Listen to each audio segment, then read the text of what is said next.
Yeah. Jesus. Okay. I'm looking at the wrong screen.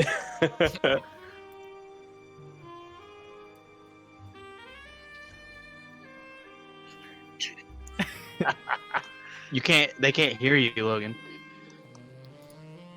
Oh, that was weird. We're a sight for someone's eyes. Yeah, so everyone get a look at our lovely goober costumes. Lily is here! Everybody Lily. say happy birthday to Lily! Happy birthday, Lily! Lily! Everyone post in the chat, tell Lily happy birthday. Lily, we are not going to sing to you because that's just going to be a nightmare to do over a Twitch stream. But thank you, Lily, so much for everything you do. Happy birthday, and thanks for jumping into the chat when I commanded it. Because I am not good at planning, your birthday present will be at your home in 2 days, as opposed to day of. But happy birthday. So, a few more announcements, and we will get this freaking show on the road. You see someone new with us. Well, someone new / old. Austin, down at the bottom. Originally playing in the Eberron campaign, took a step back, but for this amazing Halloween holiday one-shot, our good friend Cornelius Bray had to make a comeback. So I'm excited to get Austin back into the mix and to put him through this hell that they are all going to go through. Wonderful. Second announcement. Still, you'll see the timer for it in my chat, but I still have that new Halloween spooky adventure on the DM's Guild called Songs and Spirits Inn. It's only $3, and if you need a quick, easy-to-run adventure for Halloween, that's what you should play. It's a lot of fun. It's not too spooky, but it's just spooky enough. Yeah, so go check that out. And super big news, my very first adventure ever, Exhumed Evil, I have made a revised version of it. It has a all-new layout, all-new art, all-new design, and a few revised narratives and components to it. It's super... I love it now, way more than I did when I first posted it, and it is still pay what you want, so you can still download it for free and drop it into whatever campaign you're running. So go check that new version out as well. Austin, no! You ruined everything! Oh no, it wasn't Austin. It was... Who left? Oh, Jacob left. Jacob. He'll come back. On top of that, very soon, as in like within the next few days soon, it takes a while to get approved, there's a rad website called startplaying.games, where you can hire a dungeon master or jump into a pre-existing game for all tabletop RPGs, whether it's D&D, Fate, Savage Worlds, whatever you want. And I only have one current free campaign going up right now. It is based off of the Eat the Rich adventure anthology, where it's all about fighting tyranny and fighting... Oh, it's so much fun. We did a one-shot the other day to introduce someone to D&D. They fought some great tyranny, fought a terrible land noble. Super fun stuff. And very soon, like within the next few days, I will be posting up a Call of Cthulhu introduction series of adventures to bring people into the folds of Call of Cthulhu. Ooh. So you should check that out in the next couple days as well, and that is startplaying.games, and you can find me, Logan Smith, whatever. You said it's startplaying.games? Startplaying.games. Okay. Yeah, it's weird. All right, Jacob is back, and I think he freaked Yeah, I up. messed up the You messed layout. up Sorry. everything, The Jacob. internet decided to... You were like, hey, everybody! And then it went...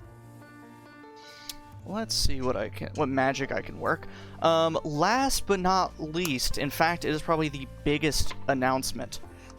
I have a Patreon now. Wow.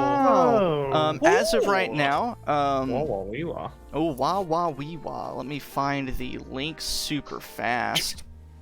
As you would expect, it's patreon.com/NeverSayDice.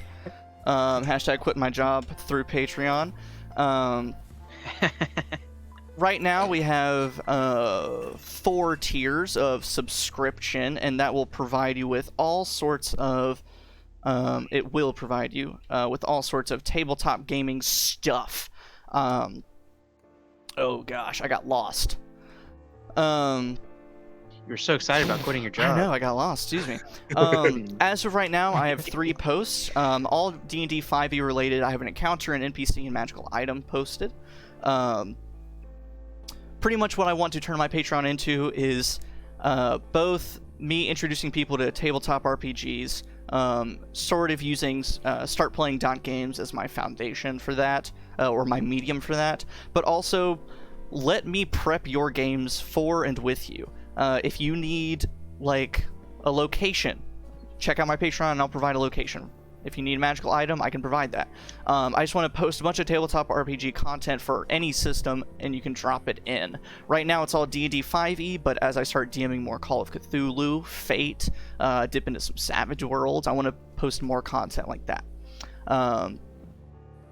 For right now, if you are not interested in any of that and you just want to help me out, you can just become a patron for $1. It just helps support my stuff, and you'll get some fun credits in my streams. But essentially, the logic is the more you can support my ventures, the more content I can put out, and it'll just constantly feed back into itself, and the more I can give back to you, DM games for you, have you involved in my streaming life for games and whatever else. So I'm super pumped about launching that. And I'm super excited to give back to you guys because you're helping me do this. I couldn't do it without you. Right now, the first 10 people to become a patron, you'll get a free copy of my Songs and Spirits in Adventure. And if you become a Master of the Void patron, you will get a special invite for I believe it was a D&D game that I will DM for you. So if you become a Master of the Void subscriber, you can play games with me, and I will DM them for you. And that'll happen more and more and more. You can patron me, and I will start DMing games for everyone. And that would be sort of your special reward, and it'll sort of give you an avenue to start testing out more games and systems. And I'm going to stop blabbering on and on about that. Check out my Patreon, check out my DMs Guild page, follow me on Instagram, Twitter, blah, blah, blah, blah, blah. You get the gist. I will be taking a break from my job here in the next week, so I should be streaming a whole heck of a lot more. A permanent break from your job? Did you quit your job? No comment.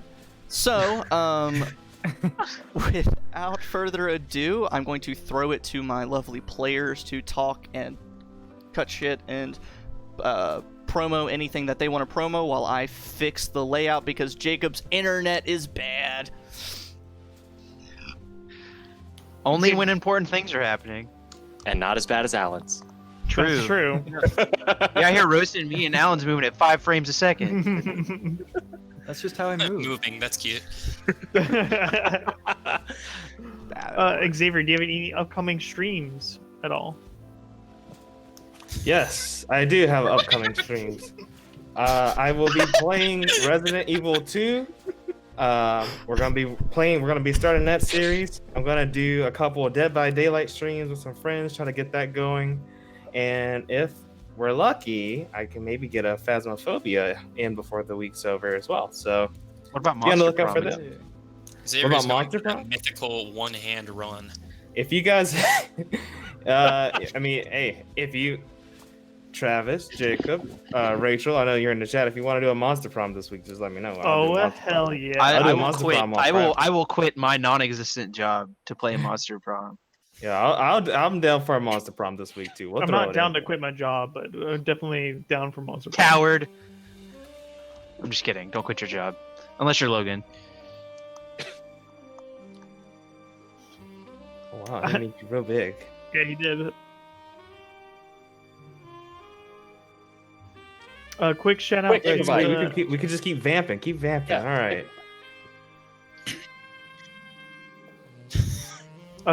no, don't. Gomez Adams over here. Oh. Yep.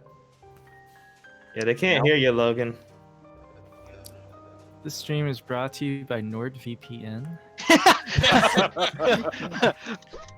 This stream is Streamlabs not brought to you by keeps- Raid Shadow Legends. Streamlabs Yet. keeps muting me for some reason. Have you ever heard of Dollar Shave Club? No, okay. This stream is brought to you by Reroll app. They're very cool. Have you ever wanted to see your Dungeons and Dragons character in beautiful pixel art?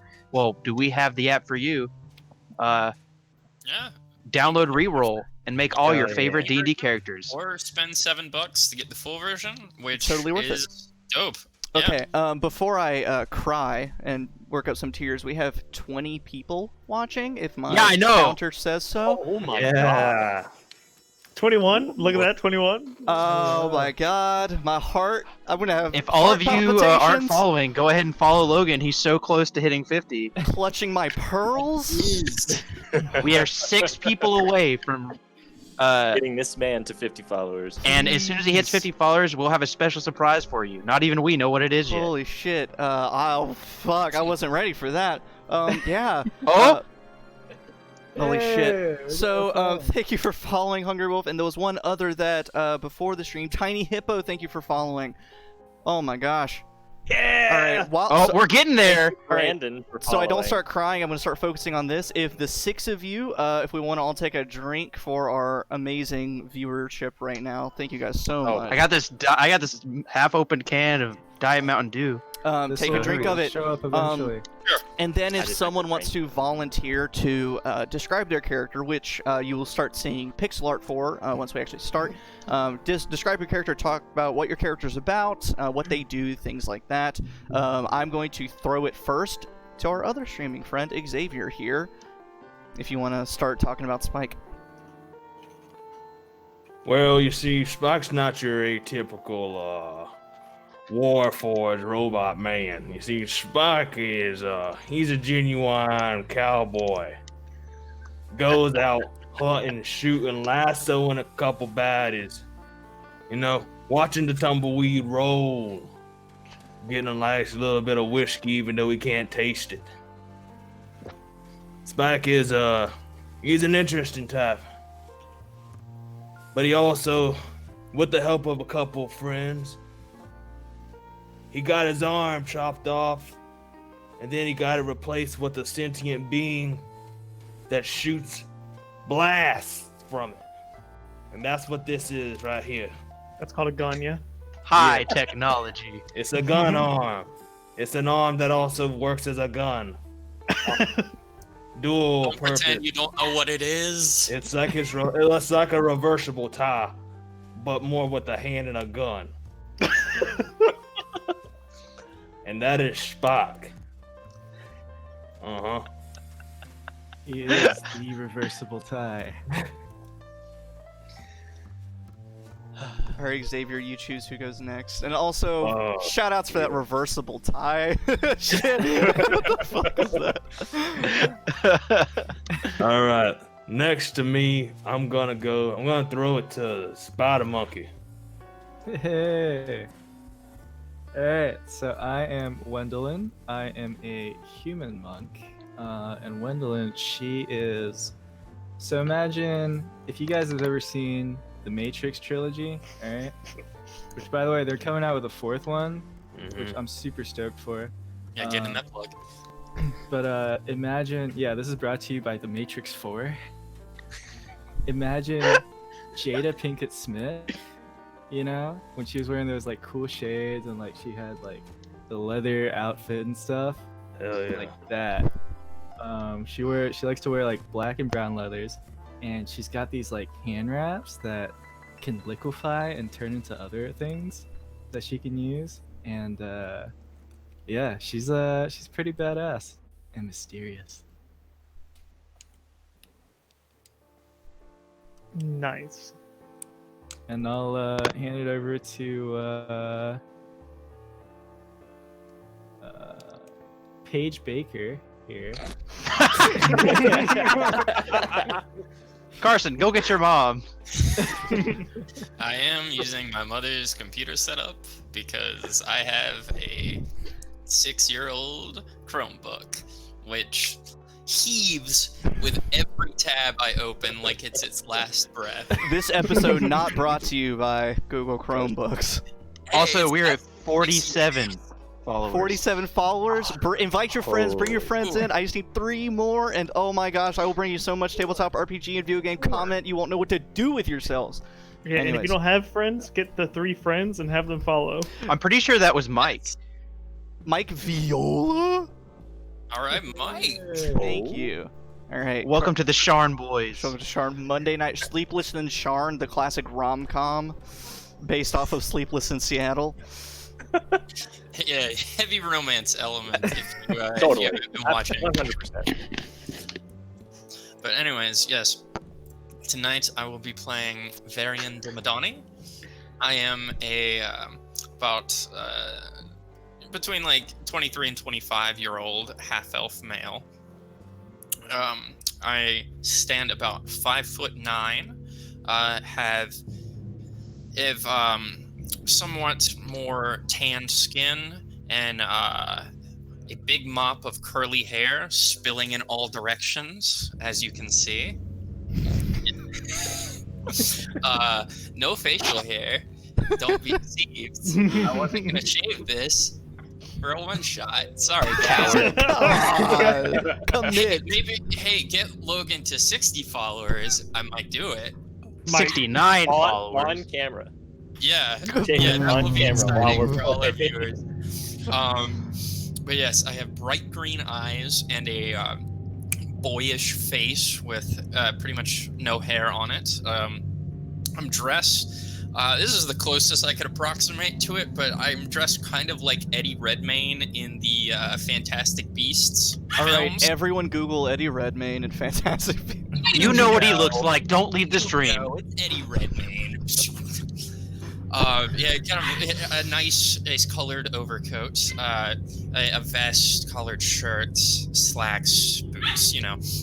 I have a very excited puppy in the background, so sorry about that. Let's see what else he has visible on the edges of his hands. Some arcane runes kind of branded or tattooed there, which channel the magic from the dragon mark on the back of his neck, which is the mark of detection. His magic takes a light, kind of vibrant greenish color when it manifests. And Varian is a essentially magic grad student at Moorgrave University. I think we just hit 50, guys. Oh, hell yeah. Drop some toilet cats in the chat, everybody. Toilet cats in the chat. Yeah. Yeah, that's a tradition we have around here. Varian, an magic guide student specializing in divination, and he is often accompanied by his familiar, Ori, who usually takes the form of a gray and white owl. Shout out to Sam Bowles for being Sam the Balls, 50th I was about to follower. say. Shout out to Sam Holy Balls. fucking shit.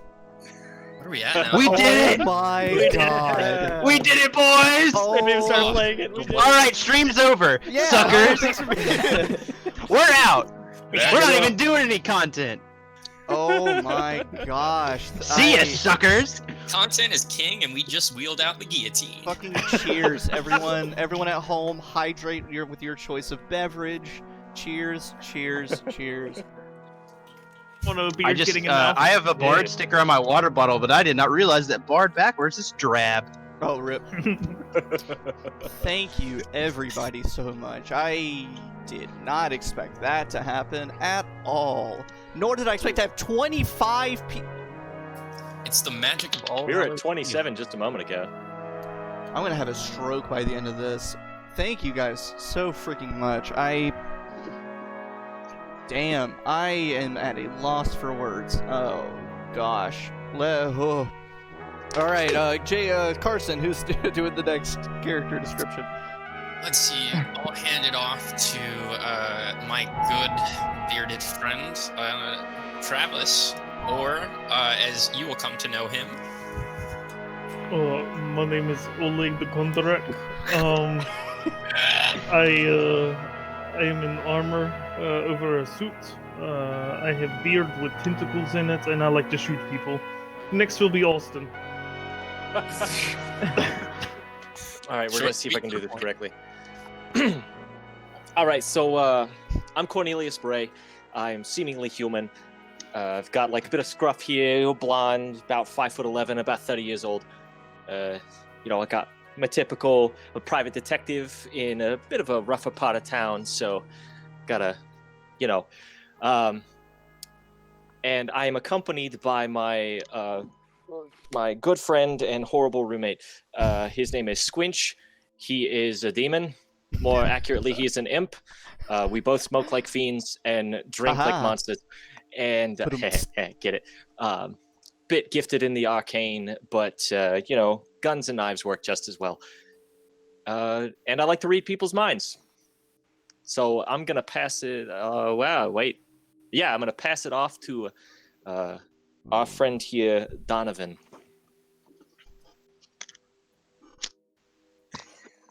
What's up, guys? Hi. Nice to see you there. My name is Donovan. Donovan Damon, lead reporter for the Sharn Inquisitive. I'm a tiefling with a beautiful mustache. His is better than mine. It's alright. Always wearing a nice suit. And I got an eye and ear out for the truth. And I'm here doing a story on these fellas.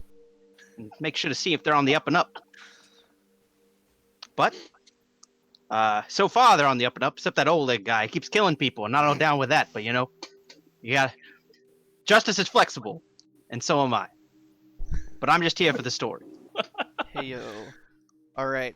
So for all of our 28 freaking viewers, thanks Adam Summy for following. Thank you IDT003, Brother Bowles, Bobo, Halo Champion, Violama, Legit for Once, Hungry Wolf. Oh my gosh. Thank you all so much.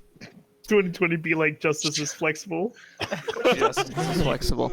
All right. So, LDT. That's good to know. Trying to make sure you guys can hear the music but it doesn't overwhelm us. All right.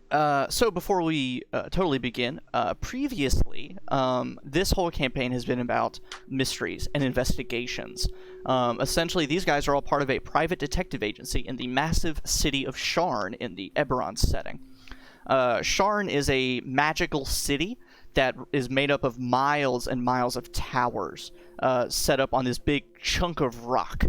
It is magically charged through magical bridges, magical gates, magical elevators, sky coaches, even to the point that there is a magical floating smaller portion of the city above the actual city itself in the clouds. It is one of the most diverse areas, and it is a population of over 500,000 people, made up of maybe a dozen different criminal organizations, sketchy Sharn Watch officers, all sorts of crazy shit, along with all of the normal dungeons and whatnot beneath the city itself. Through this campaign, we sort of took it upon ourselves to push the bounds of what D&D 5th edition was capable of. They're all playing spellcasters, which is scary and amazing. Oh, I never said I'm an eloquence bard. Yes, Sorry, I didn't say that. It's on the tab, they'll know.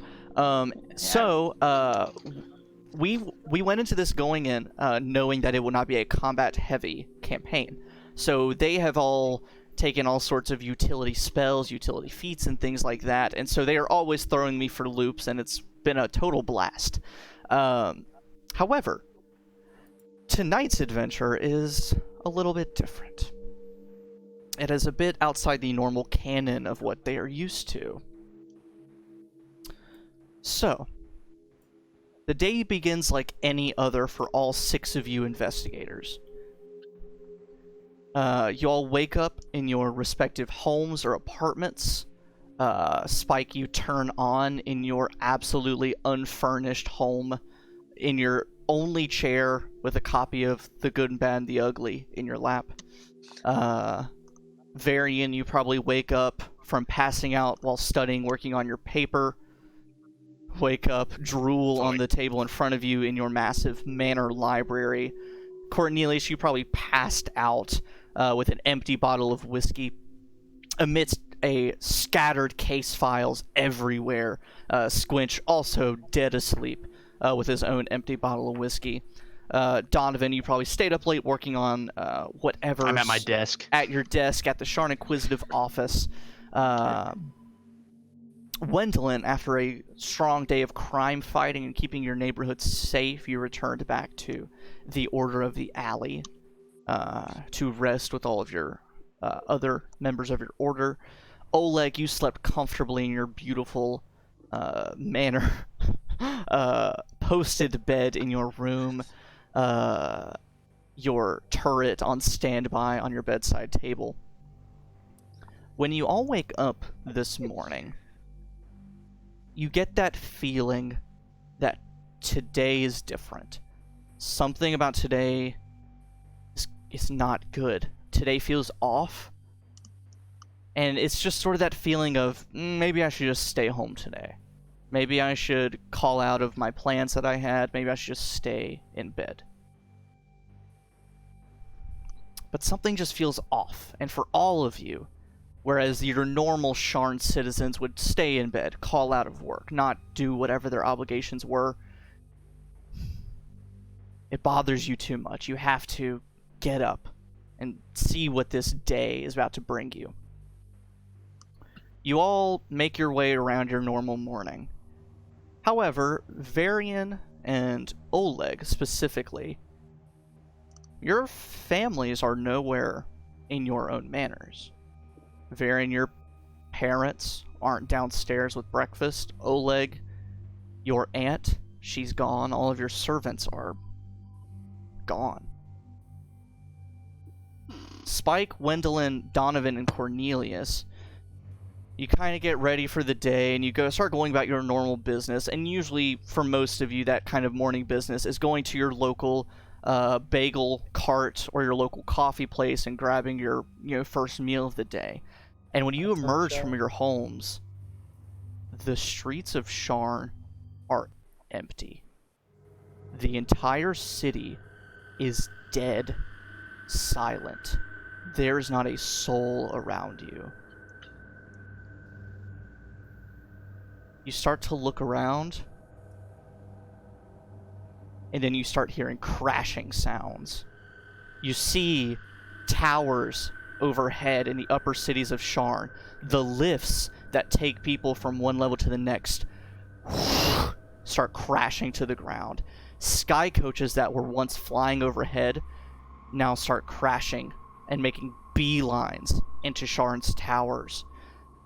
Gates that powered certain areas of Sharn and protected them are off.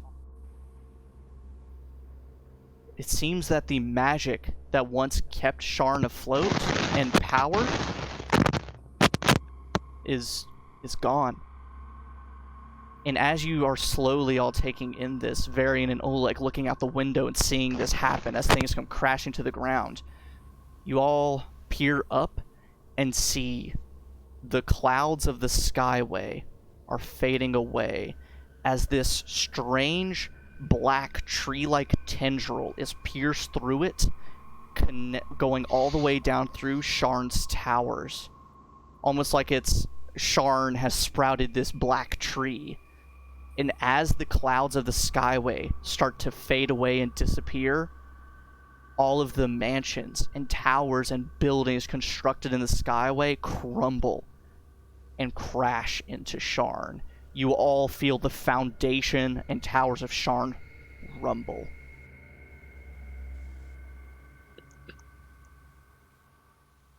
What do you do? What the fuck? I go to my sky coach, park in the lawn of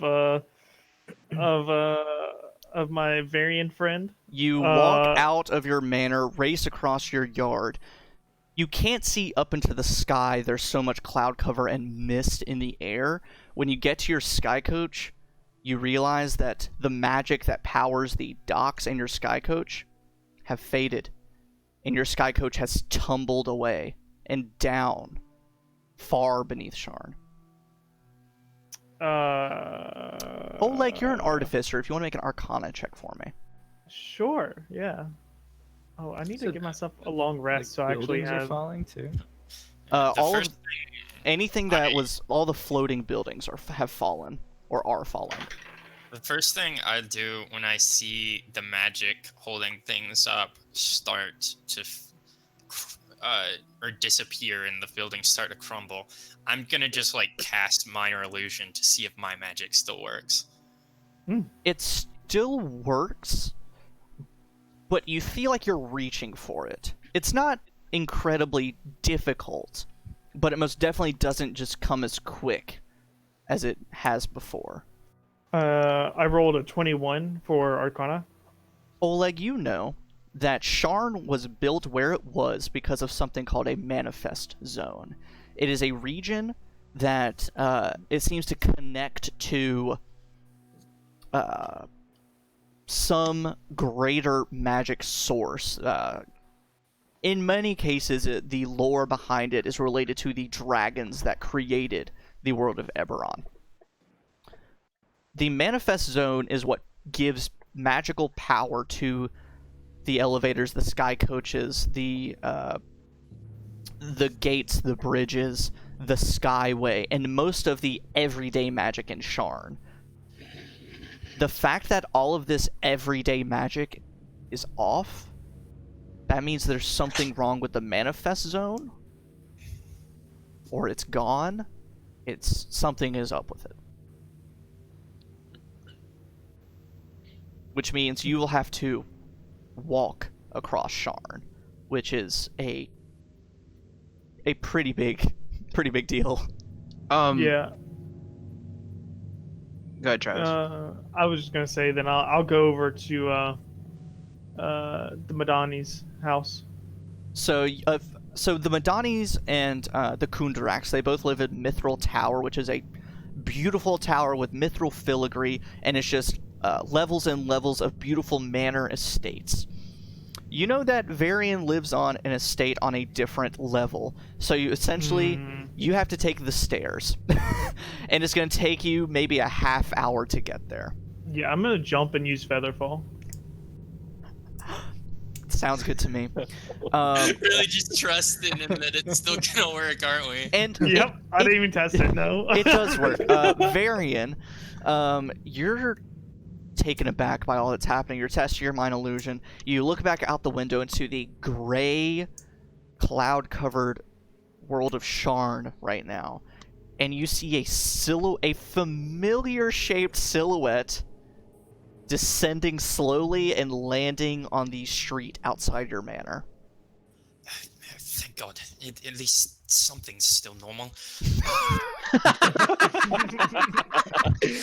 Normal. Cool. I'm gonna just like tear through my desk looking for anything I might think is useful, and I'm gonna grab. So I believe I have a proficiency in daggers, so I'm gonna grab what I'm gonna flavor text as a switchblade my cousin gave me, and just stick it in my coat pocket. Why not? And then grab what else I can, and then run out to meet him. Okay. Very. Have you checked? You don't have a sky coach. Do you know what's happening? It seems as though magic's failing in Eberron. I mean, I still have magic, obviously, but. Me too. It's not coming as easily as before. You don't know what's going on either. Shit. We should check on the others. Do you mind using Featherfall? I don't want to walk stairs. I suppose. Sure, I grab him and just toss him with me. Awesome. So you're feather falling down farther to where? I was hoping to get to Lower Dura or somewhere that like just basically falling until we get to a place that kind of looks like we can run to somebody else. Okay. Varian, you are passively perceptive. As you are descending down, your eyes can't help but fall on this almost black tree-like thing that has essentially what looks like caused the skyway to fall and is reaching down into Sharn. You see that Where it starts, you can't see. It is so far up into the clouds and the sky, it evades your vision. And it seems to reach down through the towers of Sharn and even past where you can see, probably somewhere close to the lower areas of the city. What disturbs you is that it moves in the air almost like a vine or tendril. It kind of sways back and forth. Okay, so long shot here, but what I know from my years of arcane study, anything which might even remotely be related to this, or might have caused it. I'm gonna save you the roll. No. Cool. I have a Sherlock Mind Palace moment, and I can't find shit, and I just get even more So, flustered. that is a great opportunity to introduce a new mechanic for all of you who are still hanging out with us. I will not fully disclose where I've taken this mechanic from, but it's something I hope to run in the near future. Basically, it is a sanity die. We're going to do a little spin of Call of Cthulhu in this spooky Halloween session and introduce a mechanic that involves your sanity and madness. So, Varian, which is higher, your wisdom or charisma? Wisdom, by far. And what is your wisdom modifier? +4. Actually, what is your wisdom score? Excuse me. 19. A 19. So, Carson, if you would do me a favor and set aside a d12. Set aside a d12. That is going to be your sanity die. Whenever I say make a sanity roll, you roll that d12 and tell me the result. So we're going to go down the line very quickly and do the same thing. So Cornelius Austin, what is higher, your charisma or wisdom? I know the answer. Charisma. And what is the score? The score is 18. 18. Set aside a d10 as your sanity die. Oh boy. Carson, you rolled nuts. Sorry, go ahead. Spike, what is your charisma modifier or your charisma score? Excuse me. 17. 17. Set aside a d10 as your sanity die. All right. Wendolyn, what is higher, your charisma or wisdom? Wisdom. What is your wisdom score? 16. Set aside a d10 also. 8. Donovan, what is higher, your wisdom or charisma? Never mind. What's your charisma score? 20. Set aside a Oh. d12. Nice. Now, Tieflings, Oleg. my dude. Oleg, what is your what's higher, your wisdom or charisma? They're basically the same. Wisdom is 11. For a wisdom of 11, set aside a d6. Okay.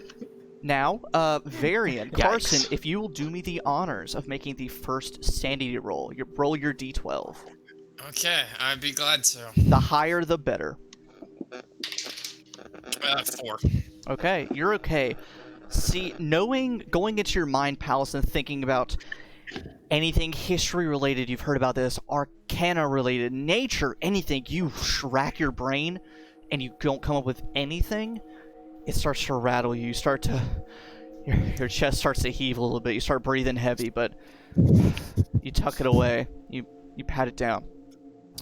Now, the other 4 of you, who are more in the lower city area, you feel the ground around you shaking as bits and pieces from the upper city and the skyway come crashing down like an avalanche. Bits of rubble trickle down into alleyways and into streets. What do the 4 of you do? So Go ahead, Austin. I was gonna say, so as I originally noticed this, like walking over to like Bagel Cart, see all this shit happening, I'm gonna like just kind of like lean over to the cart and like just take one, and I'm just gonna use my mental link to Squinch and just go, Squinch, something's not right here, and I'm gonna pull out my gun, and then as everything's starting to fall, I'm like, shit, and then I just start immediately running back to the place to grab him, and I'm gonna try to go get Spike because I know that we're in the same part of the city. Mm-hmm. And Cornelius, you go to grab the bagels, and the normal magics that keep them warm for you are no longer active, but to your best judgment, they are fresh. Like these were put here not that long ago. That's not good. And then you go find Spike. I was gonna say I figured that the Sharn Inquisitive is kind of near where Spike's place is, and I probably would have been there. So I probably would also go to whoever is closest. Yeah. So, I'm sure in passing you figured out where Spike lived, and so you go down a level. You go to the normal lifts and bridges that you would take, and they're all not being powered at the moment. So you have to go take the stairs, and so you find all sorts of strange stairwells that have not been used in forever. And Donovan, you as a reporter, you are so used to watching people, listening to things, keeping an eye on the world around you. And the world is absolutely still. There's no sounds, no people, nothing. And this being your life's work, this is what you've done for so long, and now there's nothing here. It starts to get you a bit worked up. And Donovan, I'd like you to make a sanity roll, so roll your sanity die for me. That's a 1. Oh no. So the first roll for madness. Jacob, I will ask you, would you rather me roll for what madness effect takes hold, or do you want me to? Or you or me, excuse me. I trust myself more than I trust you. You roll too well sometimes. Roll a d10 for or me. poorly for us. Oh. Gotta get one out. 9. A 9? You are taking the stairs, you're running down, you start running down streets, and it's totally empty, and it starts to... That thing happens. To quote my friend Lily, you have too many tabs open in your brain at the moment. You're considering all possibilities, you're thinking about what this means for your work, what's going on. Smoke is coming out of my ears. It is just racking your brain to the point of your head starts to hurt, but you're trying to get down these stairs. You're trying to get to where you're going. Windows error sound. Yeah, you're trying to get to where you're going. You're losing track of where you are in the city because it's so empty. There's nowhere, and you start rushing around. First things first. You guys were level 7, correct? Yes. Yeah. You know that's always a good question. Donovan, you are going to take. Oh my goodness, I'm very sorry for this. 29 points of psychic damage. And you almost collapse at the base of some stairs. You grab the wall. You start heaving. And now your sanity die goes down one size. So it goes from a d12 to a d10. So what this mechanic does is the more times you fail a sanity roll, the more likely it becomes that you suffer from madness. Once you reach the bottom of your sanity, we'll get there. So, I'm gonna, real quick, after I've taken this, I'm gonna take a minute, I'm gonna take out a cigarette, and I'm gonna light it, and I'm gonna, use a healing word on myself. Perfect. The smoke And I'm gonna give enters your myself, I'm gonna use that nostrils. at 2nd level. Woo! So, I'm gonna give myself, 12 healing. Mm-hmm. Now, for the sake of time, you all begin moving about the city, going to your normal haunts, going to your normal locales, and you're all seeing that the city is empty.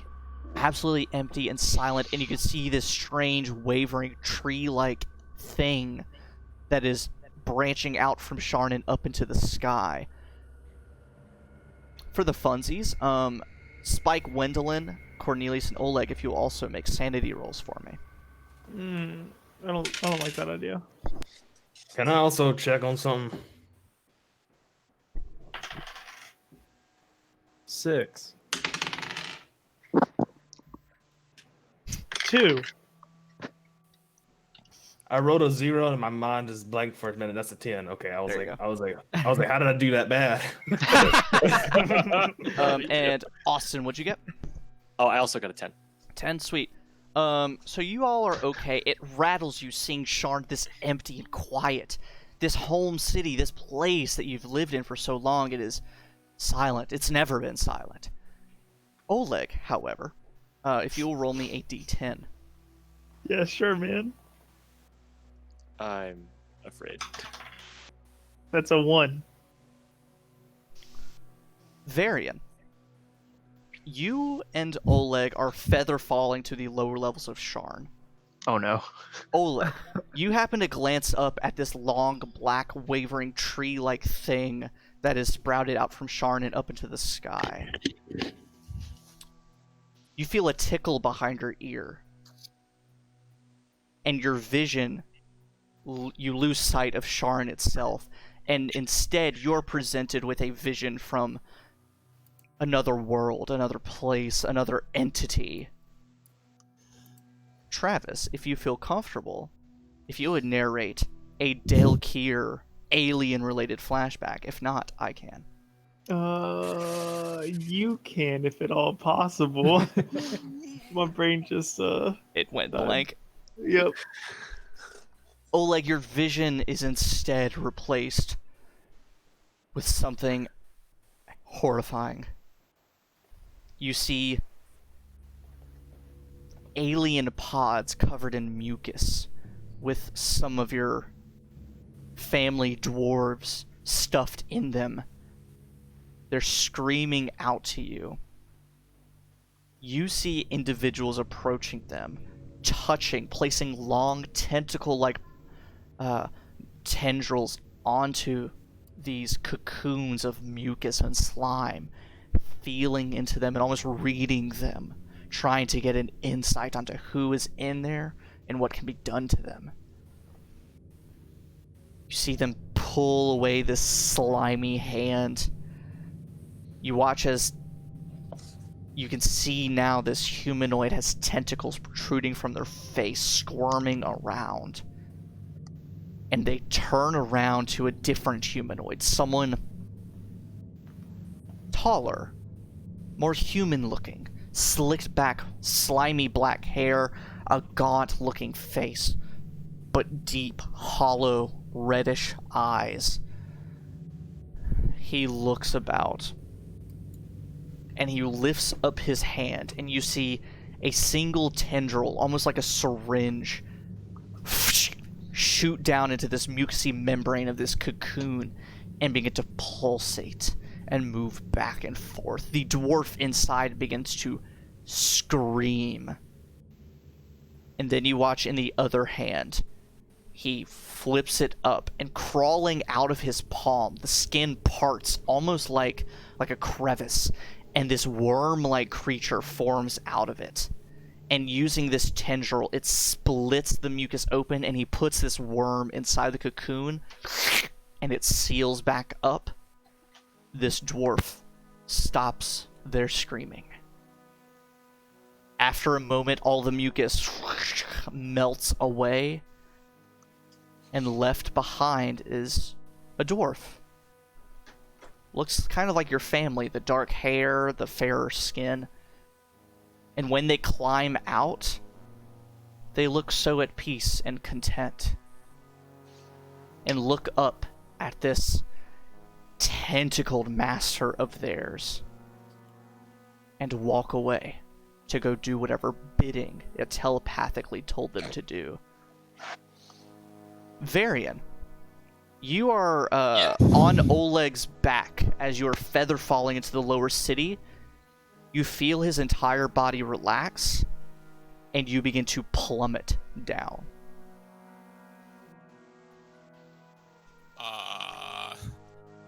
Wait, even if I was the one casting Featherfall? I thought Oleg cast Featherfall.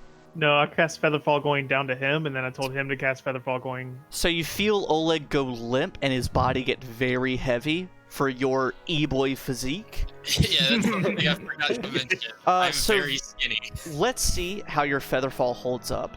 Varian, if you'll make an intelligence check for me, DC 15. Just a straight intelligence check.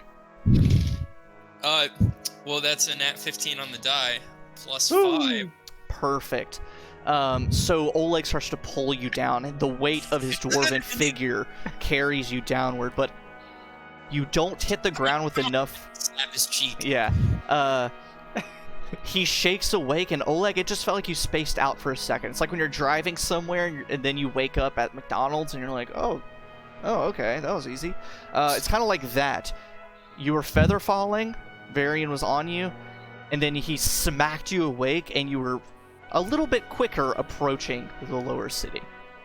Okay. As we're falling, as I like startle awake, kind of, I'm just gonna pull out my gun and shoot at the tendril. First thing, Oleg, your sanity die now becomes a D4. Okay, cool. Oh no. Things are not going Which well. means there's now a 50% chance something bad happens. Yay. We all knew he would be the first. So, you pull out your gun, Varian, as you're trying to control your featherfall, Oleg pulls out his gun and shoots at that big black gnarled tendril in the middle of the city. It throws off your trajectory a little bit, Oleg. Nothing visible happens when you shoot at this tendril. But the eardrums, Jesus. Yeah, the other 4 of you, whether it's a good feeling or bad feeling, you hear a gunshot not too far from you. Are have the rest of us convened yet? My Oleg senses are tingling. It's sort of as you're trying to find each other. It was pretty much right as you see each other and get this feeling of relief. So Donovan, Wendell, Spike, and Cornelius, you hear a gunshot. I just imagine we all look up. Oh, so Oleg's here. We better go that way. I spider monkey my way over. Does my hoverbike work? You pull off the big metal frame of your bike and go to press the buttons to activate it, and it does not. Do I have pickle? Well, dang. You do have Guess I'm pickle. walking. Ah, pickle. Oh, well, boys, we better get moving. Wait, are there 4 of us together? Yes. Yeah, and so runner. if you want to take you just heard Oleg's gunshot, but you still have a moment to role play and talk to each other. I want to tell Pickle to find Oleg. Sweet. Just with the message, what's up? And just the message isn't important. I just want to see if Pickle flies towards the direction of the gunshot. Yes. So Pickle does fly the direction over the gunshot. Varian and Oleg, as you land, you weren't able to make it exactly to Lower Dura, and let me double check the map. But by the time you do land somewhere in the lower city, it takes a minute, and you're pretty much a Varian. What you would have had to do is jump and kind of time it just right, so that way you don't just lose Featherfall halfway through, which you're smart. You would be able to do that pretty easily. But they're all the way over on the other side of the city in Lower Dura. So you maybe land in the most adjacent district. So it would still be about a 30-minute walk to them. But as you land after falling, Oleg fired his gun. A familiar-looking hawk named Pickle, with the collar around its neck, flies over, lands on Oleg's shoulder, and in Wendellin's voice you hear, "Sup?" Seemed like a waste of opportunity to tell me where they were, but okay. Well, Captain Hindsight over here. Hey, Character, to be sure. Pickle, Are tell. you okay? Am I okay? I mean, Zonked out on me there for a minute. you know, I just felt really like shooting my gun. More than usual. Yeah, you've said that a lot. Like, that seems to be your default setting. It is. You know, you have your comfort blankets thing, in Passy or whatever bullshit you do, and I have gun. All right, so. Damn. Maybe Fucking roasted shit, dude. Well, all right. Oh, So it's the, getting I- spicy today. I tell Pickle to tell them to meet us at our investigative location, if that's somewhere close. you would know, Oleg. It's a bit more close. However, knowing that the manifest zone is not working properly, Memphis Plateau is constructed of bridges and stuff. You'll be able to get there, but essentially the manifest zone also enchants certain bridges to contain a sort of feather fall spell. So certain people, if they fall to a bridge, they will naturally protect them. So it's pretty much walking across bridges. As long as you're safe, you'll be fine. Just don't fall off the bridge. I'm guessing that means that my coin probably won't work, or is it different? Your coin? No, it works. Most magical items will still work. It's just things that are charged through the manifest zone will not. So you'll have several minutes before Pickle returns. So the four of you in Lower Dura take a minute to role play or discuss. I'm gonna go ahead and have Squinch change into a raven and tell him to go invisible and basically just like fly around, see if you see anybody or anything, kind of thing. You know, just fly around a couple laps, tell me what you see, and then direct my attention to everybody else. So anybody got any idea what the fuck is going on? I haven't seen anybody all day. I haven't. That's not possible. Yeah, look, and I hold the half-eaten bagel up, and I just go, yeah, the cart that was outside the office, there's nobody there. There's nobody on the street at all, but these bagels are fresh. Like somebody was just there cooking this stuff, and they're gone. So wait a minute, I just want to make sure this ain't some type of surprise party. No, this is not a very elaborate prank. No. No, we're gonna do one of those for your birthday, Spike. Well, I've always wanted a surprise party. No one's ever thrown it for. I was getting kind of excited. I thought y'all were getting early. We'll throw you a Do you have a surprise party birthday, at some other Spike? point, right? No. Well, we can't tell him you're gonna throw him a surprise party, and then it's not a surprise anymore. Yeah. I Well, know. if we don't tell him when the surprise party is, Well, he's gonna know It when his doesn't matter, does birthday it? is. Spike, do you know when your birthday is? Yes, but I don't want to tell you because then you'll know. I'll be expecting a surprise on my birthday, and so that would defeat the purpose of. Okay, but what if we don't know when your birthday is? How are we supposed to throw you a surprise birthday party on your birthday? Never. This is not the point. We're getting off the subject. Everybody's gone, and we don't know what's going on. All right. Happy birthday, Spike. Thank you. Wendland, Thank it's not. Karma. You ruined the surprise. Today is his birthday. I'm just kidding. I don't know. Actually, I do know, but I'm not gonna say when. Listen, I know this much. All I know is that hoverbike you're a ain't Gemini, Spike, and I don't trust you. working. Well, Yeah, the sanity's really getting to us. Donovan's going first. my hoverbike. Yeah, ain't there are working. Geminis in the chat. You know who you are. Ooh, don't make me lose followers, Todd. My hoverbike ain't working, and people ain't eating bagels, so it's a bad sign today. We need to find the rest of the gang and shoot whoever's done this. I feel like this may be an issue. The shooting can't solve the issue, but you know, we'll find out. That's let's- malarkey. Shooting can solve any It might issue. solve it. Who knows? Well, I got a gun just in case. We all got guns, right? Yes. No. Yeah. Oh well. I Well, always you know have what they a gun. say, the pin is mightier than the sword. But that's because guns didn't exist yet. Let's go. That reminds me, Spike. Did you ever get? Did you ever get Varian a gun? Get him a gun. He needs one. Varian, you need a gun? Oh, well, I'll get Varian a gun. I'll be sure to get him a gun. Yeah, we gotta give Varian a gun. Anyway, huh? Something hits your foot. I look down, and immediately my hand goes to the holster under my jacket. You notice on the ground at your feet that there is a little clay ball, little orb. It has indents all over it. And you realize that these were the kind of like homemade toys parents used to make for their kids when you were a kid.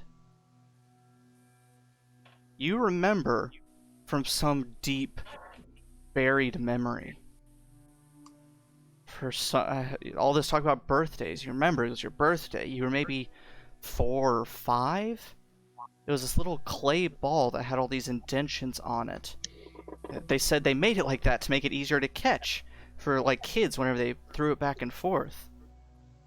And you remember on one of the finger indentions on this ball, they had engraved your initials.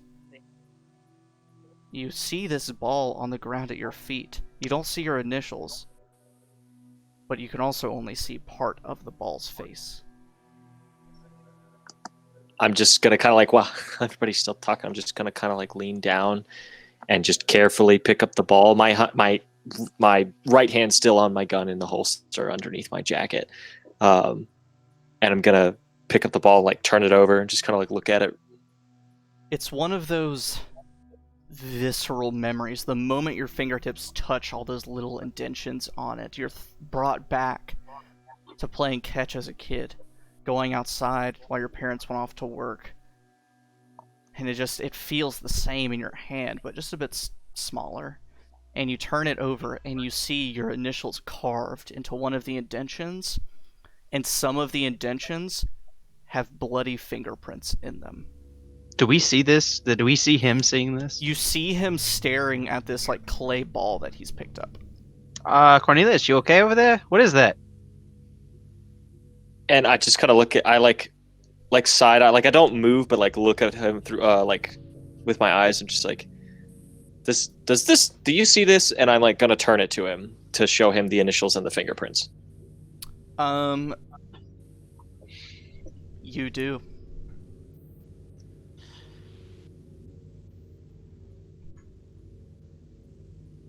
You're seeing what I'm seeing, right? The fingerprints and all that. You see it? Yeah. All right. Yeah, this just rolled up to my foot. And Cornelius, when you kind of glance around and look at some of the surrounding buildings, you see a small pub, a hole in the wall, a place you've probably been to 1,000,000 times since you've been in Sharn, that the door is slightly ajar and swinging, but there's no breeze or wind. Shit, that was a door 2 seconds ago. Yeah, it's like a door that's now ajar. Yeah. Everyone say Boo Travis in chat. Boo Travis. Boo Travis. Thank you, Rachel, for this. Something happens. And I'm just gonna kind of like put the ball in my pocket of my coat, and I'm gonna pull my gun out real carefully and be like, guys, that door over there, you see it moving? No wind. This ball just rolled over from over there. We should check it out. Are you sure you want to go investigate something before everybody's together? It's not far. It's just across the street. We'll take a peek. We won't go too far. All right, I got you back. Let's go. Do you want me to shoot a warning shot? I think wait till we No actually warning see shots, something. Yeah, maybe not. And I'm gonna I'll tell go with Switch to come back. Okay. I'll go with Cornelius over there. So Cornelius, you still have that clay ball in your hand. You get one final glance at it. I would like you to make a sanity roll for me. Shit. Come on, baby. Can we inspire insanity rolls? Does that help? Not really, because it's not a D20 roll. Okay. That's an 8 on a D10. You're fine. You stuff the pain down deep. Just shove that down there. Bury the boy. Bury the boy. And you may now proceed as planned. You make your way over to that pub. Doing a cursory look around. The door is a little bit open, and peering through the windows, the entire interior is dark. All of the magical lights have, of course, gone off. There's no one in there, but there's still like plates and stuff on the table, some glasses. And yeah, you may proceed. However, I will use my lighter to make some light. I'm just gonna be using my devil sight. Okay. And do you want? I have dark vision. I don't know why I'm doing that. Would you like to go into the pub or just look from the window? Or the I'm open door? Gonna kind of turn and look at the other three and just be like,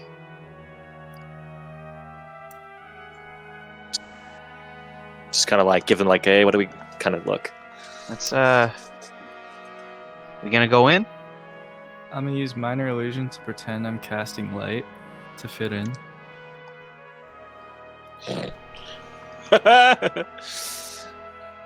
I'm walking. say I'm yes. ready to go. Let's see if we can find anything in here. Hey? Yeah. Okay. Just quiet and careful. Something's really bothering me about this. All right. Yeah. So who's gonna be going first? I ain't much for waiting around, so I'll be going. I'll All go right, behind I'll him. go behind. Quietly, Yep. Spike. So Spike goes first. You're going quietly, Spike? Well, Yeah, that's why I asked you specifically. yes.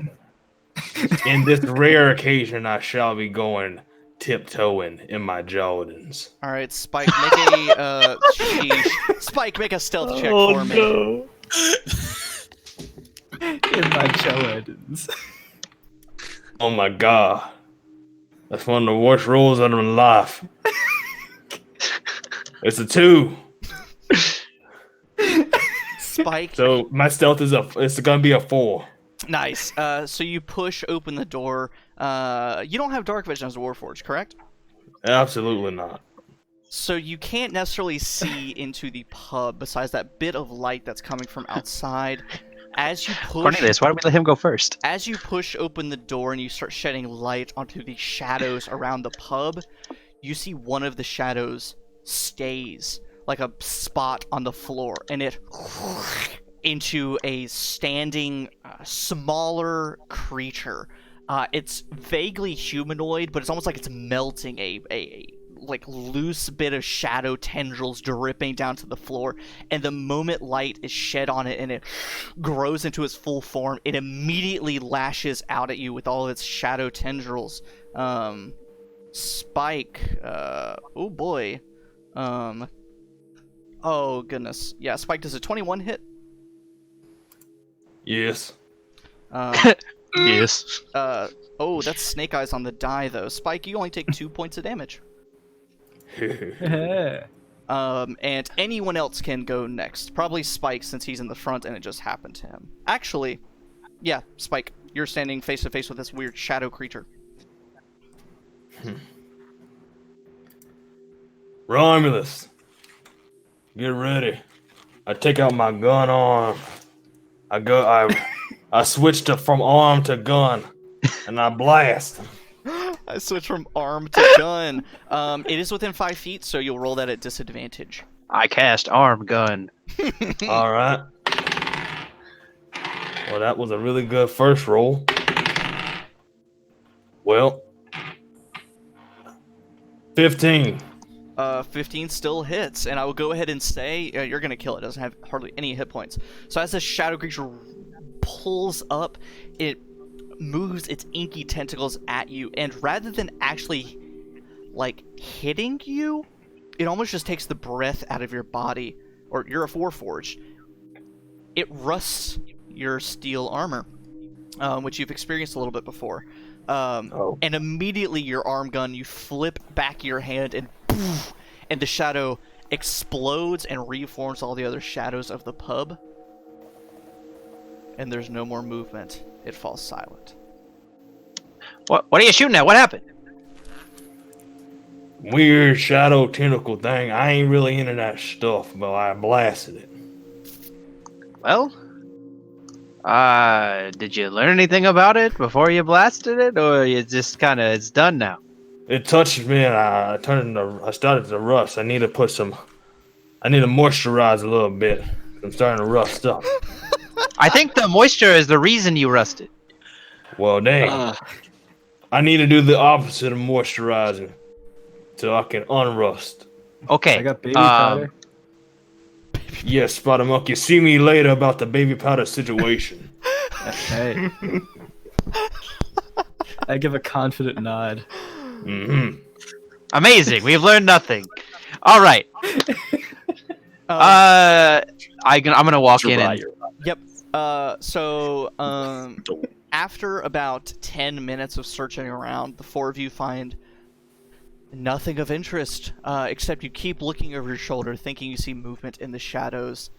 Your heart rate never slows down as you're in here, except for Spike. It doesn't even start. But you examine this pub, you look at all the nooks and crannies, and there's no one or nothing in here. All right, we should go find the others. We're not going to find anything here. Alright. Now, if everyone will make an investigation check for me as you're going to meet up. Oh boy! Ooh, that is a good roll. 15. Everybody or just the four of them? Everybody. Oh, all right. I got myself a 16. Oh yeah, I get to roll tonight Yeah, right? without dying. Nope. Actually, Okay. Travis, no, I'm just kidding. That's going to be a 26. Nice. A 16. Oh, 19. and I think Sweet. the only one I didn't hear was Austin's. What's yours? 18. So all of you got a 15 or higher. That's fucking rad. I mean, we're the Sharn boys. I know. Why That's did I even true. ask you to roll? Yeah. You kind of all know where the two of you, or where each of you would kind of be coming from, and so you kind of know where to head. So you meet up, sort of in the middle, by the time the two feather fallers reach their destinations. You end up in Lower Tavik's Landing, which is a portion of the lower city that caters to the lightning rail. It's not necessarily a wealthy portion of the city. That's where a lot of like refugees live from the last war. It's where a lot of just upper tier, lower city stuff can be found. So, not expensive, but decent bars and restaurants and inns and stuff like that. As all of you are convening there, you're keeping sort of an eye on that black tendril in the sky. And you all sort of make the deductions, tracking where it's descending into the city, that it is roughly descending into the central, lower central district of the city. You imagine, or you're able to somewhat deduce that likely it is making contact somewhere. And it has to be making contact in at least the central district of the city, which is pretty much the very center of Sharn. However, you do not know where it is impacting, where it is originating from, anything like that. But the six of you finally meet up outside the very nice Dragon Eyes bar and gambling hall, where normally there's this grand illusion of a dragon drinking a beer above its entrance in a small alcove. As you go, everything is empty. The illusion is gone. There's no sound anywhere, except now you can hear the footsteps of each other. Hey, everybody, all right? And as Oleg's walking, he's constantly just kind of scratching the back of his, like behind his ear, kind of, just kind of like he has a bit of an itch that he can't seem to solve. And he's kind of finicky beside his guns, just constantly touching his rifle and his shotgun, seeing if they're there. Barry and Oleg, are you all right? Thank the gods, you're all still alive. Yeah, we're no worse for the wear. How about you? Well, there's some weird shit going on, but other than that, Yeah. just peachy. Have you found anything yet? Just this, and I'm gonna pull the ball out of my pocket.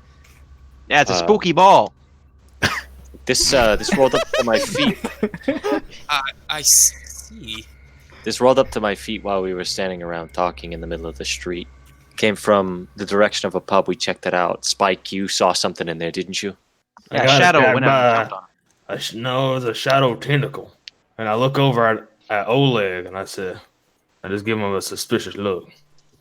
You don't know anything about no shadow tentacles, do you?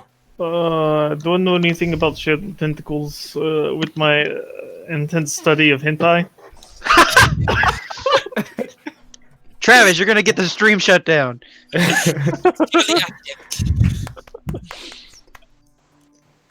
Terrible.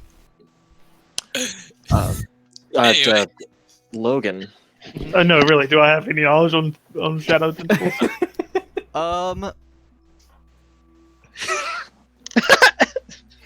You've seen magic.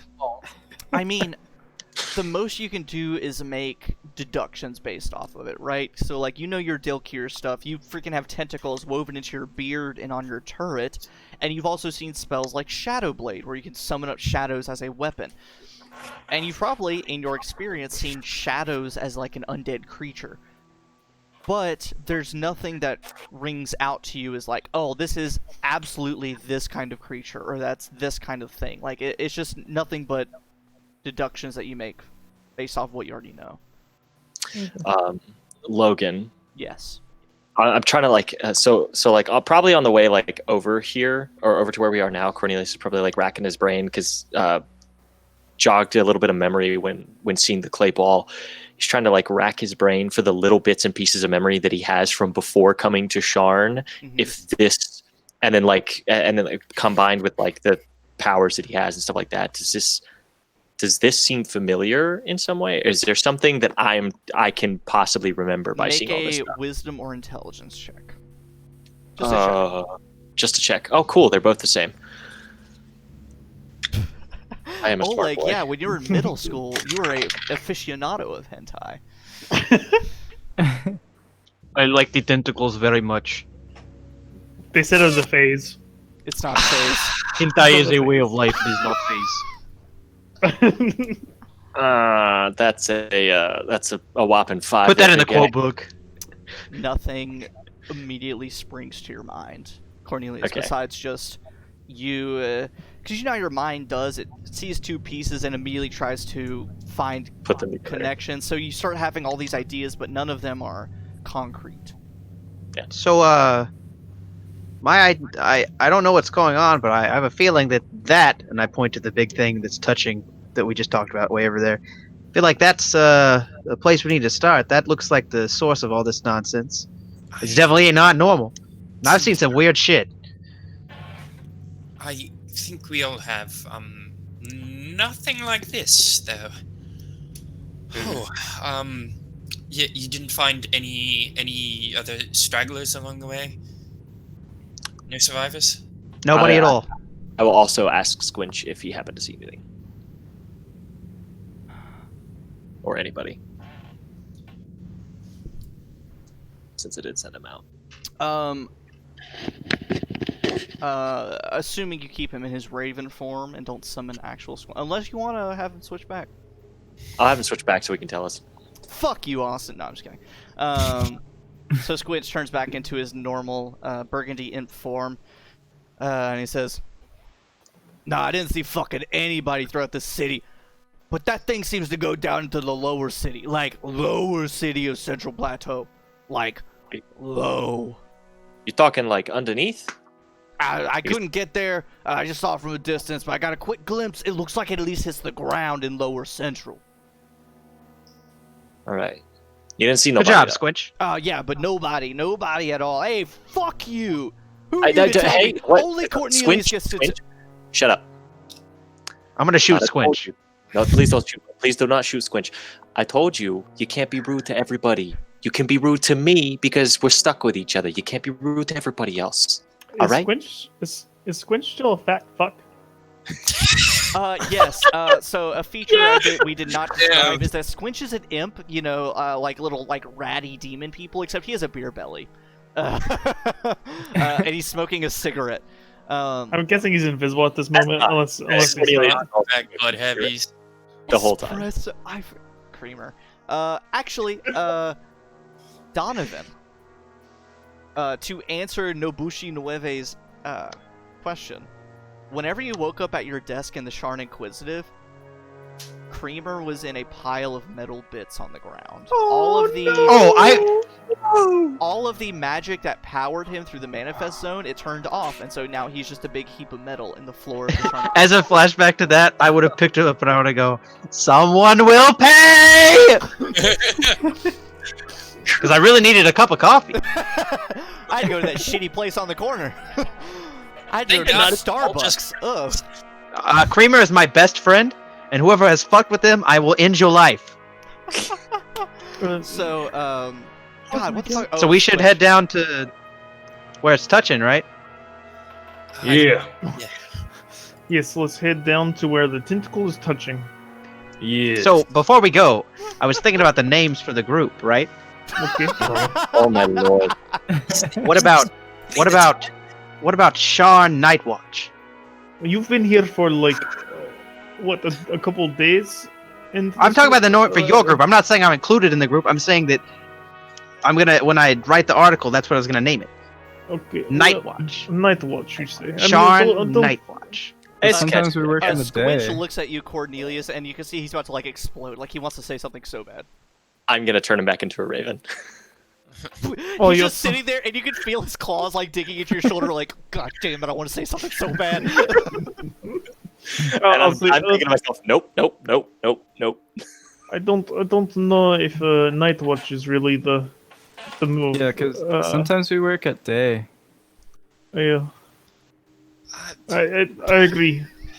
Yeah, and what if we ever leave Sharn? Are we just not watch at that point? I'll keep workshopping it. This is probably not the time. You're right. Let's go. So, the 6 of you now make your way to the central plateau of Sharn in the lower city.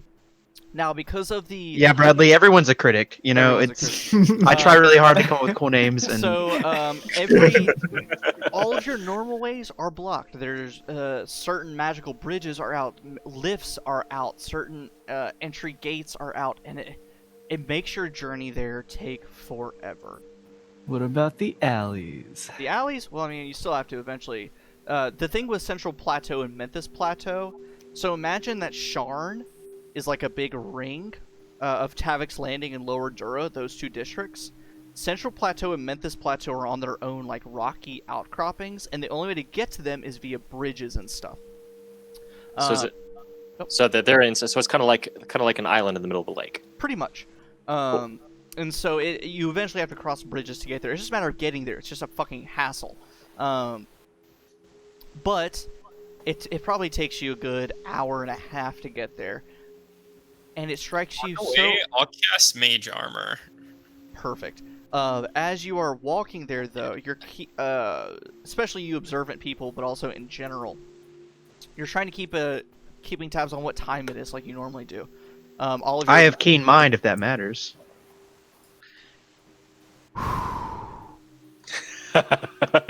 Two observant characters and a keen mind character, all in the same party. Actually, Donovan, if you will make an intelligence check for me, DC 15 intelligence check. Exactly 15. You tune in to figure out what direction you're heading, what time it is, and you can't pinpoint it. You start thinking like, what's going on? It's sort of like it's as if you're if you imagine in like a movie where a compass is going on the fritz and the hand is just spinning around. It's like that.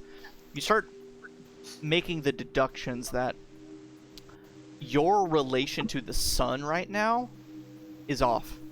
You cannot figure out what way is north, what time it is, anything like that. I look up and I'm like, wait, is the sun gone? I thought, is you that all your look big... around, and in the gray overcast above Sharn, you can't see past hardly any of the clouds or anything. But for the life of you, none of you can pinpoint exactly where the sun is at. It must be... The fucking sun is gone. No. That's called nighttime. It's not that big deal. It's not nighttime. It's getting stranger. I don't know if it's that strange. Then where's the moon? Where's the moon? It's right.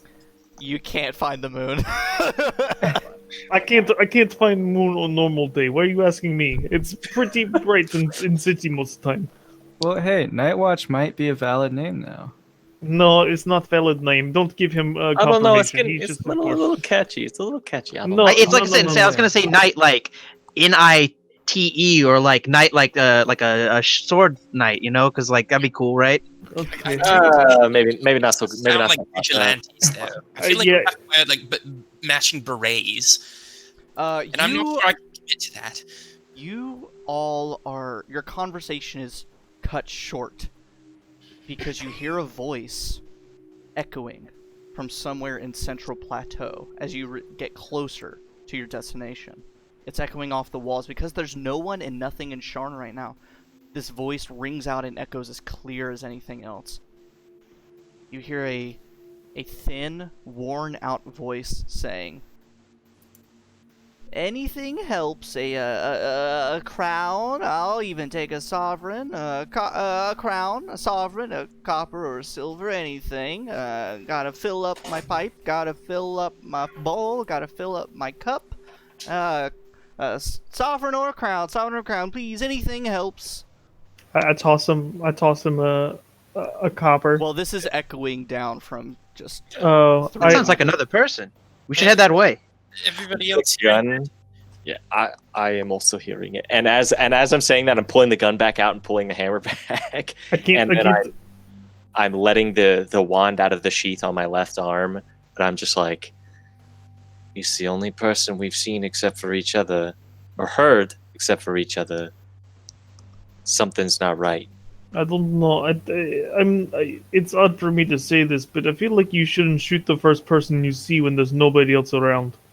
Are you sure? Are you sure you're Oleg? Now we're There's practicing. no way. There's no way.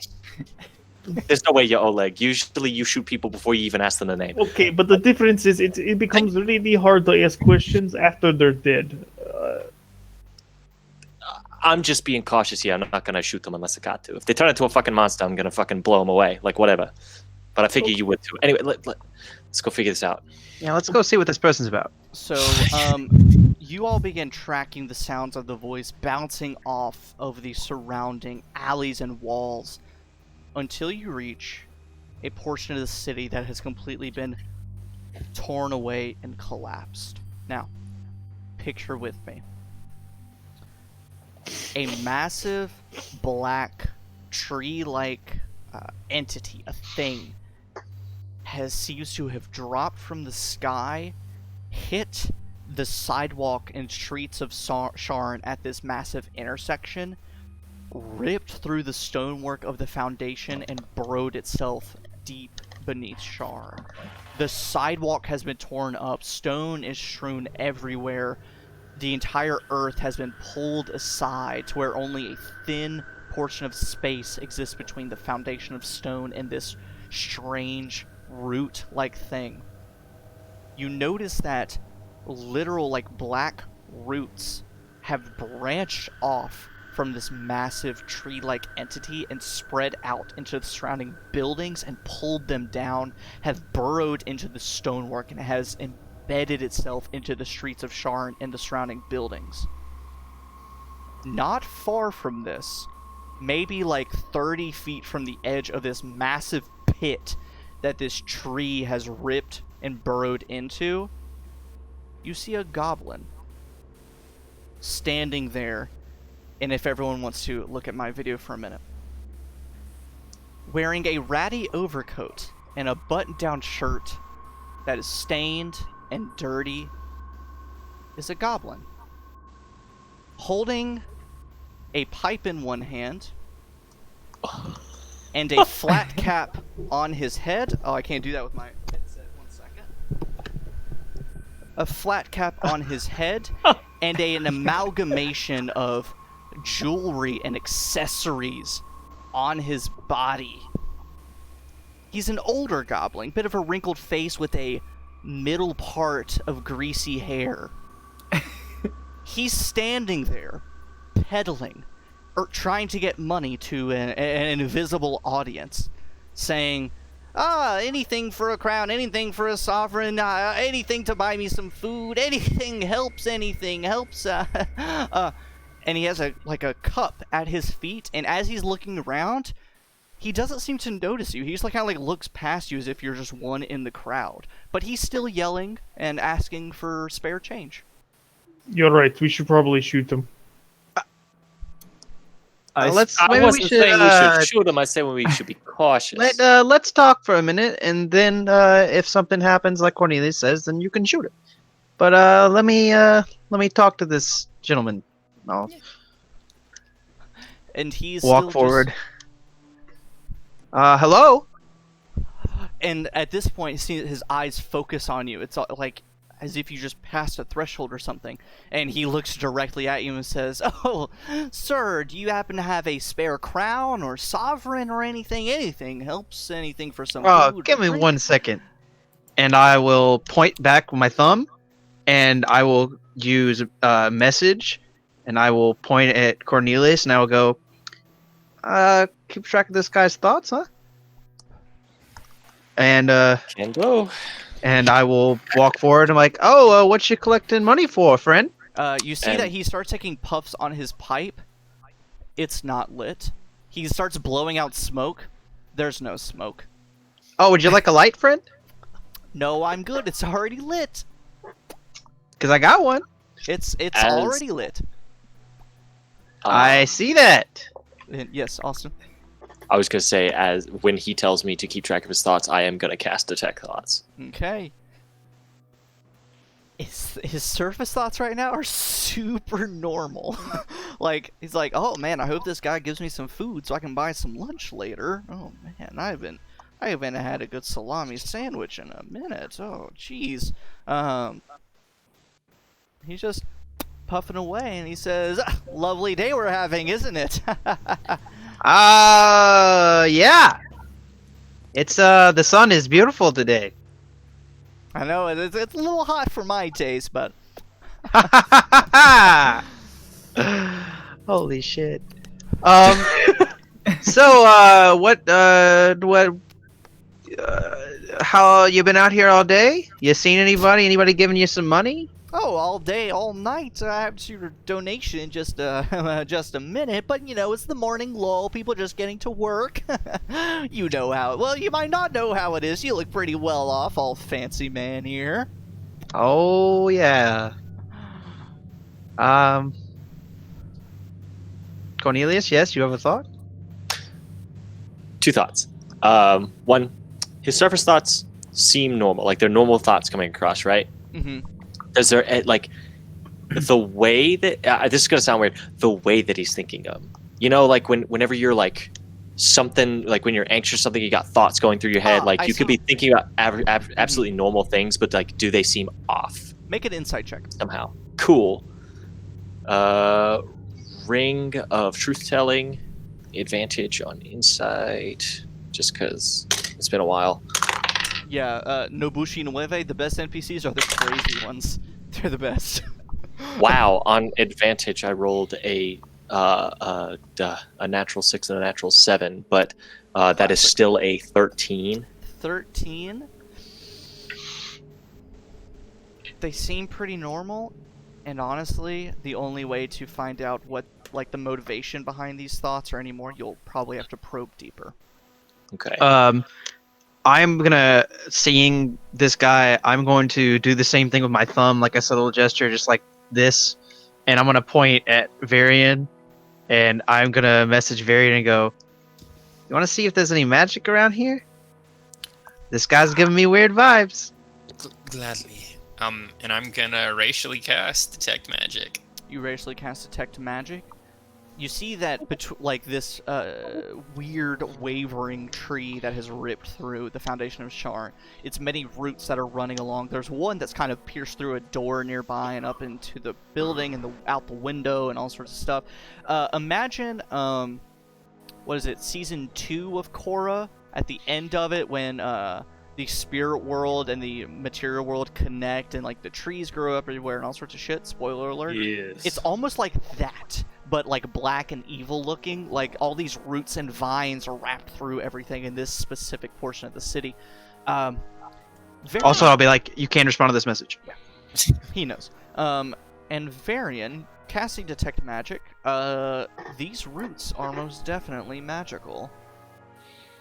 What kind? Do I see any that question is a good one, but also, Do I see any magic on anything else? Particularly our greasy goblin friend. Make an Arcana check for both of those things. Okay. While he's making that roll, the second thing I was thinking of is that Detect Hot says that I can detect other things within the same radius. Like I can detect things I can't see. So, just in case, is there anything that going on within the same area Okay, that noted. you don't see? Sweet. Carson? Okay, first Arcana is going to be an 11, second is going to be a 23.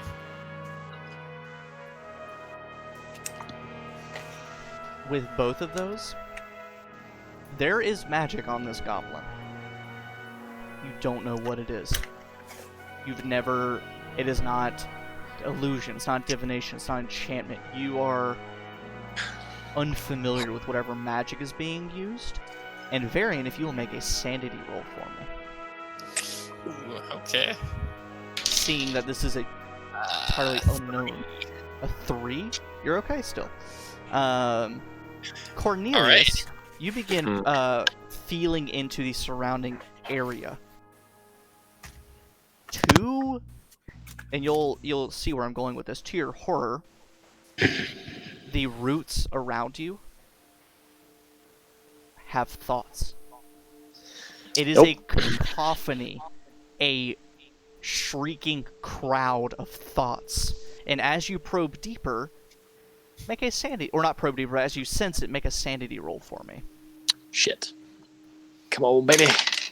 9. 9, you're okay. But these roots, this thing that has burrowed into Sharn, is a living thing to some capacity. Oh, that's not good. Okay. I'm going to message Donovan back and just say, there's something magical about him. I can't tell what kind. Thanks. What's your name, friend? His face goes really soft and hollow for a second, and he looks like dead into your eyes. Then he says,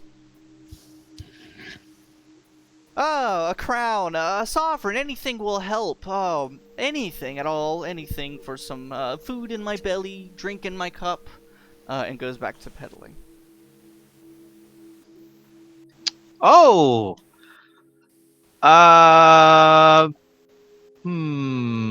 And Cornelius, with your detect thoughts, when Donovan asked this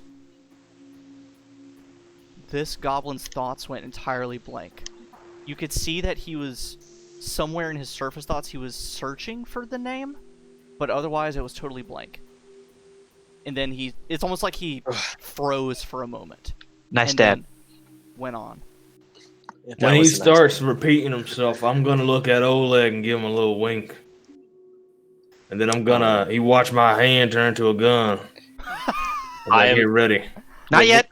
When his thoughts go blank, I'm gonna try to push deeper. I'm gonna use continuing detect thoughts to push deeper instead. I would like to bonus action use unsettling words to have him dick a minus of a bardic inspiration die on this. Do it. Roll that. All right, roll that. And that's -8, baby. Well, he got far less than a 0 on that roll. So I will reward you so. Donovan. Oh no. Not Donovan. Cornelius, you're the one that's listening. Mm-hmm. You probe deeper past his blank surface thoughts, and in one ear, you can hear this goblin going, what was that again? What did I call myself? What was that? It was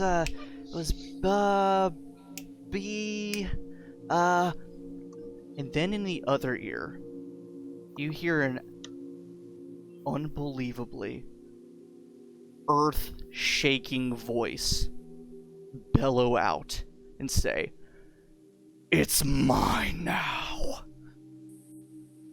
And then the goblin's voice gets cut short, and you're pulled back into his surface thoughts for a second, back to silence, and then he keeps going and saying, "Oh, sovereign, copper crown, anything will help." and goes back to his pedaling. I will look at Spike, seeing him turn his arm into a gun, and go, "Don't shoot him. Do not shoot him." Well, what if I just scare him a little bit? Something's I'll toss a gold piece at him and I'll go, "You have a good day." And I'm gonna like turn. Let me shine your shoes. Let me That's okay. That's okay. My shoes are fine. Please don't. You uh, go about your business. Oh look, over there's another person who's gonna give you gold. He turns Actually, over.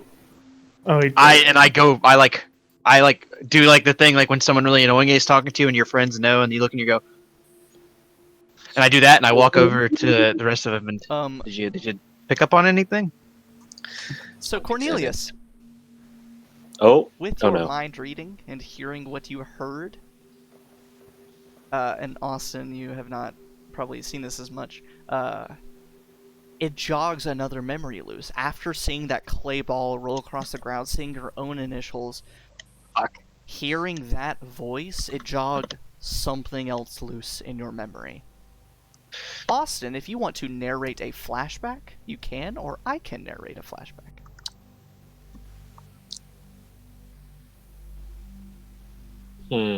Okay. All right. So, kind of like memory comes into mind, and it's Cornelius standing in kind of like ceremonial garb, you know, like kind of like plain whites, like if you're getting baptized or something, right? Standing in front of just looks like a big hole in the ground, and there's a bunch of people like standing behind him, and just the same phrase, "It's mine now," being said in his mind over and over and over again as he falls forward into a pit. And then everything is dark for a while. And then the next thing that he sees is an alleyway filled with trash and ragged clothes, remembering the day that he woke up in Sharn. Austin, if you'll roll another sanity check for me. I love it. That is another 9. All right, you're okay. So Donovan comes back to you and asks, like, what'd you get? What'd you read off this guy? Something's in his mind. When you asked him what his name was, and he blanked out for a second, I immediately tried to dig deeper, and it sounded like he was remembering his name, and something else said something to him in his mind, and that his memory just went blank. It kicked me out. Like whatever it was that was talking to him kicked me out of his mind. You think it has to do with this big tree? Absolutely. When I was just scanning thoughts in the area before I started trying to probe into his brain. I know that sounds really weird. You don't know me as well. Anyway, I probe in people's thoughts all the time. Don't worry about it. I was listening to the area around us, trying to see if there was anybody else around, you know, and I didn't hear other people. I heard those, and I point to the tentacles. I was like, they have thoughts. They're alive. It's hundreds, millions voices, something. I don't know. But whatever it is, something's in his head, and there's a lot of somethings in those. This isn't good. This isn't good. This isn't good. This isn't good. Yeah, tell me about it. Varian, hearing not what I that, signed make up a sanity roll. 7. 7? You're okay. Cool. Well, It's fine. I'm used to this kind of thing. Oh, let's get the move on. I mean, I think this is what the problem is. This tree here. Oh, good reasoning, detective. Thank you. Okay, just real quick. So this guy, and I kind of point to the goblin. This guy is the only other guy other than the 6 of us that we have seen. All the magic has stopped working for the city. This guy's the only guy that we've seen. Everyone else is gone, but they were here recently. there's thoughts in this tentacle, in these things that are coming out of this sky. There's thoughts in them. I think I know where our people went. You think they're all inside? Either that, or they've been either they have been absorbed into it, or they are physically wherever. That's what. You said there was a tendril somewhere close, right? Yes. I would like to unleash, pretty much like I'm gonna crumble up my secret weapon, which is just some of Varian's mom's cookies. I'm gonna crumble that up, and then it's gonna take a lot of strength, but I've already broken them up, and I'm gonna toss them into my shotgun, and then I'm gonna shoot that into the tentacle. Whoa! And then I was about to say, Yeah, can we ask questions first? Yeah, you all have a moment in the as you tentacle, watch and then- Oleg crumble up cookies into his hand and start trying to stuff it into his shotgun. Can I hand in the old scones I have in my inventory for a little extra punch? And then I'm gonna unleash that shotgun into the tentacle, not the goblin, the tentacle. Can you and- wait a second? Because I want to have something I want to do first. Can we ask maybe? Does anybody have a way to like dispel magic or something? We can maybe, if he's charmed or something like that, we can actually get a coherent answer. Because I mean, I have Blow him up.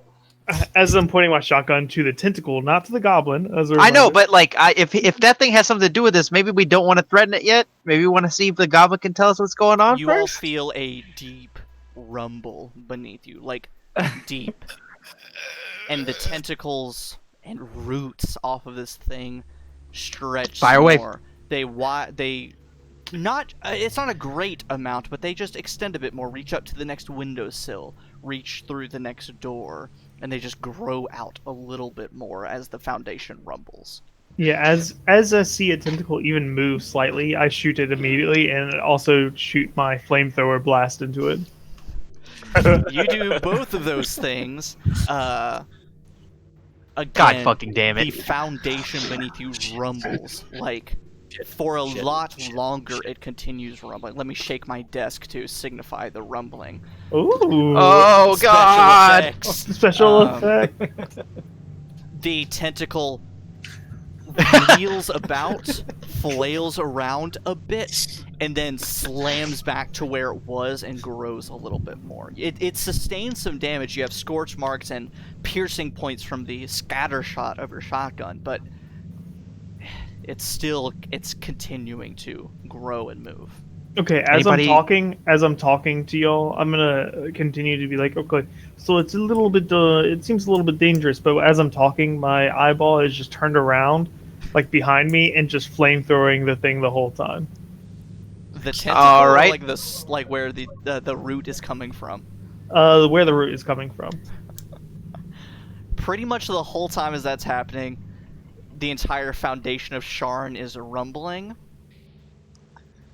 Varian, you hear a thudding sound, and you glance up, and debris that had been caught on upper levels of Sharn from the Skyway. When the Skyway collapsed, debris fell, but some of it fell onto balconies and bridges and stuff, and all this shaking has caused it to fall loose, and it's coming right on top of you guys. I'll need you each to make a dex save.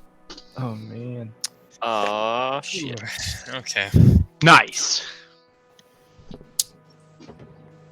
Oh no. Alan, make a dex save. Nat 20. Oh my God. 27. Oh, I'm here, I my forgot that camera's Alan's in here. delay, so he was actually here like 5 Yeah, minutes ago. so let me go through the line. Carson, what'd you get? Okay, so I rolled an 8, but would I have enough time to Misty Step away? It's a bonus action, not a reaction, so It's I a bonus understand action, if you say not no. a reaction. Make a quick intelligence check. DC 20. 19. 19. Unfortunately, you would not be able to Misty Step. Cornelius, what'd you get? Oh, 18 plus 3, 21. Oh, sweet. Spike. 11. All right. Wendelin, natural 20. Donovan, what'd you get? 20. 20. Awesome. And Dirty Oleg. 20. 11, but is Also, could I try? It's a bonus action. Can I do expeditious retreat? Make an intelligence check for me, DC 20. That's gonna be a no. Awesome. So Oleg, Spike, and Varian, you're going to take 18 points of bludgeoning damage from falling debris as the foundation of Sharn is shaking and loosening debris over your heads. Does the Gobbo Like survive? Yes, he got a natural 20. He survives. It just falls Sweet. comically on either side of him, and he keeps begging on the street. Bro, he's crazy. As he dodges that, I'm gonna go ahead and toss him a gold coin for his performance. I already gave him one, and I was like, Yeah, he thanks you profusely. He asked for if he wants you to shine your shoes, shine your gun. He'll Yes. pet your tentacle thing. He definitely won't be petting my tentacle, but but I'll he shines shine your my. shoes. He can shine my shoes. Yep, he shines your shoes. Of course, Oleg was I don't care. Perhaps we don't anger the tentacles anymore. I don't think the tentacle threw down the debris. I think that came from above. Well, yeah, but the tentacle did the rumbling, which loosed the debris, which came down from. I don't. Correlation does not equal causation. You are. Okay. all right, hey, Varian, do you think that you could get rid of any charm magic going on in that guy? Anything like that? I suppose I could. Yes. I don't know what's good. I don't. I don't know if, as a side note, I have lesser restoration, but I don't think it would help with crazy. Well, I think his craziness was probably caused by some kind of magical effect. Whatever thing is going on, we should probably get rid of it so we can ask him if he knows what happened to everybody else. Alright. It's possible we can try. Why not? Yes, Okay. We don't have any other leads right now besides shooting the ground. I can do that some more. I was kidding. Please don't. I go up, brushing myself off to our goblin friend. Oh, a crown, a sovereign, anything helps. Anything to fill my cup or fill my bowl. Anything. I'll walk over and I'll distract him so Varian can like grab his head and just. Oh, welcome back. Hi, how's it going? Hey, look at me. Hey, waving at you. Look at me. I really don't think that the distraction's necessary. All right, and what are you gonna do? You said dispel magic. Yep. If you will do me the honor of making an intelligence check for me. And I will inspire you. You are Okay. inspired. You get Okay. a D8 to that. That's a D8. All right. Intelligence. That's gonna be a 23. Or actually, sorry, I was thinking Arcana. That's gonna be a dirty 20.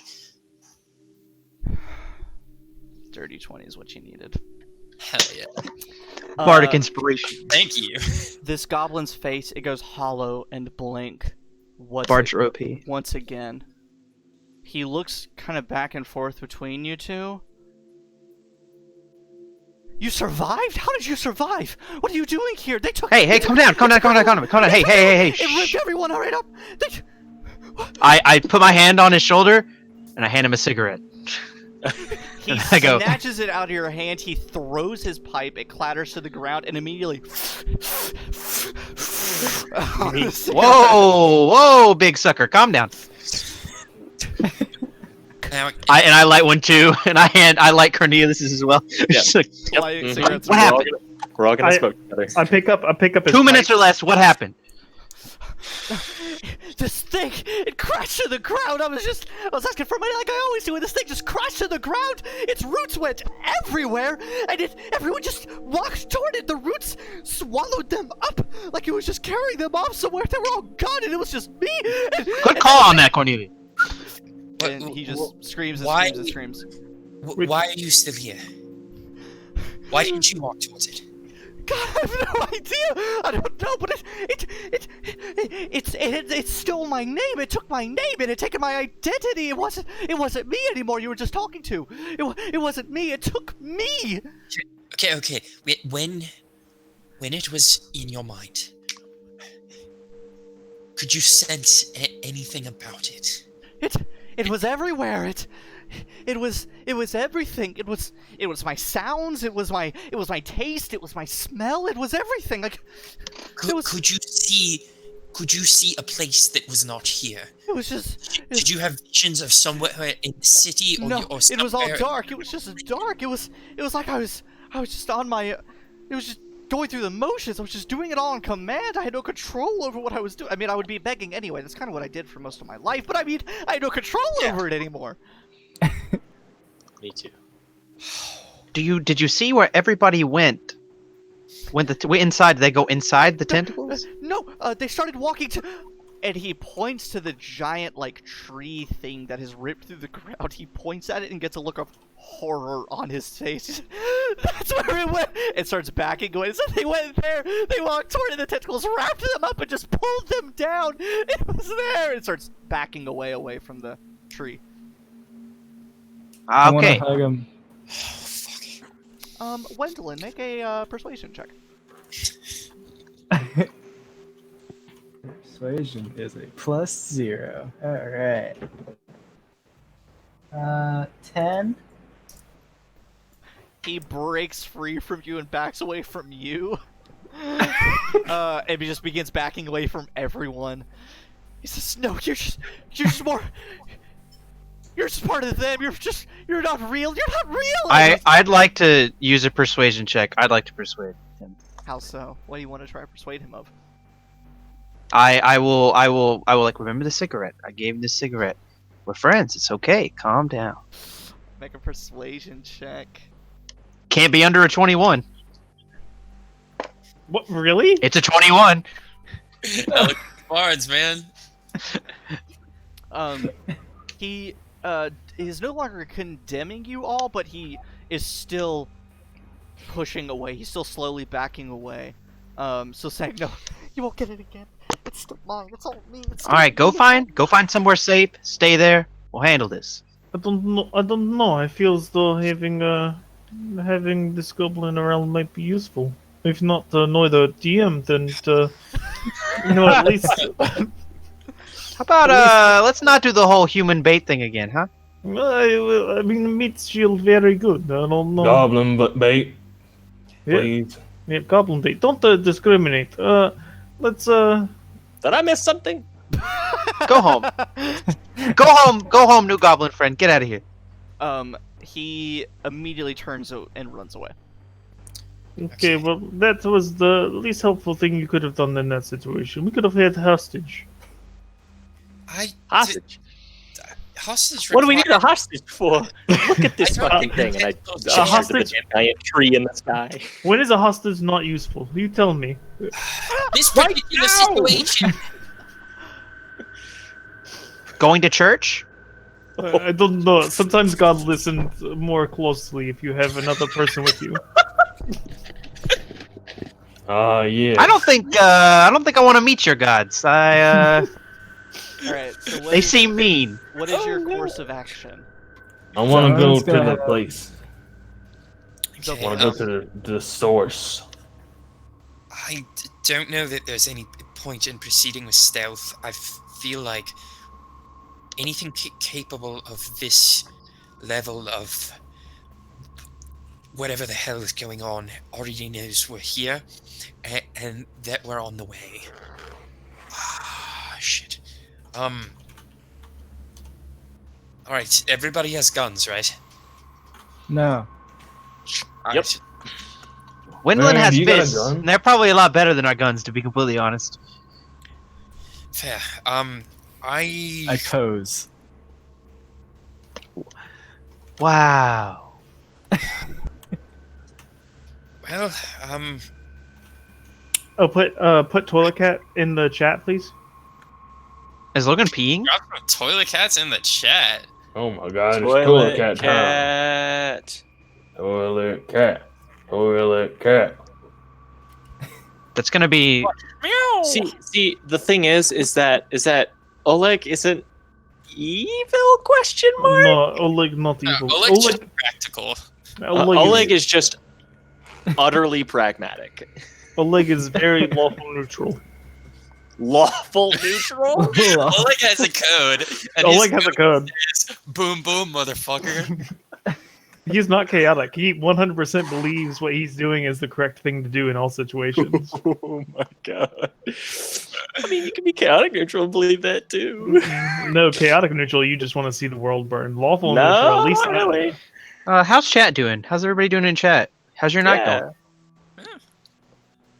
Are you having fun? Also, I have yes, some it is tenders. black and purple. It's supposed to be the tentacles. Also, you would be very surprised how hard it is to find a beard or a wig during Halloween. This was the only wig that they had in like a Is that a couple. beard or a wig? I genuinely can't tell. This is actually a wig. Okay. It's supposed to go on top of your head. That this is how only wigs normally standing up- work. This is only standing up because there is a piece of yarn that my wonderful wife helped tie around to the side, and there's actually like a strap that is completely useless. That is right. Behind every great man is a woman tying a wig to his face. Pretend it's a beard. A shout out to my wonderful wife. Shout out. She's Shout out definitely to- asleep by now, but Probably. All right. So what is y'all's plan? I guess we're gonna go approach the big scary tree and see if it eats our souls. I think. I can't think of My soul anything probably. else. I mean, we could have played hostage to talk to it with, but you Oh my decided God. to let it go. But let's get going. He wasn't gonna go anywhere near that thing. He had no choice, but you decided to let him go. So. Yeah. So What if How we horrible of me. what if we sacrifice Scooch? Scooch? Who's Scooch? Who the fuck is Scooch? Squanch. Is it Squinch? You want me to sacrifice Squinch?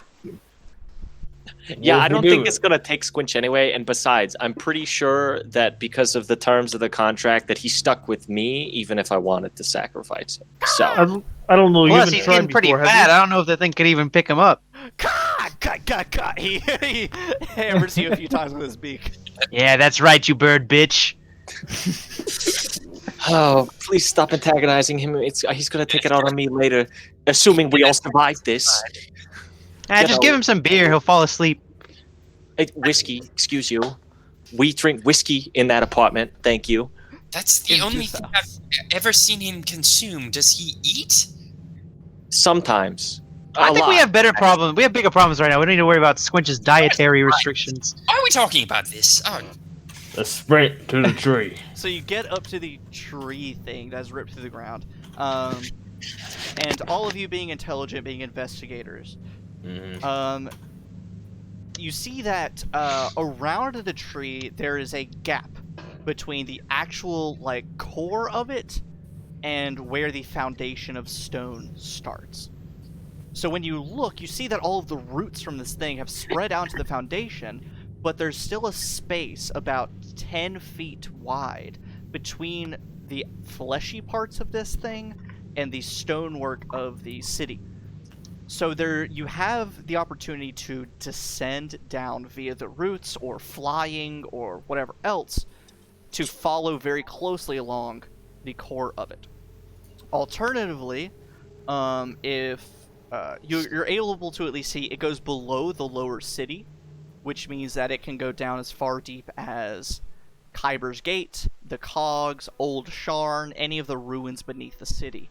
But also, this thing being so tree-like, you look up and you can see that it just goes up into clouds and mist and fog. But it's you can't help but think that it must lead somewhere. So you sort of have three options. Find alternative paths and roam beneath the city in all the various ruins and stuff for who knows how long. Descend the various routes and craggy bits where this thing has ripped through the foundation of the city, or go up. Varian, when you checked magic in this thing, did it have like a pulse? Did it like lead anywhere? Did it emanate from a source? Is the source down or up? Maybe that could give us an idea of where we need to go. let me think. Not with the range of detect magic, because it only goes up to 30 feet. But this whole thing is magical and somewhat alive. I think as though we didn't see anything when we were up there, but however, I mean a slip and slide sounds pretty good right now. Does it? Yes, it does. Is there like a way to do an Arcana check to see if like there's like a magical like pulse coming from somewhere, or like if there's any direction that would make sense to go? Because like, or like, is there a way to do like a nature check to be like, this is how trees work? You I have- remember this goblin say that it pulled the people down? Okay. That doesn't necessarily mean that that's where the source is. That's just where at least the people might be. Going back to the go ahead, Cornelia. Sorry. I was gonna say I have two ideas. One is a comment to the group as Cornelius. The other one was a bad idea. Comment that Cornelius is gonna make. It seemed like it came down. So the magic in this place has stopped working, and that comes from beneath the lines beneath the city. I think even if the source is down or up, whatever is important to this thing is down.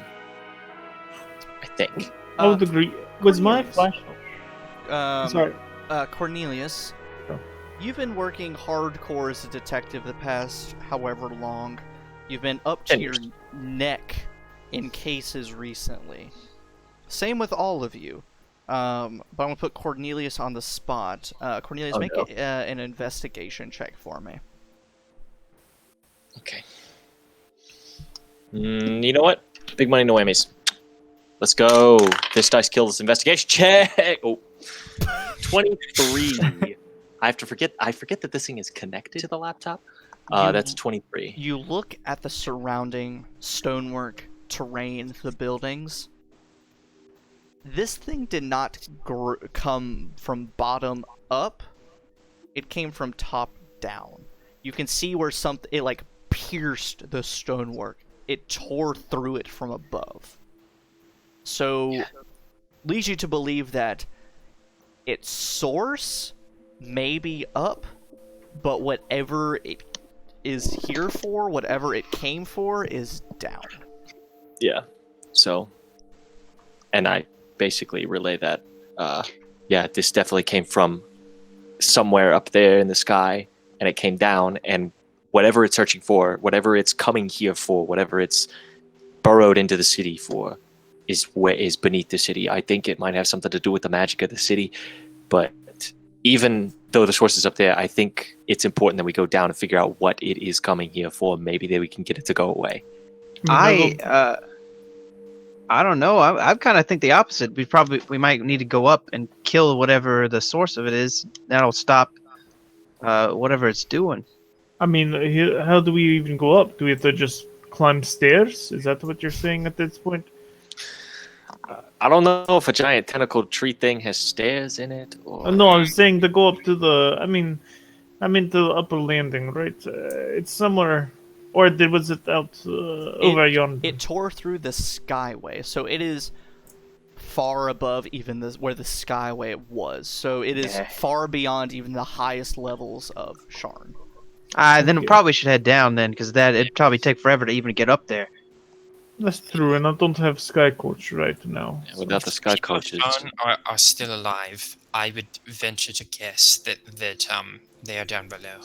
Now my flashback was a flashback, right? It wasn't like a connection with something that was happening currently, or It was was a it kind flash. It could be both. It was at the very least a flashback. Up to you whether you want to connect it to. The current Okay, and situation. I don't know, because this doesn't feel very. Does Oleg connect the mind flare, or not the mind flare? I'm sorry, I'm making outer character jumps. The Delkir. Yeah, Delkir to what's happening now, because the shadow magic you said wasn't very similar to the. You don't recognize this magic, this appearance, anything, but the theme, the motives, what you've heard, it fits a Delkir portfolio. It just doesn't match, like the skinning, the method, but it seems similar. It feels very similar to these things, but not quite these things. It feels. I had a bit of a thing in the air when I passed out. Connecting back to a time. I don't really know how to explain it, but I have some connections, unfortunate connections with Dokir. Magic and it feels very similar. They were abducting people and putting things in their eyes. I don't know if that's happening now, but I don't know. I do think that we should go down, obviously, and I go ahead and step on the tentacle and see if it's able to slip and slide down safely. It's not necessarily slip and slide, but they're close enough to jump or climb between them.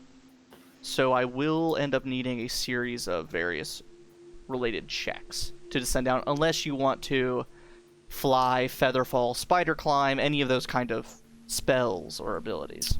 I'm gonna try to feather fall as much as I can personally.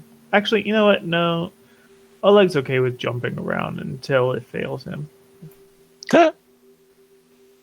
I would say we just feather fall down there, because that works on up to like 5 people. Featherfall itself. Let's see here. At first level, you can choose up to 5 people, which means that the 2 of us would have to cast that. Or you could cast it second. Well, level. I mean, I have 2 tokens of Featherfall, Oh wait, so no, I can you're just right. use one myself. And then Actually, you I don't guys- know if you can cast Featherfall up. Can you? It doesn't have a provision for upcasting Oh, in the wording of the spell. I Yeah, feel like so that would make I sense. could, We like- could add more people. Yeah, so But since I that's a have token, I guess. 2 tokens of Featherfall, I can just Oh, yeah. use one of my tokens, and you can cast Okay. it on the rest of y'all. Yeah, that sounds good. So let's just Featherfall down, I suppose. I mean, the problem is we don't know how many times we're gonna have to use that, because it's not like it's just gonna be a straight. Unless I'm wrong, Drop. Logan. It's probably not gonna be a straight drop down, right? That'd be pretty correct, just because you're in the lower city, and you're gonna have to pass through like the sewers in Old Sharn, Kyber's Gate, the Cogs, Lava Pool. Like, however far this goes, you're not sure. How about instead we use Featherfall as like a last minute option, just in case somebody Yeah. falls, and then we can just jump if that's the case. Yeah. You know? Sure. Okay, so you're gonna climb and jump your way until you need magic, is what I'm hearing. Yep. Yep. All right. Basically. So you all make your way to the first layer of roots that are burrowed into the foundation of Sharn to begin your descent below Sharn. And that's where we're going to take a freaking break, because we're 2 hours in. We need a break, get refills, get snacks, get toilet cat breaks, feed the toilet cat. Yeah, I gotta feed this one. Thank you everyone for still hanging out. We are in the end game now. So stay tuned for what has caused this rapture in Sharn. For you, my players, I'm going to bump this over to the just chatting display, so that way we can still chat with people and whatnot if you don't go away, and when you come back early we can still chat and whatnot. So For everybody who is still here, say hello to my cat. His name is Toland. He's amazing. He's Hey, also loud and Toland. large. He's very loud and large. Logan, are you okay? What's his concentration yeah, I'm good. face? I was concentrating. I couldn't find the right window. Now I'm going to go get a refill. I'm gonna get up for some food. I'll be right back.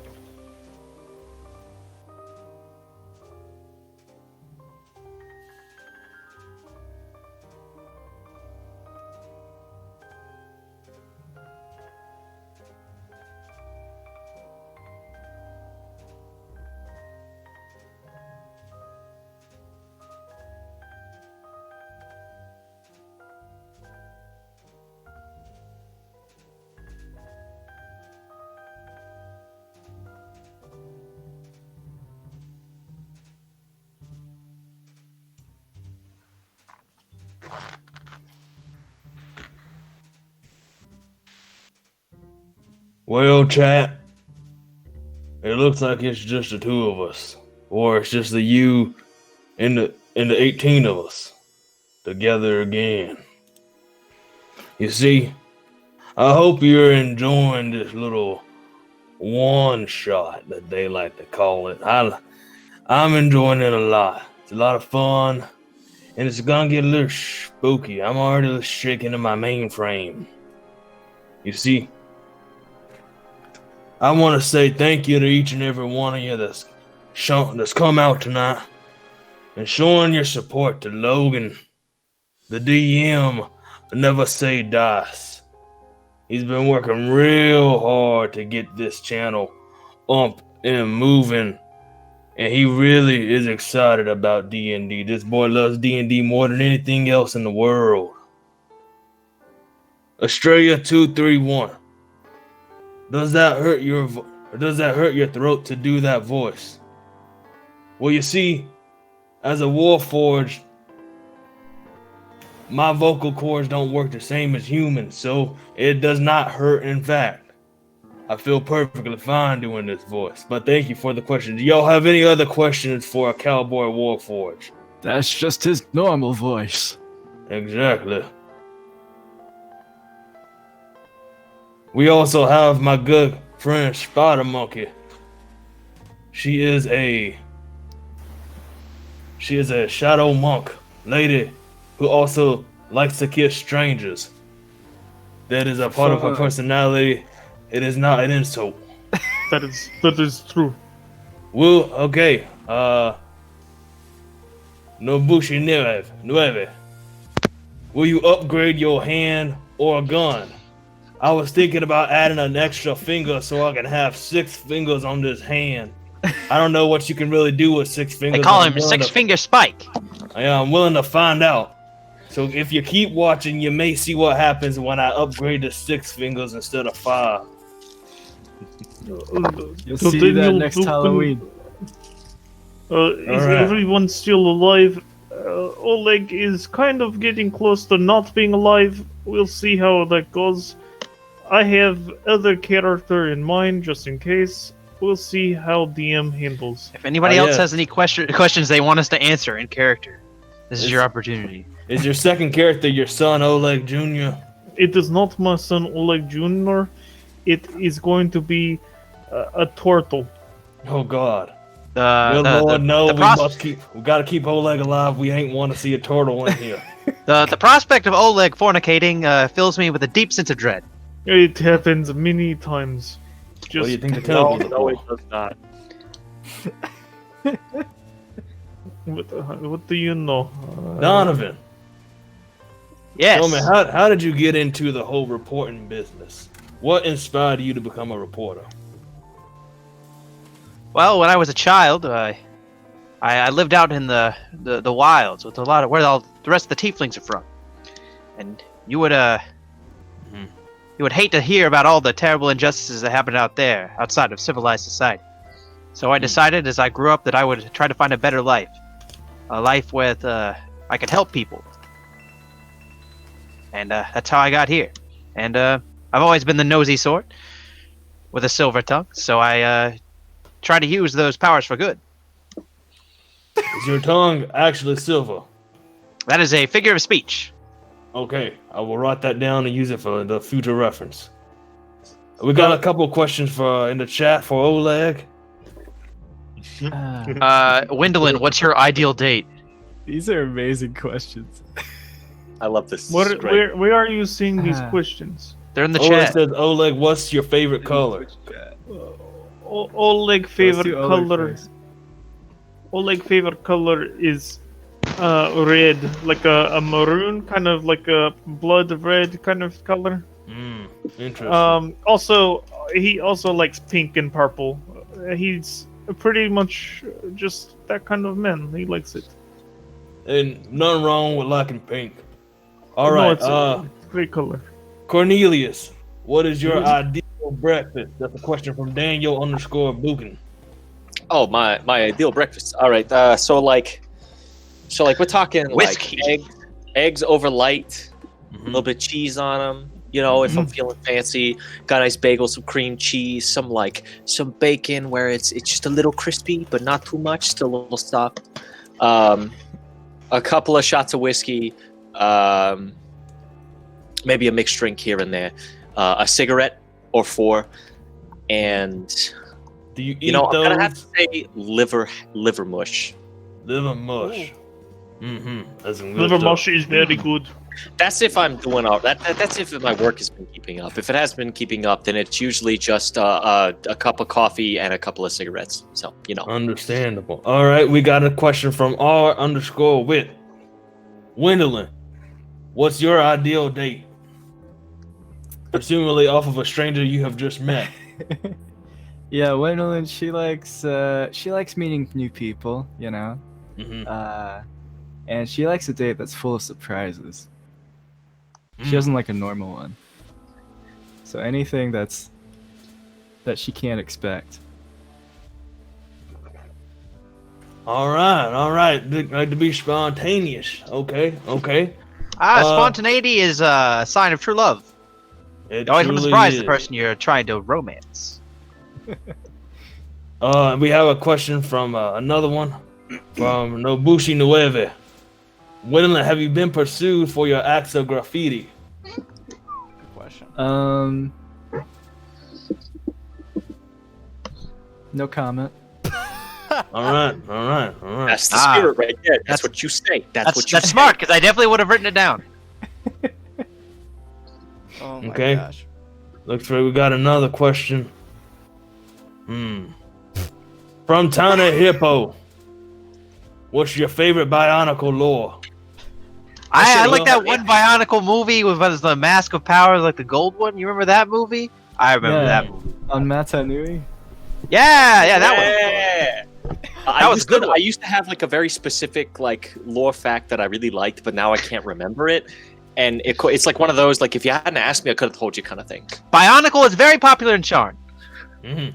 Of course. Well, yeah, it's very popular. We'll be taking more questions at the end of the show. Now back to the action.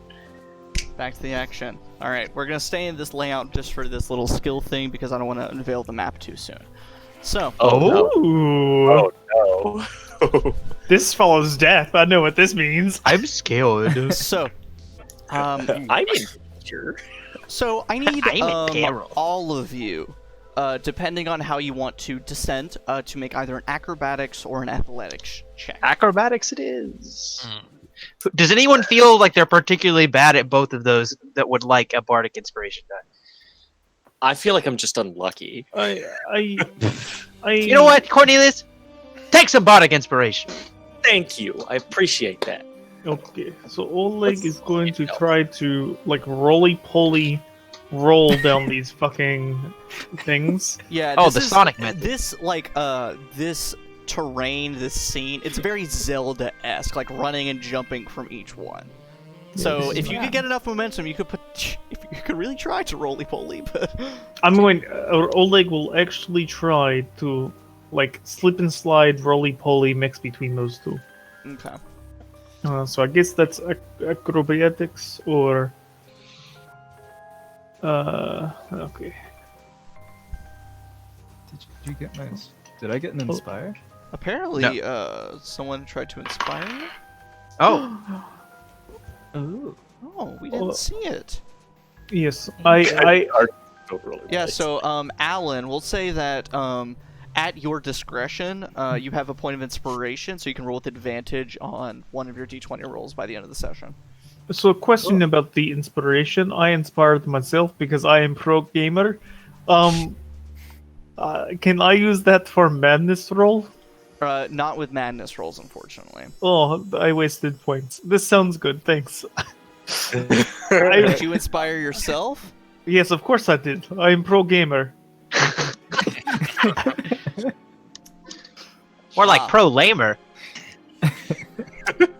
I'll refund you your points, or you can use it for an inspiration later. No, I will give inspiration to I will give inspiration to Varian because Varian is my favorite. All right. So we'll work our way across. Donovan, what was your athletics or acrobatics check? 23. Okay. Cornelius. I'm gonna save that inspiration because it was an 18 acrobatics. Okay. Oleg. 19. Okay. Spike. 18 athletics. Nice. Ooh. Varian. 14 acrobatics. 14 acrobatics, and Wendelin. 24. Fucking easy. Wendelin is parkouring, spider monkeying off of all these I only got one less than that. eldritch roots and shit, but that's her thing. That's what she does. It was easy. So she's quickly passing everyone, making her way down, doing that Olympic gymnastics, swinging on some of the roots and then landing, sticking the landing, and moving on. Unfortunately, as you are all running, jumping, sticking your landings, running to the next one, jumping, Varian, your foot slips. You grab onto the exterior of this root-like appendage, and it is so slimy and cold that you can't get a grasp, and you begin to fall. I have a question. Yes. Oh, never mind. You got it. Yeah, I'm just gonna cast fly on myself. So you fall for a few seconds, and then finally just your dragon mark glows, your hair flies out, your robes whoosh, billow out around you, and you cast fly on yourself. Oh, I was hoping to save the magic for later, but It's okay. You look pretty cool now. You're flying all over the place.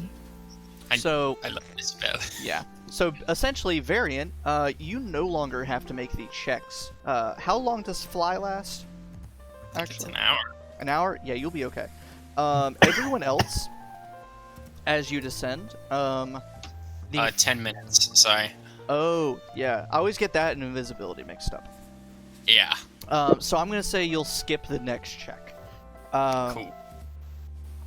So right now, you guys are making it through the foundation of the lower city, and you can see all the various branching tunnels and sewer rivers, essentially, of the city of Old Sharn, where you have adventured before.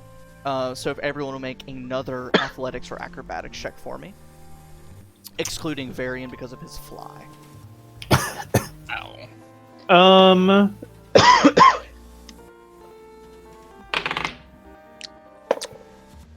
All right. Before I do this roll, I think I'm just gonna end up spider climbing instead.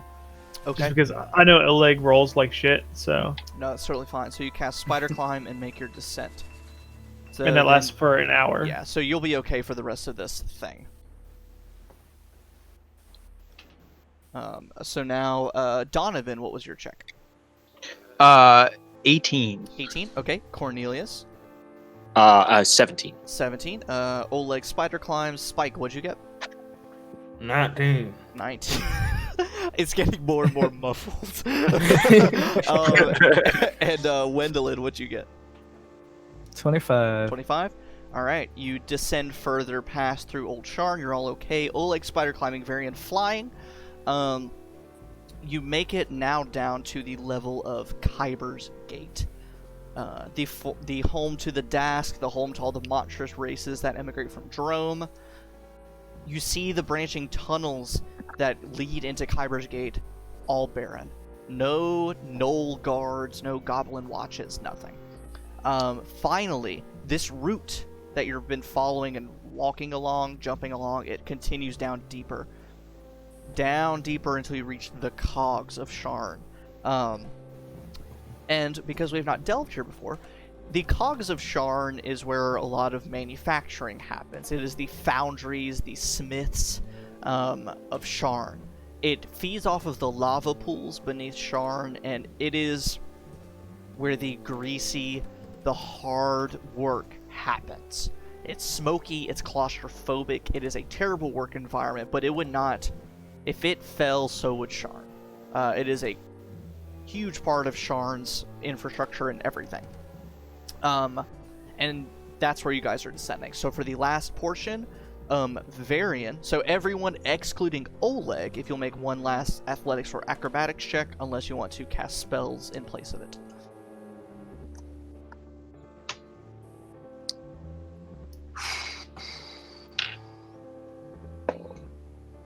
And Donovan, what'd you get? 21. Okay. Cornelius. 18. 18. Spike. Got a 10. 10. Varian. With my portent roll, I'm gonna choose to roll a nat 17 +1 for an 18. That's what I like to hear. Hey, I'm not gonna don't ever forget to roll those portents. I'm not gonna redeem a flashback or anything because I'm the DM and I can do whatever the hell I want. Carson, if you would do me the honor of narrating your portent at this moment. Okay, cool.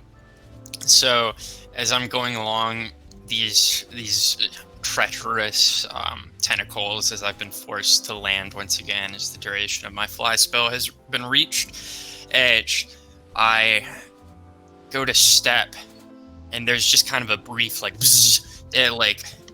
almost like a static interruption in my mind, and as I see myself putting my foot there and slipping and tumbling down, and so in that second I move it 6 inches to the left and find safe purchase and just Abso-fucking-lutely. You do that and you land. Wendolyn, what did you get? 21. 21? Yeah. You're a monk. You can do whatever you want, basically. So, Spike, you make your final leap going down all of these routes, jumping. And you're using athletics, so you're pretty much running, jump, every single one. You're a warforged. You don't necessarily get winded. You don't get parched for thirst. You don't get cramps right underneath your ribs or anything. You can keep going. Spike just got a point of inspiration. But Spike, you run, jump, slow motion. You see Varian stop, re-gauge his movements. You see Oleg spider climbing downward. You see everyone else making this jump. And you get this sort of vision of the last war. You're standing on the battlefield, the trenches behind you. You're nothing but a metal man marked with paint.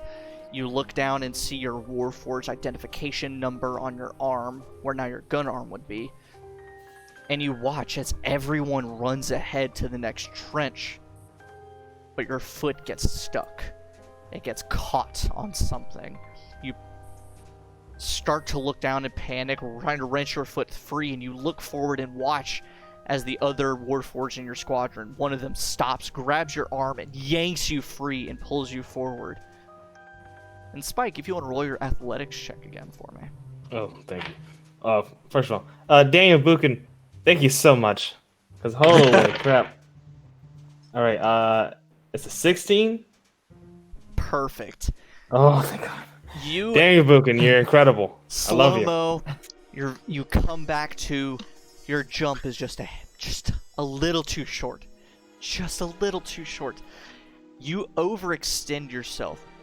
You feel all of the cables that connect your body together start to extend and stretch to the point where you're worried they're going to snap, but you look at your other members making this jump. It starts to dawn on you that you might be the last citizen of Sharn, or one of the last citizens of Sharn. And if you don't make this jump, it could spell doom for the entire city and the entire future of the continent, as Sharn is one of the hubs of culture and civilization. You overextend yourself.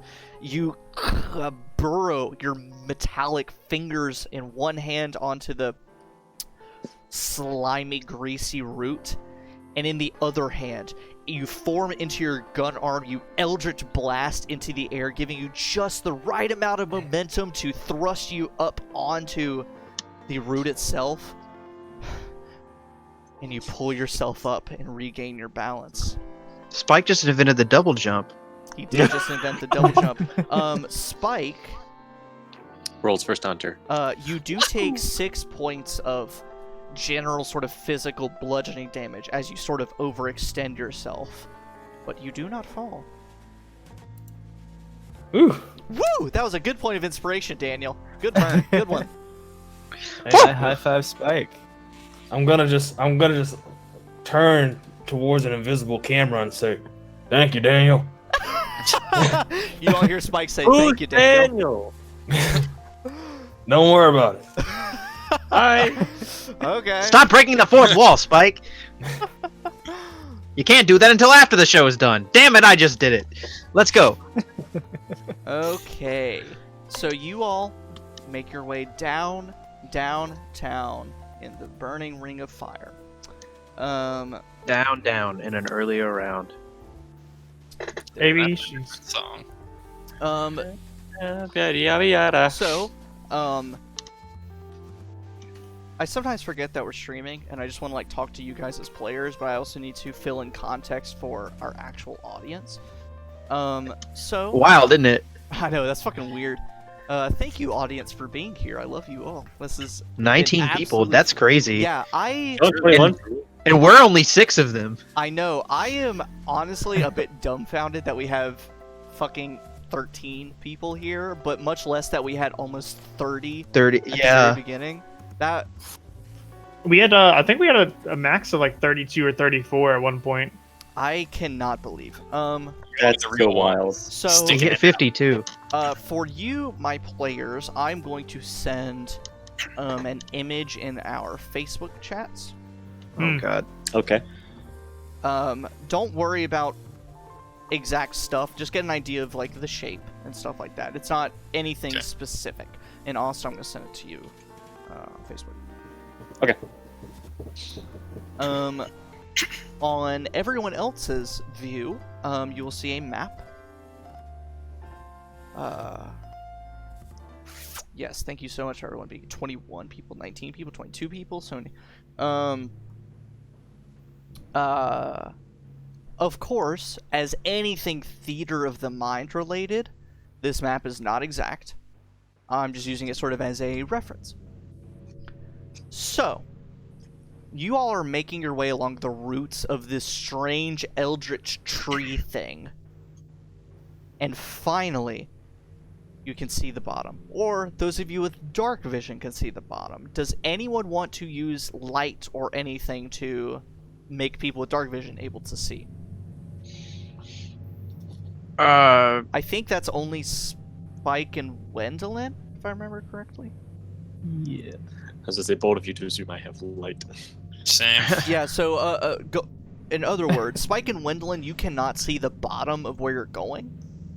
Does, I'm not going to retroactively say you had disadvantage on those skill checks, but, Actually, I can cast Gem of Brightness. If I use Gem of Brightness, it doesn't use a charge. perfect. To do 30-30. So Sweet. So you cast some light. So, everyone, you see the bottom. Everyone take a hydrate break. Don't tell me twice, brother. This is not hydrating because it's Coke, but yeah. I may or may not have put just a dash too much rum in this last drink I made. Nice. Drink responsibly, everyone. yeah, water is your best friend. As I hold up I'm the... chugging some fucking water right now. I might go grab a slice of bread. Go to town. Bread. Red. So, Bread burger. the cogs, as I have said, are a very claustrophobic foundry level of Sharn. It's full of just barracks and forges and things of that nature that are constantly building things for the upper levels of Sharn. I guess comparable to the forges that the orcs or the uruks had run in Lord of the Rings. It's just sweltering and terrible down here. But as you descend, the normal heat of the cogs is gone. It is not sweltering and hot down here. In fact, it's no different than where you just were. As you descend down and you make it to one of the final landings of roots, if you refer to the map that I've sent you all, in the center of this circular room, there is a mass of pulsating tentacles and blackened flesh. There are roots, an immeasurable amount of roots that run and connect down all of the corridors branching from this circular room. You notice on the roots that branch off from this mass, there are egg-like mucus sacs, like cocoons, that have vaguely humanoid shapes in them. And as you're like taking all this in, one, I need you all to make a sanity roll.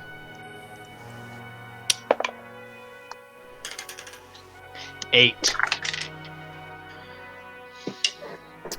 I'll make it just easy because there's so many of you. Carson, what'd you get? 5. Cornelius, what'd you get? My luck ran out. 2. Alrighty. Let me mark that down for. So I don't want to blow my load too early. I want to be able to tell a good story moment. Yikes. Oh yeah. Y'all know what I mean. Spike, what'd you get? 8. 8. Wendelin, what'd you get? 7. 7. Donovan 8. and Oleg. Looking on Travis' faces, it wasn't good. 4. Yeah! Oleg is okay for now. Cornelius, seeing this, and when I say a mass of writhing tentacles and blackened flesh and roots and these mucous membranes, this circular room is roughly 20, 25, 30 feet in radius, so roughly a 60-foot diameter. This mass of flesh and tentacles takes up probably a 50-foot diameter. So there is only a thin path around the entire edge of this thing at the base of this massive blackened tree root thing. Cornelius, as you gaze upon this source, this end point of this thing, instead of rolling a d10, I need you to roll a d20. Oh no. Which one is least likely to fuck me? This one, probably, I think. Mwah. 14 on the d20.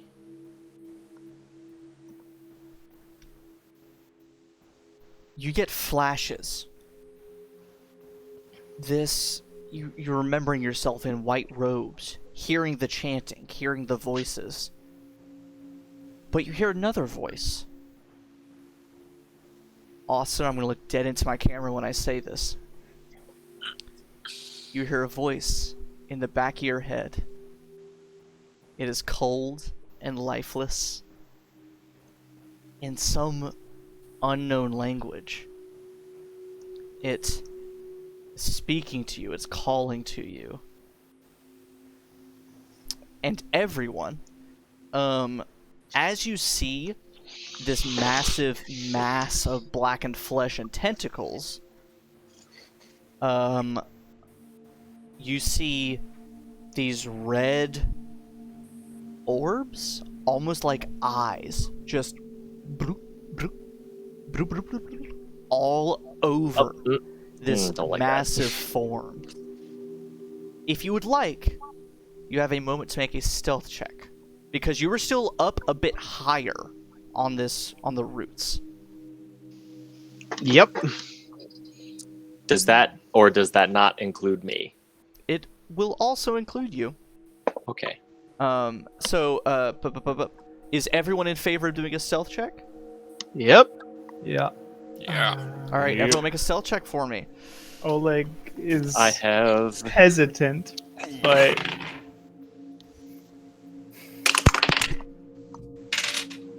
Varian, remember you have inspiration, at some point. Like a point of inspiration? Yeah, I gave you the point of Oh, yeah. inspiration. Austin, Daniel also just gave you an inspiration, and you still have bardic inspiration. Okay. Cool. Daniel, That's why the Green DA was with so Ravens. Hell yeah. Hell yeah, brother. Hell yeah, brother. All right. Varian, what'd you get? Ooh, 10. Okay. It Cornelius, was what'd you 7 get? before I used the point, so. With Bardic Inspiration, that's a dirty 20. Okay. Spike. 14. Okay. Wendelin. 24. Sweet. Donovan. 18. Okay, and Oleg.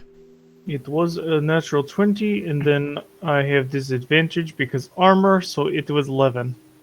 Oh, Classic Womp Oleg. that hurt. womp. I felt that in actually- my soul. I can cast Pass Without Trace or Silence.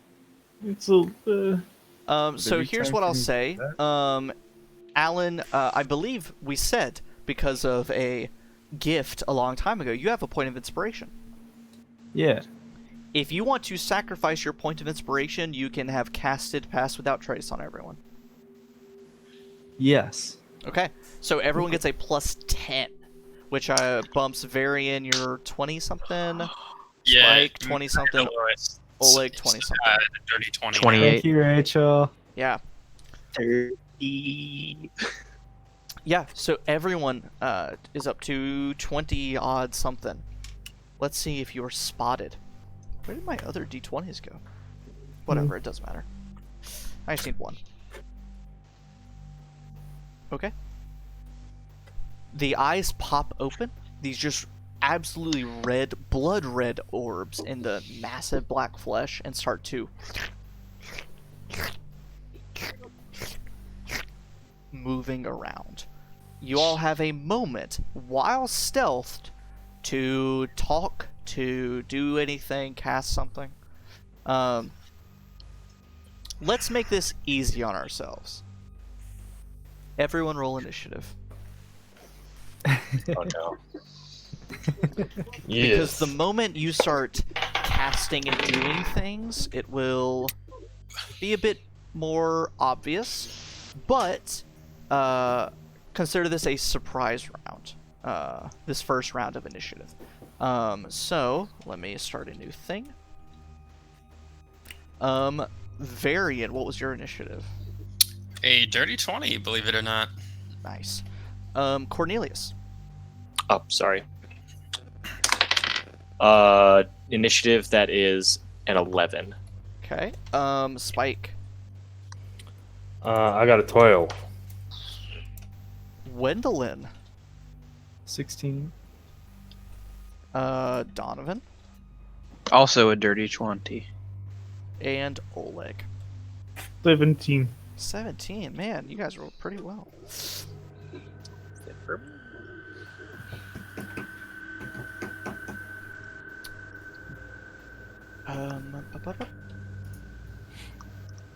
Okay.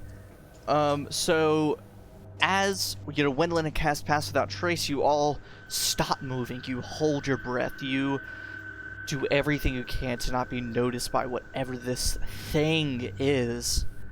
Donovan, Varian, you both act at the same time. So treat this as a normal combat round, action, bonus action, movement, etc. But it is a surprise round and you are unseen. So do that with that what you will. You currently, if you look at the map, that is what is below you, with branching corridors within the cogs.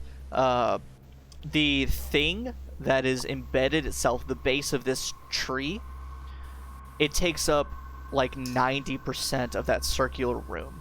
So there's pretty much a 5-foot wide walkway all around the edge of this thing, this living creature.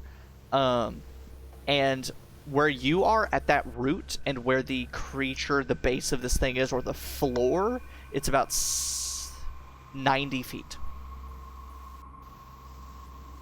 I look at Varian and I go,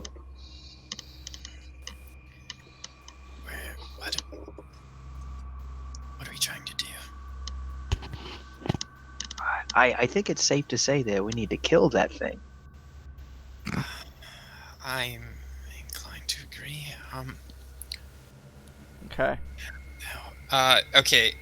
For clarification, spell-wise, how?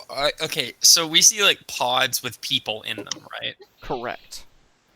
Okay, is that all over, or are they concentrated in one area? Like, if I use an AOE spell, a big AOE spell, am I going to hit them? So if you look at the map I sent out, Mhm. the circular area that's labeled the hub, there are no pods, no cocoons. But all of the walkways and hallways that branch off of that area, those have those tentacle roots with almost boil-like pods in them. It's like whenever a snake swallows something too big and you see its body kind of swelling in certain areas. It's like that, but with those cocoons. So in the circular room, more or less you're in no danger of AoE hurting anyone else, but in those hallways, yes. Okay.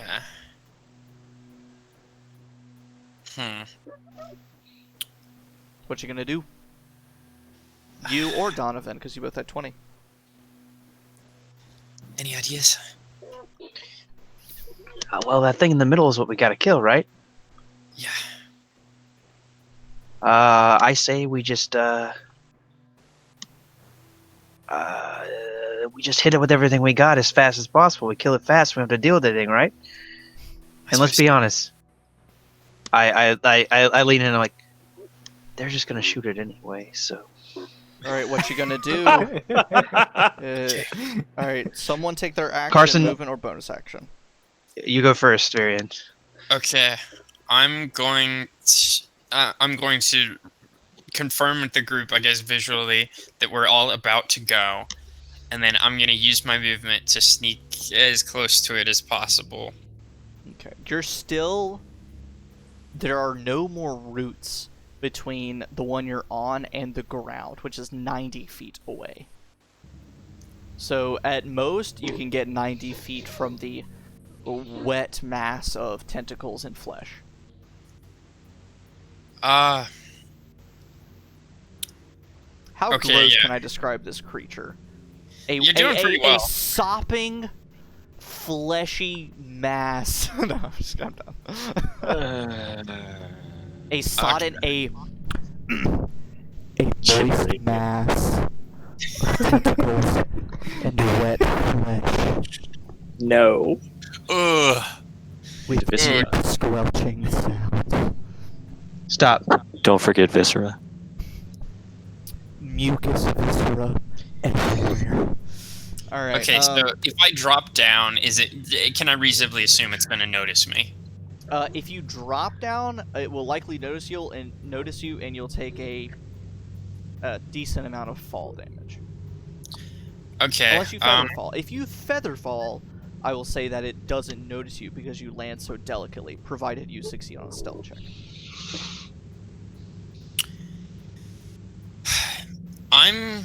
Okay, if we're all about to go, I'm just gonna get within 90 feet of it, and I'm going to cast Greater Invisibility on myself.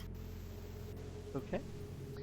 You all watch Varian creep toward the very edge of the root that you're standing on. He looks around, and you've all been with Varian long enough. You see his mind working, his eyes flicking back and forth, and this green sheen like filters over his eyes as he looks around, and then he whoosh, disappears. And that's gonna bring it to Donovan. And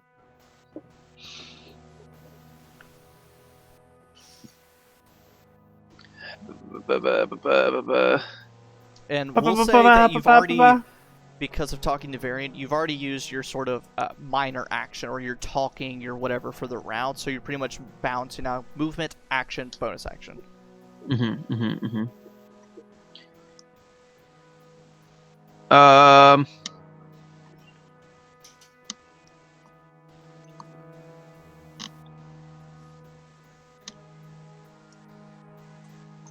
Well,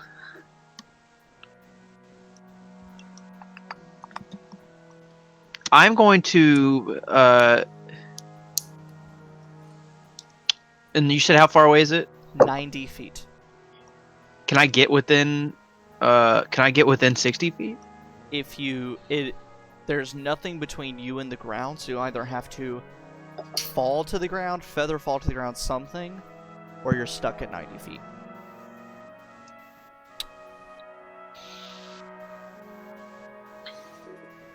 Alternatively, and I know no one is going to pick this except maybe, I don't know, Alan or Travis. You could jump and cushion your fall using the wet mass of tentacles and flesh. You could literally fall on the creature and cushion your fall. Potentially. You don't know exactly what will happen. But it looks like a soft landing. Okay. And that's for anyone, but I assume Alan or Travis would be the most likely to do it. Just throwing that out there. You could look towards Oleg because Oleg already has a plan for things. I mean, he's already used all of his talking and stuff, That's so true, at that's most true. he could like look at you, but yeah. Yep. That was legit my whole plan. Alan, we're meant to be. I know you so well. It's. I'm gonna. What you gonna do? Varian's gone. You know, I just say, you know, fuck it, we ball. And I take my hand, take a deep breath, look down at the thing, and I'm going to flick my lighter, and I'm going to cast a Phantasmal Killer on it. Word. What kind of save is that? A Wisdom save. Okay. What is flavor Phantasmal Killer for me a little bit. So, I flick my lighter and smoke just starts enveloping this thing, and like all of its eyes are surrounded by smoke, and the spell says it sees something horrible that it's afraid of. So I just so in its mind it pictures whatever this thing's mom might look like in its underwear. So he has to see his mom naked or something, and that's what he sees.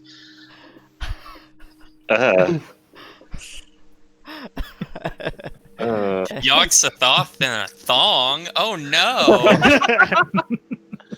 Oh my god. Okay. Oh my god. So it got a dirty 20 on its save. Can I use a point of inspiration that I have from last session to make them re-roll that?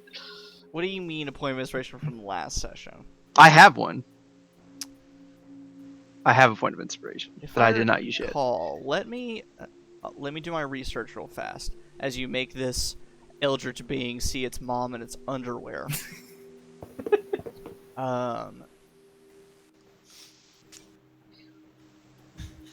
Hey! Well, I have one anyway. Now I have another one. You know what? Yeah, we'll That'd be say good. that redemption will mean that the creature can roll again. See if it rolls lower.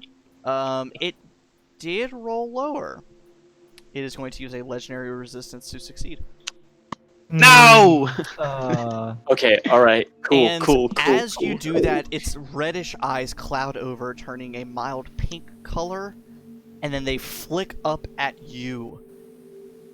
Donovan, I need you to roll a sanity check for me. 6. Okay. You see a vision of a black, gnarled, like, the tentacles you've been seeing in a bikini. It's more weird than anything. It does not affect you that much.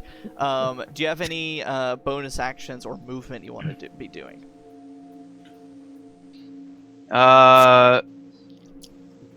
Otherwise, Oleg, you're on deck. I guess I'll look at Oleg and I'll bardically inspire him, and I'll go, I tried my best. Your turn. Right, you look at okay, Oleg. so the tentacles shaped into a humanoid form, or is it just like a mass of tentacles? It's with a pile. It is just a mass of shit. At the You know what? base Of this thing. I'm body positive. You go, tentacle mass. We don't body shame here. It now knows you are there, Donovan, but it is still surprised. So, Oleg, it is your turn. You are inspired. Okay. It is I'm a going 90-foot drop, essentially. Okay, I'm gonna let go. And as part of letting go and falling, I use my reaction. To cast Featherfall on myself. Okay. And everybody except for Wendolyn. Okay, you don't cast on Wendell. Okay. All right. I did not mean to use Fairy Fire. Featherfall. So you burn your reaction, you fall, you land. Do you want to land on the creature or within like that 5-foot space? Okay. So hear me out. As I'm falling, I'm going to basically action movie this. Because that is a reaction, right? It is. So you still have your action movement and speaking minor stuff. I still get a bonus action, right? Because a reaction correct. is not. Yep. Okay, cool. So as I am falling, I am going to again use my secret weapon of crushed cookies put into the shotgun. And as I am like pretty close to this thing's eyes, actually, rewind. Don't crush the cookies. As I am falling. You're invisible. You look around, you watch Oleg pull out one of your mom's cookies, shake his head no, and then put them back down. She might be dead, damn it. Alright.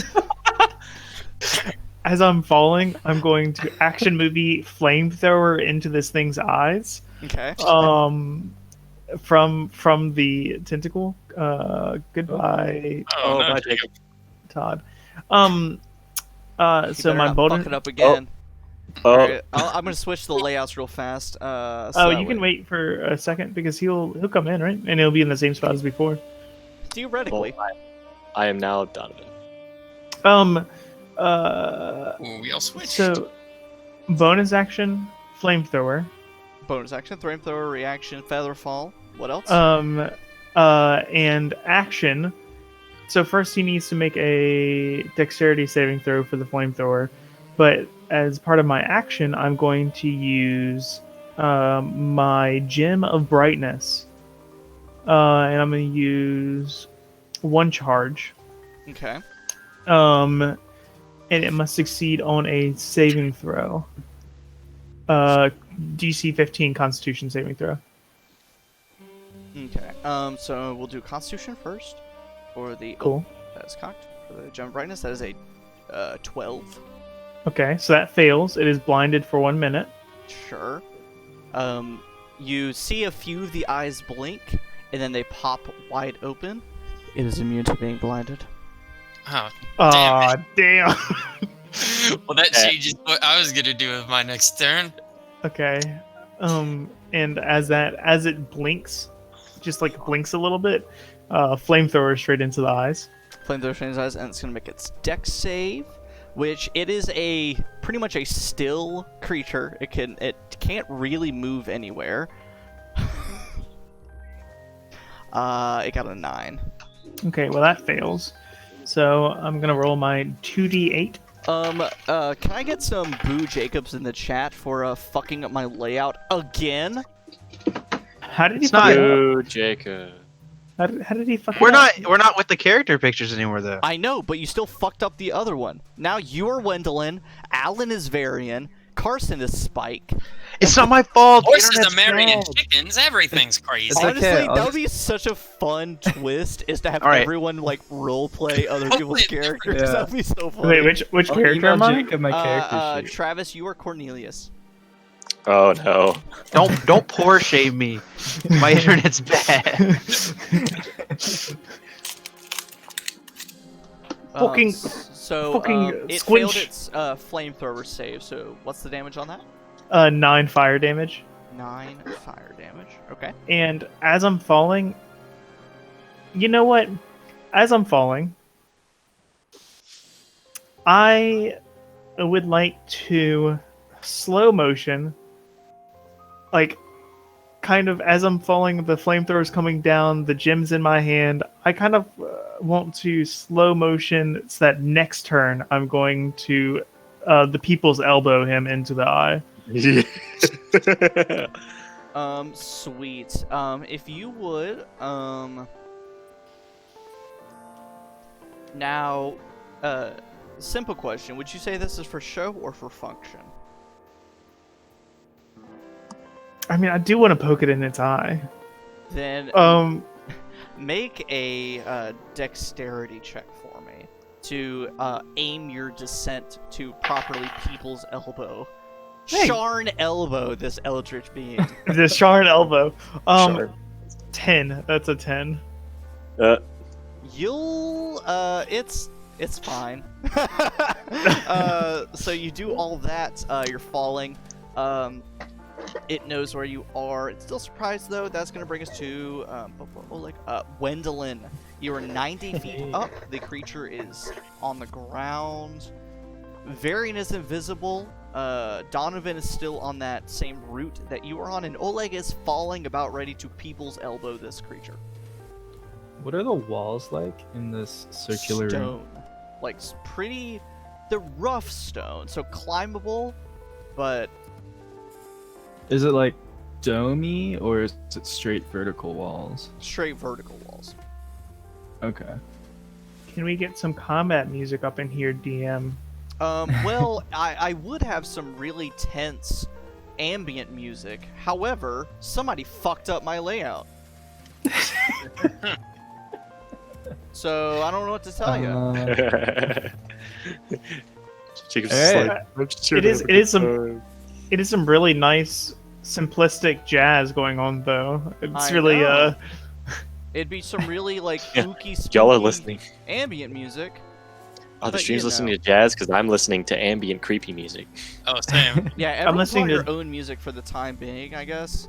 I'm listening to Doom Eternal soundtrack right now. Weezer. I'm actually about to turn on You know, the Doom remake soundtrack for Nice. combat.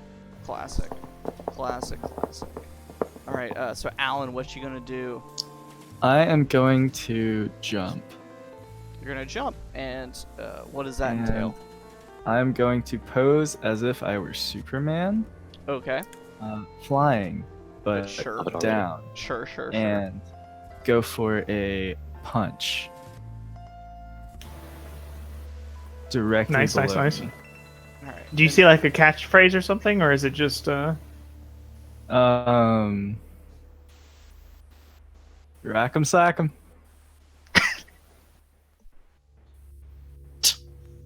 All right, so let me paint a picture real fast. Oh, please do. As you can see by our grayscale background in the layout, Sharn is shrouded in mist. It is silent.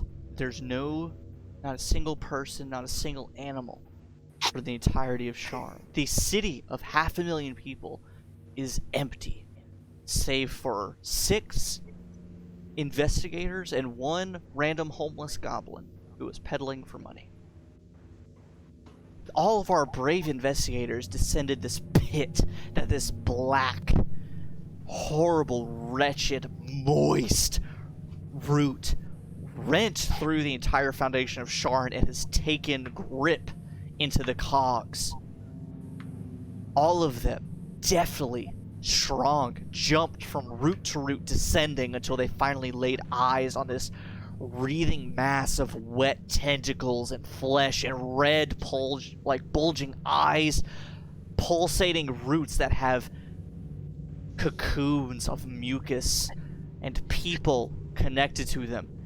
People start casting spells, jumping from the roots as Wendelin, the dark leather, dark skin monk of Sharn, jumps from this platform down onto this eldritch horror, yells, "Rock'em sock'em!" and lays a punch onto this creature. Wendelin, I Yeah. need you Yeah. to roll some attacks. However, if you want to use your bonus action to flurry of blows or do anything, you can do that. But go ahead and use your action economy however you'd like. Cool. And yeah, that was my intent, the flurry of blows. And I have extra attack? Yeah. Yes. So I think that's up to 4 attacks, roughly. Yeah.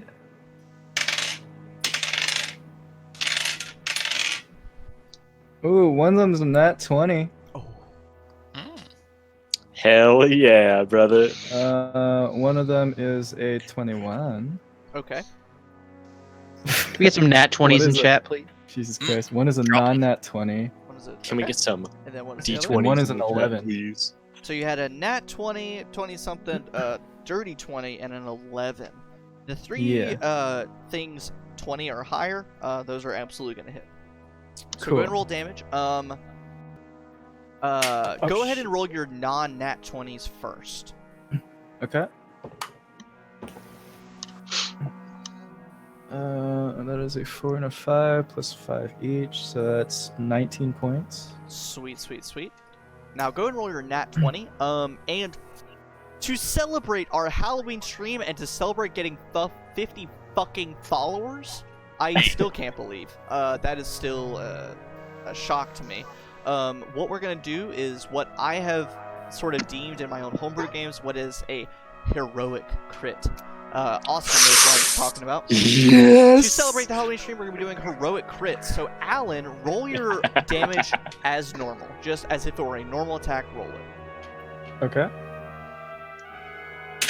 Mega damage day. 5. Plus, Oh, 5. So 10. and Sorry. so then double that total. That's gonna be 20 points of damage. Ooh. Yeah, so something that I developed a while back is what I refer to as heroic crits, where instead of just doubling the dice or doubling XYZ, just double the total of the hit. Total. So that way you're doing actual, like, decent critical hit damage. So, with that, whap, you fall down. You jump from this fleshy root thing and jump onto this wet mass of tentacles. Fist first, you land both fist hits.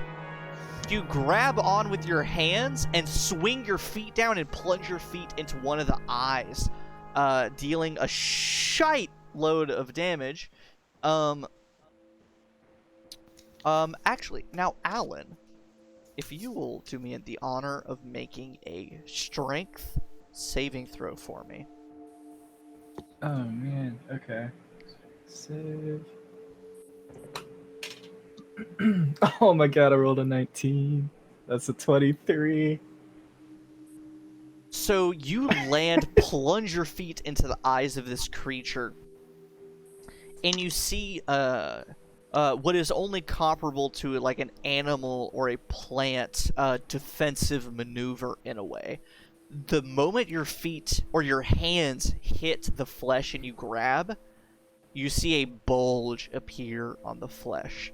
As you swing your feet down, that bulge turns into a tentacle and begins to go in your direction to hit you off. It's almost like a Venus flytrap closing shut as something lands in it. So you only take... I should have phrased that differently. I started with only. I should not have started with only. You take 15 points of damage. Oh, As the moment you slam your feet into it, your feet, you're basically up to your knees in fleshy, wet, like, substance. Don't And like you that. have a handhold on the wet tentacles of this creature, but then a tentacle shoots out between your legs and hits you right in the stomach as you're swinging down. Oh man. So, that was basically your fucking entire turn. And Tinder that, dating, right?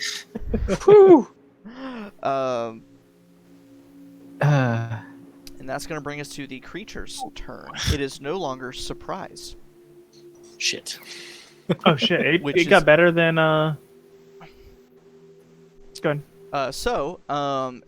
It loses its turn because of surprise. However, it is now no longer surprise, the condition. So, that is going to bring us now to Spike. You are 90 feet from this fleshy creature that Wendolyn is now effectively grappling with. Oh, Rachel inspired me again. Thanks, Rachel. Well,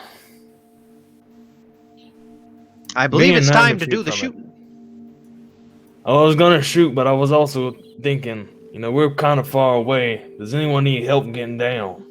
Everybody has featherfall except for Gwendolyn, who just Superman that hoe. I'm already down. Yeah. Oh, everyone actually, has to? Wendolyn, Yes.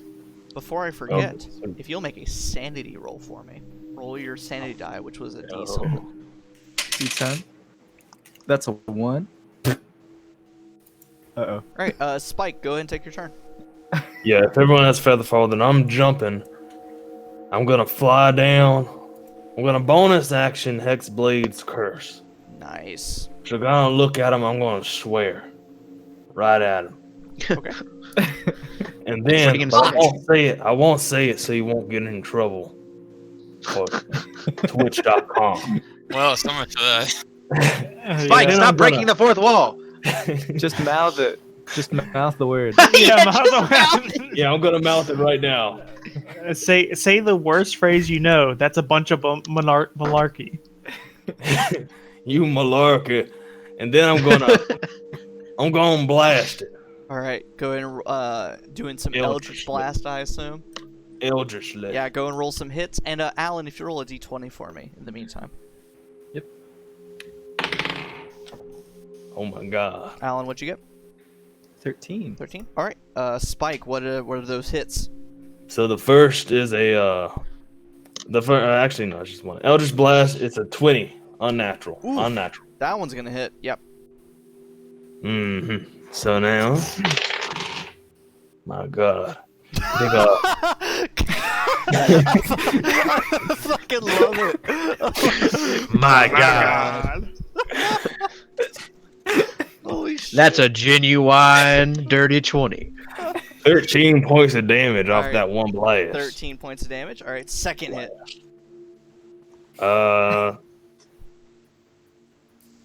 I did a spell. I have 2 attacks, but since I did a spell, it doesn't. That's my whole turn, right? Well, you can shoot 2 Eldritch Blasts because of what level you are. Correct. Oh yeah, So go ahead yeah. and blast that second one. Well, let me blast it eldritchly. 17. A 17 does not hit. As My you God. fire the first one, it hits this mass of wet tentacles. As you fire the second one, a tentacle shoots up. Thank you. And hits your Eldritch Blast out of the air and seems to absorb it. Roll your normal Eldritch Blast damage, Spike. Okay. No. Oh, no. And I hexblade it, so I get +3 on top of it. Correct. So it's gonna be 7 points of damage. Okay. Man, I absolutely revel anytime I can make Austin put his hand over his mouth in absolute horror. It's a good one. Spike, anything else? You're still up on this elevated route, 90 feet away. Anything else? Oh, I had jumped so I can fall. Featherly. You're gonna feather Featherly. fall. Sounds good, man. So you burn that spell slot, you feather fall, and you land. Well, no, Travis used Featherfall on them and on all of us. Right. That's right. Yeah. That's right. I forgot about that. So yeah, you were good. You fall. Actually, did you? I assume you dropped after you shoot, because of range reasons. Yeah. Sweet. Perfect. It is going to use a legendary action to use a tentacle against the person that has a 2-fisted grip on its flesh. Oh no. Gwendolyn. Don't like that. Don't like that That ain't phrase. me. Ooh, Yeah, that that- is a 21 and a dirty 20 to hit. My condolences. Gwendolyn, Yeah. you are going to take. Oh boy, I can this is take the it. Halloween one shot, so I can do whatever the fuck I want. I'm gonna look Don't like dead that into my phrase. camera and say that to all of my players here. I don't care that we have a Twitch audience. I don't care that we have the most viewers I've ever had in my life. This is the Halloween one shot. I can do whatever the fuck I want. Logan said, boy. I'm gonna kill your ass. I'm gonna kill your fucking ass. I am shaking in my mainframe right now. I'm shaking in my mainframe. That's fucking good. Wendell. Shit's just My in. brain. We're fucking dead. Wendell, you take 18 points of damage. Oh, I thought you just said 80. I was like, Not Yeah, I was 80, like- 18. What? 18 points of bludgeoning damage. Fire. No, don't magical- you dare inspire the DM. Magical bludgeoning damage, in case that matters. Okay. So, and now that is going to bring us back. Oh no, we still have one more. A Mr. Cortez. why are you here? Why are you inspiring Logan? Logan doesn't need to be inspired. Yes, inspire me, please. All right, Cornelius, it is your turn. No. No. That's just rude. That's just rude. I Right. love it. That is rude. That's amazing. Force of chaos. What have you done? Logan sucks. Hold up. Cornelius, Alright, it's your alright. turn. Thing is 90. Okay. Let me Or know. thing is 90 feet away. Yes. So Yeah. let me repaint. Yes. It's taking most of the space of this hub, this circular room. Yes. We have Oleg, who is in the middle of flying, about to people's elbow this eldritch creature. We have Wendelin, who is on top of this eldritch creature, grappling it with 2 fists and going to town with her feet. We have Spike, who is in that 5-foot gap between the creature and the wall. Varian's fucking gone. And Donovan is still up on that ledge where you were. Cool. 90 feet. Or the 90 floor, feet. I'm going to pull a dagger out instead of my gun. What? Personally, yeah, instead of my gun, and with my bonus action, I'm going to extend the wand out from the wand sheath on my left arm, Sure. and I'm going to. First question before I do this next: does this creature strike me as something that is not of this world?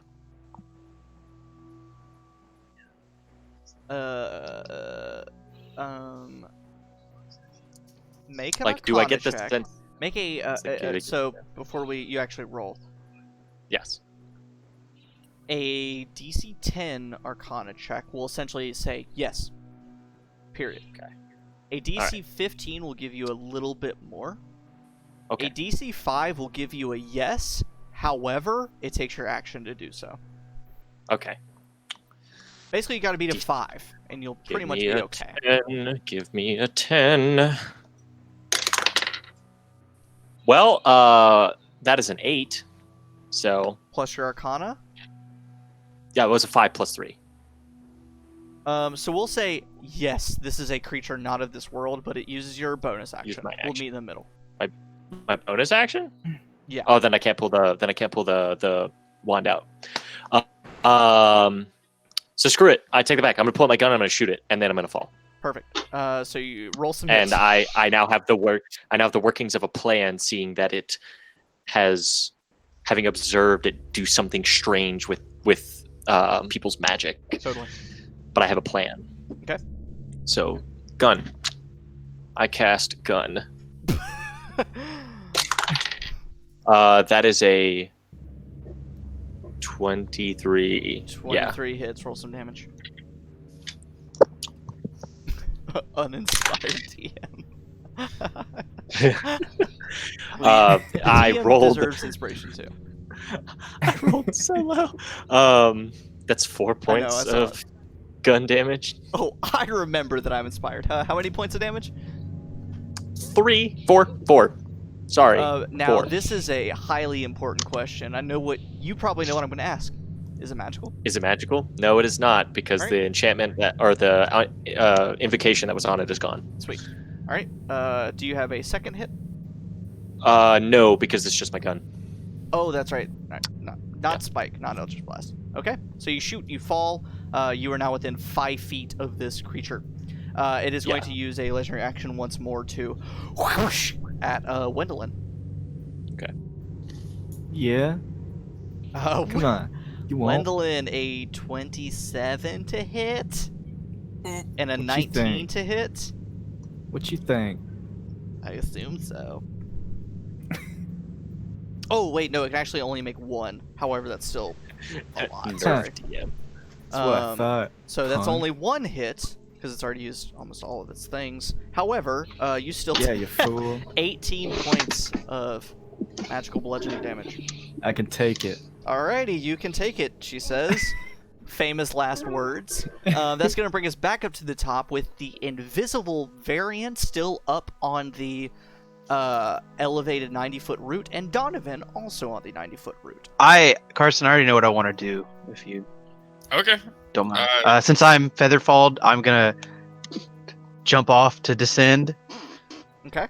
And as I'm falling, once I get within 60 feet, I will bonus action unsettling words. Okay. And give it a -7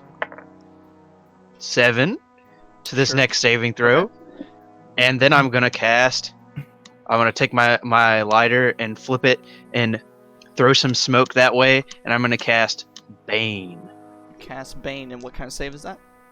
A charisma saving throw. Okay, we'll see what it gets, and we'll decide whether it uses a legendary resistance or its point of inspiration. Hey. That was only a 13, so I'm gonna go ahead and Whoever gave the DM a point of inspiration, your mom's a hoe. Throw me a bone, man. I'm gonna go ahead and use that point of inspiration and see if I can roll higher than a 5, which I absolutely did for a 20. And I will use my other point of inspiration that I just got to make you roll again. I will roll again. That's a 21. Oh, Fuck you. womp, Hold womp. on. Sorry, man. All right. So Wait, you have a -7? Oh, that's right. So not Oh, a yeah. 21. That's a 14. So he fails. Heal legendary resistance. That was so much counterspell. Oh, really? Counterspell. Will. Yeah, that was some fucking bullshit that just happened. Sorry for all our viewers. That was some bullshit. I acknowledge that was bullshit.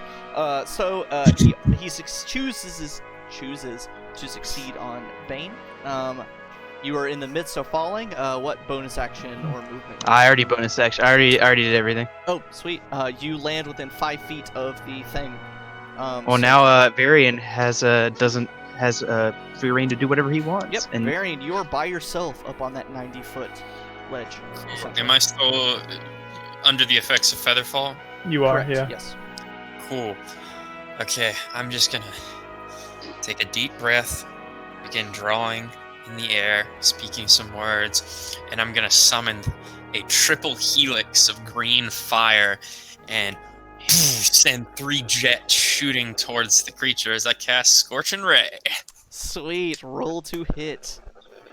Let's see if I can not fuck this up. Are you doing it at its base level? Yeah. Okay. Okay, the lowest one is going to be a 14, which I assume won't hit. That misses. 18? An 18 hits. Cool. And the other one is a 25. Alright, yep, so 2 hit.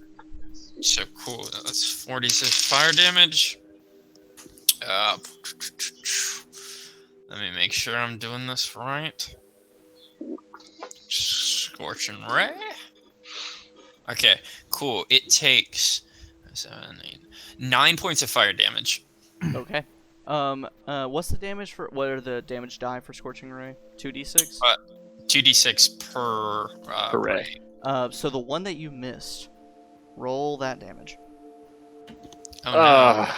Roll that damage. Of course. 7. 7. All right.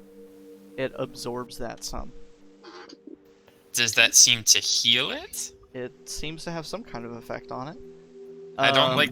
So you're still up on the ledge. You Scorching Raid, or no, you fell. You Scorching Raid and then fell. Scorching Ray, and then it will jump down.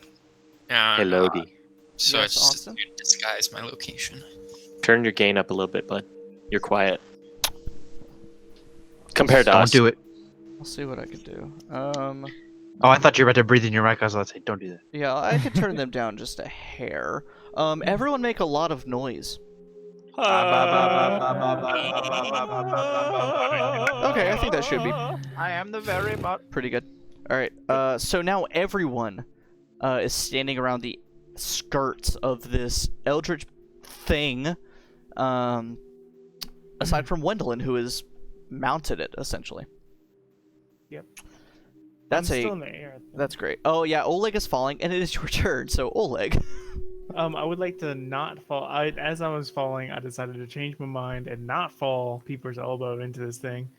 Uh, and so I'm gonna try to fall a little bit farther than 5 feet away from it, if at all possible.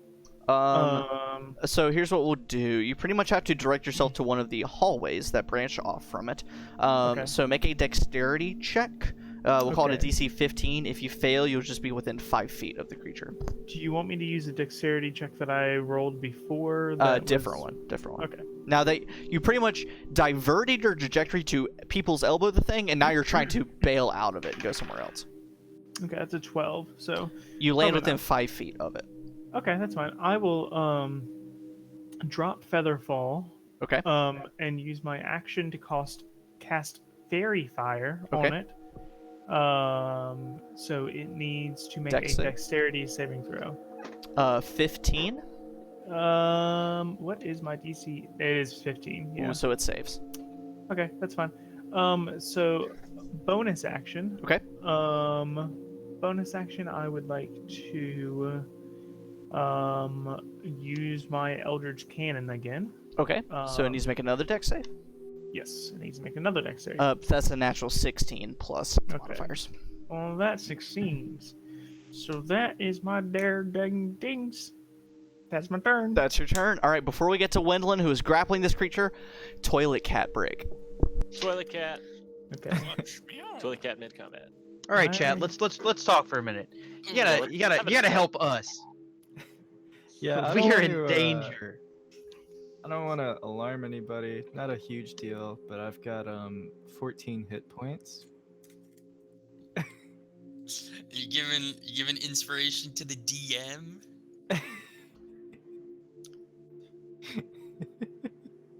You wanna Toilet tell- cat. Amazing. You Toilet want to cat. tell the teacher you forgot to collect homework too? I don't know if I'm gonna keep this beard. Jesus. I was saying I admire how long you and Xavier have kept the costumes on because they. But I guess Xavier's had a lot of practice wearing masks all the time because that's the state of society we live in. So That's true. It's Yeah. true. Also, every time I like turn off my camera, I'm just like adjusting, making quick adjustments. So I'm just like, oh my god. so let's answer more questions from chat in character. Chat, if you have any more hard-hitting questions for us, the Sharn boys. Oleg needs inspiration if at all possible. Since Rachel left. But if not, I can just keep on shotgunning and hoping for best. Did I miss anything?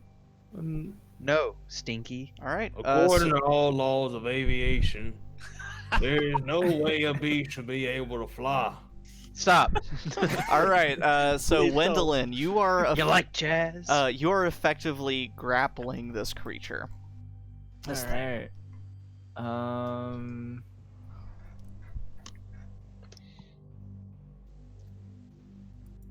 man. I want to try and go somewhere safe and use a healing pot. But I don't So, know. we may have said this previously.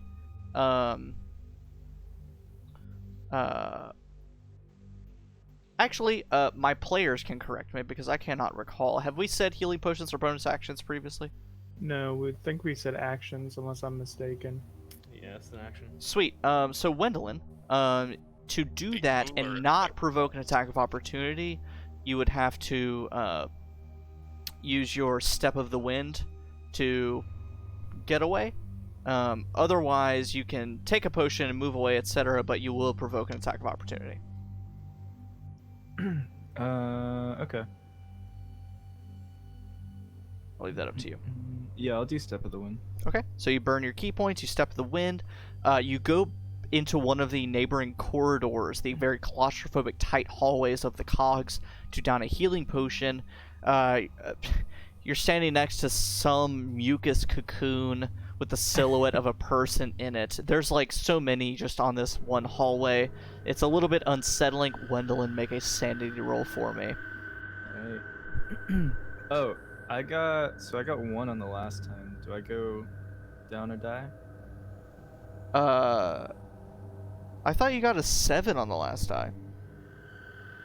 Did I remember at some point I rolled a 1 on a sanity die. Does anyone else recall Alan rolling a 1? I do not recall. I recall him rolling a 7 on the last one, but No, there was somebody who failed it just I know recently. Right? Austin failed it, and I have made a note of that. Oh, no. Am I just really bad at remembering? Alan, what was your original? Because I think you did fail at some point, right? Yeah, I have a D10 currently. Okay. Here. Chat. Did anybody? Fine. Fuck this. Chat. Alan. Roll a D20 for me. Oh wait, yes, you did roll a D20. I remember doing this. No. Yes. I remember. You got a 13. I don't know why I remember that so vividly.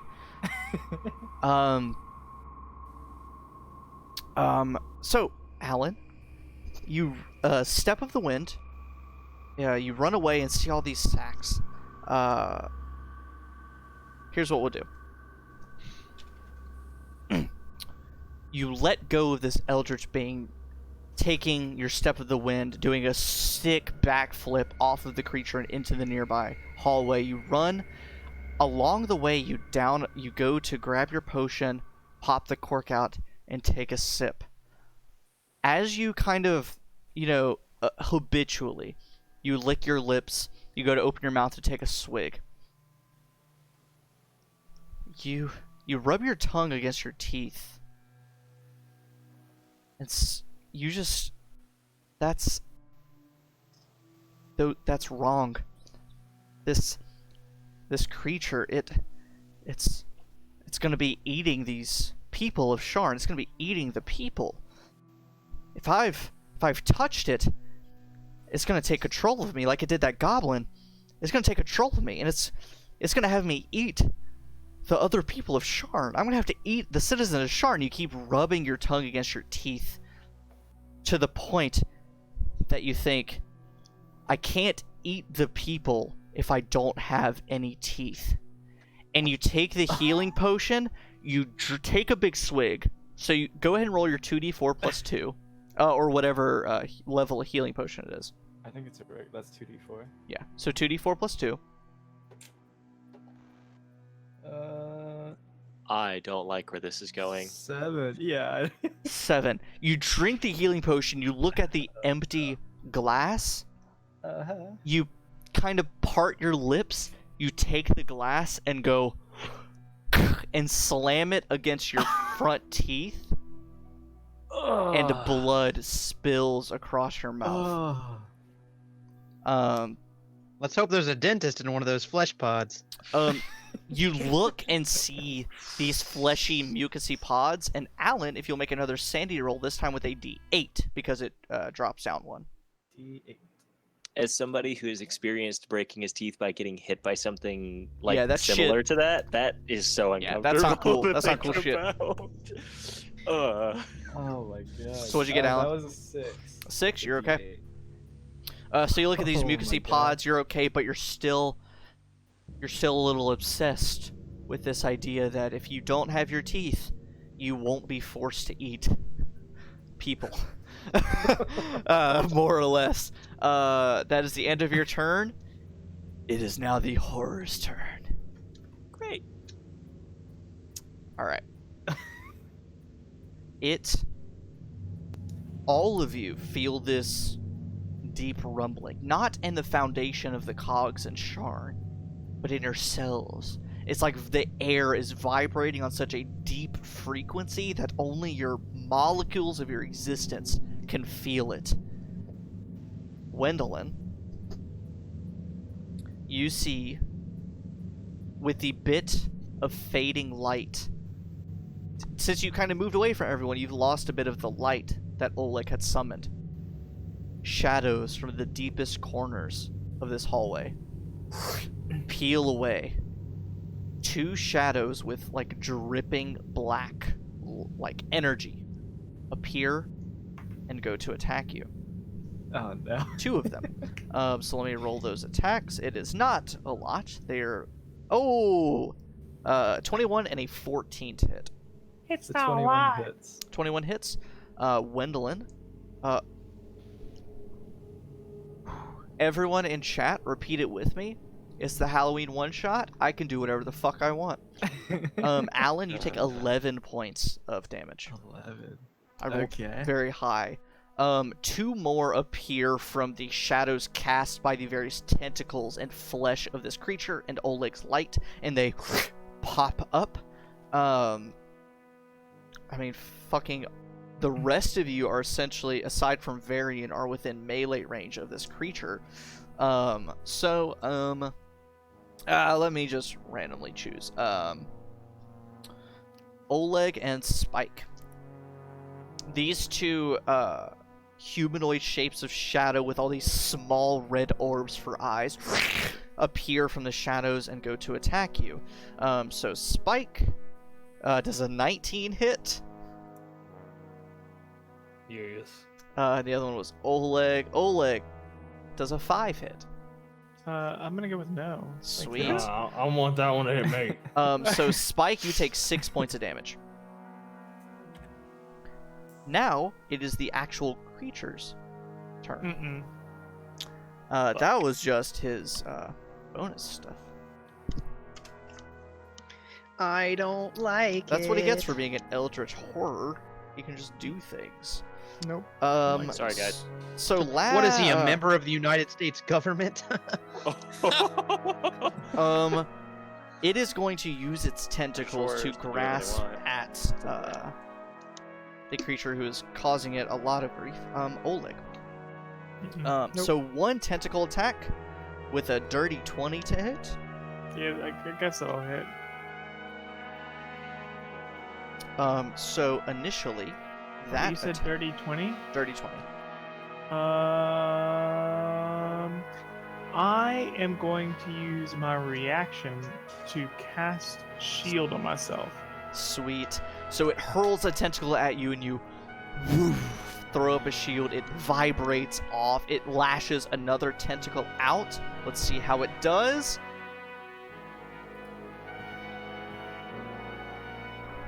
Oh no. Natural 1. So Okay, it absolutely whiffs. It hits your shield again and recoils back. It lets out such an earth rumbling groan. Spike, Wendelin, Donovan, Spike, Donovan, Oleg, and Cornelius. So everyone except Varian and Wendelin, if you will make a sanity roll for me. Shit. I'm still a D10, correct? Or Beats did the that fuck out of change? me. That know did if it change. changed. It dropped down, so you're at a D8. D8, heard. I got an 8. 8. All right. Cornelius. I got a 4. Sweet. Right in Spike. the middle. 3. All right. And Oleg. 4. Okay. You're okay for now? Every time you keep doing the and I'm like, oh no, this is the end. All right. This You is are how he all goes. okay now. That is everything the creature can do. That is all of its things. Its shadowlings went. All of that stuff is done, and now that is going to bring us to Spike. You're within 5 feet of the thing. Wonderful. Well, first, what I'm going to do with my robot hand is flip it off. Flip him off. Did you really make a middle finger for your fucking robot hand? Holy shit. Xavier, whatever D20 roll you make next, do it at advantage. Oh, hell yeah. I don't care. If he Whatever sticks it is. on sideways, it's Stop thumbs up. inspiring the DM. God damn it. Oh, thanks, Fuck, Nobushi man. Nueve. I earned it. I really earned it. All right. Spike, Well- You earned it. Wow. Fuck! I can do whatever the fuck I want. No, it's official. Novation Nueve, you're a hoe. Not your mom. You are. Not your mom. I'm you are. gonna do a Ban. pistol shot. You don't have to compliment them. While You're gonna they're use doing a this. pistol shot? Regular pistol shot. Not an Eldritch Blast. Not an Eldritch Blast. It's still from my gun hand, but Yeah. not an Eldritch Blast. Okay. Alright. It's gonna be a 19 to hit. Wait. But he's hexed. You're Which means also that's a crit. well, for so you're within 5 feet, so you're at disadvantage, which counters out with the advantage I just gave you. No. So how many times did you just roll? I just rolled twice. The first roll, I got the first roll. The first roll it was an 11 plus 7. Wait, no, that's what I got now. So 8. Let me just roll again. I'll roll again. Since you had the first roll, I'm satisfied. So the total was 18. Yeah. That still hits. Okay. Sweet. There you go. It's not a crit. No, I'll it's take not it a crit. back. Yep. But I will Wait, do something else on top of it. Shotgun. Never mind. Okay. So first let me roll this pistol damage. I cannot believe Xavier's kept all this shit on the whole time. You're gonna have 9 points of damage off of that attack. And is your pistol or your ammunition magical? I do not recall if Oleg gave you the repeating shot. No, but I thought you said that his pistol was magical because of... Yeah. Good The call. raw That is magic. correct. That is correct. Is your Yep. arm gun. So, yep, absolutely is magical. So, yep, 9 points of damage. Cool. All right. What's next? Sweet. Second attack. Hexblade. Fucking Hexblades. My goodness. All right, 16 plus 7. Yeah, absolutely. What's the damage? 8, 9, 10, 11, 12. 12 points of damage. 12. Don't want a bonus action Brandish Smite. Ooh, okay. Alright, and what does that entail? Next time you hit a creature with a weapon attack before this spell's end weapon gleams, you hit them for 4d6. Alright, so go ahead and roll that 4d6 extra damage. I'm gonna roll it online because it's a lot of dice. 4d6 is a lot. 4d6. Sorry, I can't. Spike count. is a simple machine. Basic He is edition. not a calculator. That's a specific branch of Warforged, the calculator. Not Calculator, any point. warlord. I am here to kill, not to count. My Okay. father was an advocate. I was elected to lead, not to lead. Oh my god. All I can think about is the calculator love interest. in, Calculester. Calculester. Calculester Hewitt Packard. That's the love interest. One of the love interests in Monster Prom. Goddamn. But that Brandish Spite is an additional 19 points of damage. Ooh, fuck yeah! It Y'all making fun rattles. of me because I can't count, but I can sure enough shoot. Yeah, it rattles the foundation more. It's gonna take a legendary action to attack you for shooting it. So the first, that's only a. Oh wait, an 18 to hit. Yes. So that that first tentacle hit.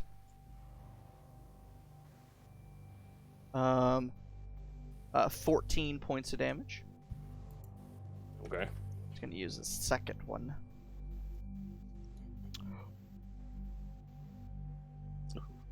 Did you crit on me? A natural 20. Oh my god.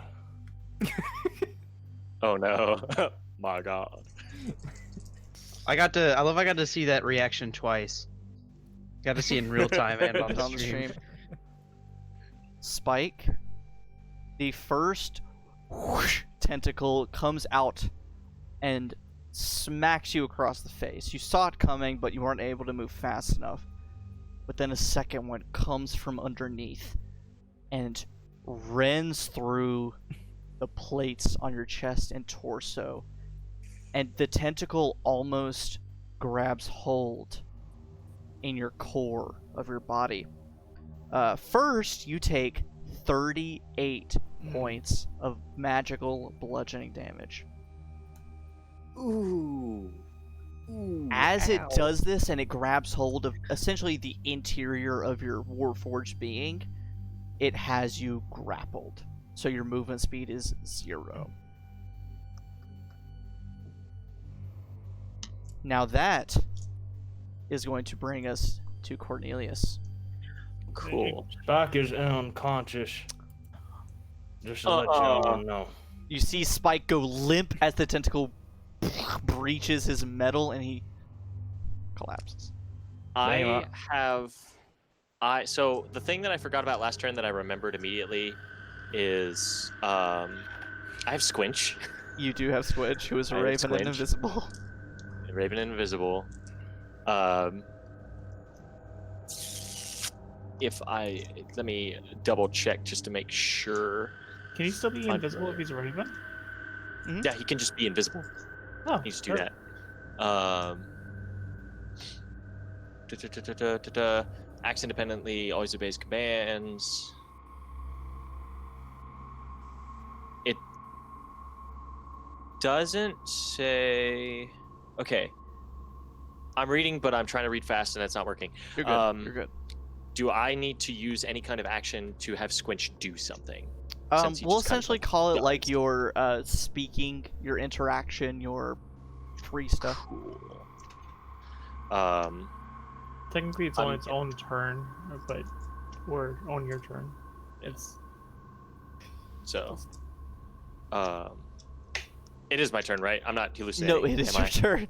Well, Cool. I don't know. Are you hallucinating? Make a sanity. Shut No, up. I'm just kidding. Shut up. We already know I'm crazy. So I'm going to basically mentally tell Squinch, turn into an imp, help Spike. So, now, Austin, I need you to answer as honestly as possible. Yeah.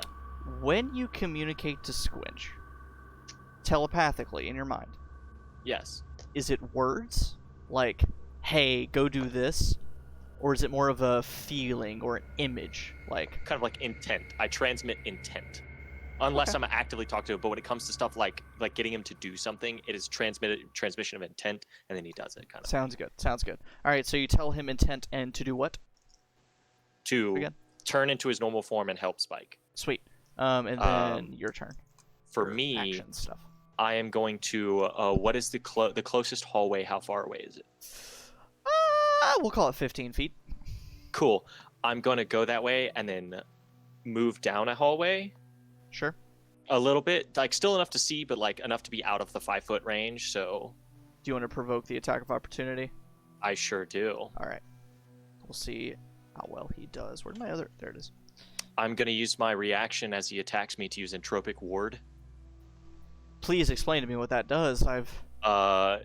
It is a great old one ability. Yeah. When a creature makes an attack roll against you, you can use your reaction to impose disadvantage on the roll. If the attack misses, I get some bonuses, Sweet, sweet, sweet. which we can talk about when I do So that. disadvantage, a 13. 13 does not hit. Okay. So what happens?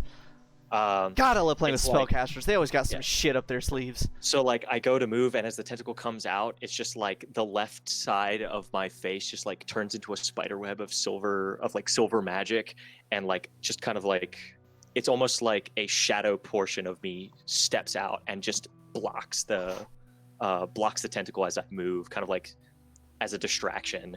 Sweet, And then the energy comes back into me, and I turn around.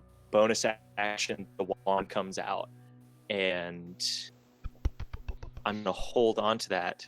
What it does is, if it misses, my next attack roll has advantage before the end of my next turn. Oh, gotcha. So I'm gonna hold on to that just in case.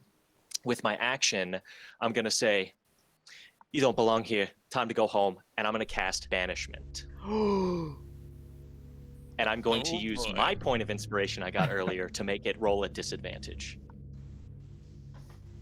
I'm pumped. I'm pumped as fuck. I rolled a 4 and a 5. It's gonna use a legendary resistance to succeed. However many it has left, you're not sure, but it's used 3. Oh fuck. Damn it! So it succeeds. But you can you get. Can you donate Can what? I donate my point of inspiration to Austin? Not on that kind of roll, because legendary resistance just means like it succeeds. Like it just chooses to succeed on something. Just flat. Okay. okay, Yeah. okay. But it's used quite a few of those now.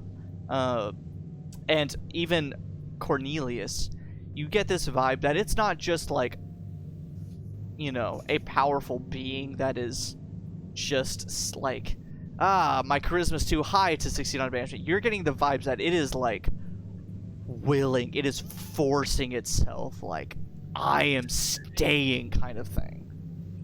Oh shit. Oh man. Oh, that was my last spell slot.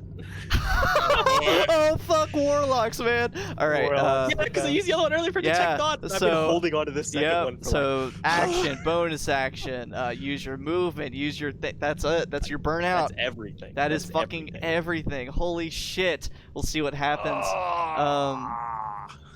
At the end of your turn, it's gonna take a whoosh at the actually it pulls Spike into the folds of its flesh and Is tentacles. Spike within What about 5 Squinch? feet? What about Squinch? Does Squinch act Because on we your all turn?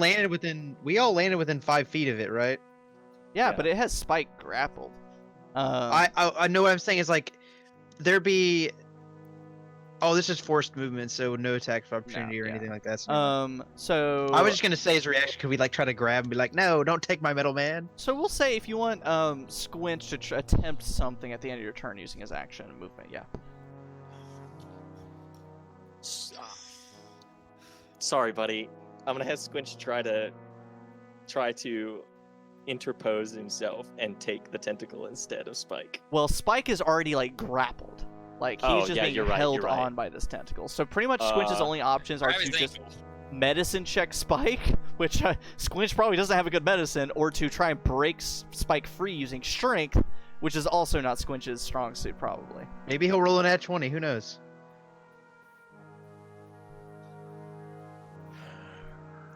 Go, Squinch, go. Go, Squinch, go. Rips. Redeem, inspire, Squinch. What's gonna do, Austin? What's gonna do? Try the Squinch. medicine check. Squinch is Try. Squinch is gonna try a medicine check. All right, have Squinch roll wisdom check. I hate to admit this, but his wisdom is higher than his strength. Okay, That doesn't feel right because it's Squinch, but you know. whatever. Logan, don't actually say the result after he rolls it yet. Okay. Wasn't good. It's a 10. Oh, I know what Okay. Travis is gonna do. Okay, I'm gonna use Flash of Genius, which is an artificer thing, I do it. to add +4 to that roll.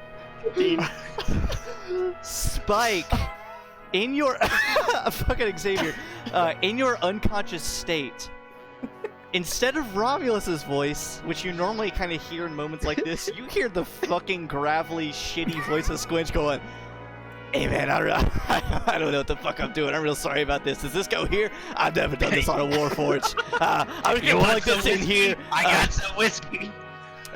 Does this go here? I don't know. This one's colored red. That's a red hole. I'm just gonna shove that in there." And Spike, you heave forward. You power back on. You don't know what the fuck just happened.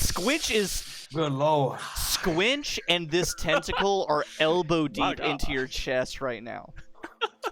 But Squinch, normally I'd shoot you for doing something like this, but thank you. as you say thank you, the tentacle yanks you forward, and other tentacles pile on top of you and begin enveloping you into this mass of wet flesh at the center. Oh my god. I just realized Xavier looks like Dennis from the SpongeBob SquarePants. Talking about that earlier in the chat. Oh, I didn't see that. That's a good one. funny. Yeah, no, that's Angel exactly even posted the picture. Logan, No. Oh damn! question. I missed that completely, but I'm glad. Yes, question? So am I unconscious, right? Am I like at 1 hit point? You or- are conscious, you are stable. So you are not up an atom at 1 hit point, but you're stable. You can kind of generally hear what's going on, but you don't have the capacity to act or do anything. Oh no. So, but you're now being enveloped by this creature. So now that is going to. Oh, I should not put that away. Put that away, or so help me. Or so help me. Or so help me. That is now going to bring us back to the top with Donovan and Varian. Bring us back to. Cool. You got anything, Mr. Journalist? Hold on a second. I have to respond to people trying to troll me in chat. You fucking troll time chat. Todd doesn't have jokes. It's okay. There's you can't steal if there's nothing to be stolen. Yeah. Chest and Good. grab.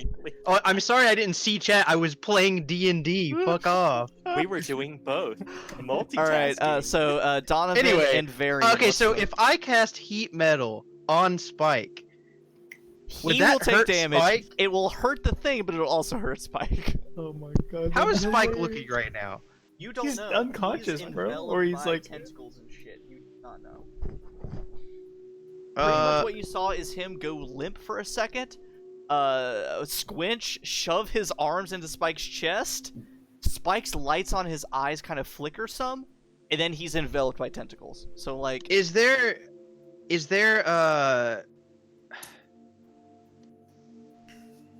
good question. Good question. hold on. First of all, I'm gonna cast healing word on Spike at 3rd level. Make a perception check to see if you can even get eyes on Spike. 19. You cannot see Spike. Wait.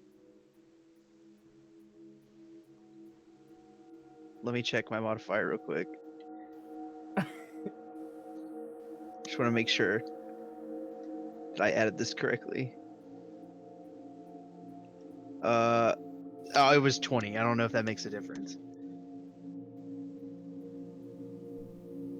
What was your what'd you roll in modifier? It was just, I rolled a 17, but I only have +3. That does make the difference. You can see Oh. Spike's like hand, like his fingertip poking out from the tentacles. His middle finger poking out from the tentacles. Then I will bonus action. Healing word him at 3rd level, Sweet. and he will get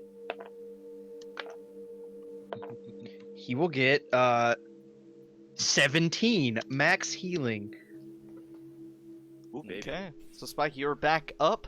When you come to, you don't know where you are. It's just of wet flesh and tentacles all over you. And then I guess as my action, I'll cast Vicious Mockery. That's a wisdom save. Yes. 18. I'm sure it's fine. Hold on. There's no way your save DC is Yeah, that there's no high. way. No. There's no way. Yeah. All right. So you vicious mockery.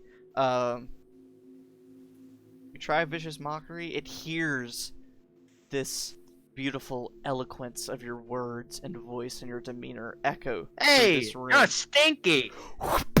And it lashes a tentacle out at you at the end of your turn with a 21 to hit. Oh yeah, that'll hit. Donovan, that is going to be 14 points of magical bludgeoning damage. Mm-hmm. And that is going to bring us down to Varian. You are still way up top on the ledge. No, I jumped down. Oh, you jumped down. That's right. So now you're also down low. All of you are Still invisible. still invisible. Greaterly invisible. Okay, second verse, same as the first. I'm gonna keep burning. And Triple helix, burning hands. And I believe Or, we sorry, forgot it scorching ray. last time, or at least I did. I don't know if you rolled accordingly. You're invisible, so you are unseen, so you roll with advantage. Oh, all right. Totally forgot about that last time. Okay, the first one is gonna be a 22. Yeah, absolutely. Second one is gonna be a 23, Absolutely. and another 23. Absolutely. Roll all that shit Oh. fucking damage. My Tomb of Annihilation die is not treating me super well tonight. I wonder why. Yeah, it shouldn't treat you well. That's the point. It's Tomb of Annihilation. Yeah. You're supposed to die. And yet, A lot.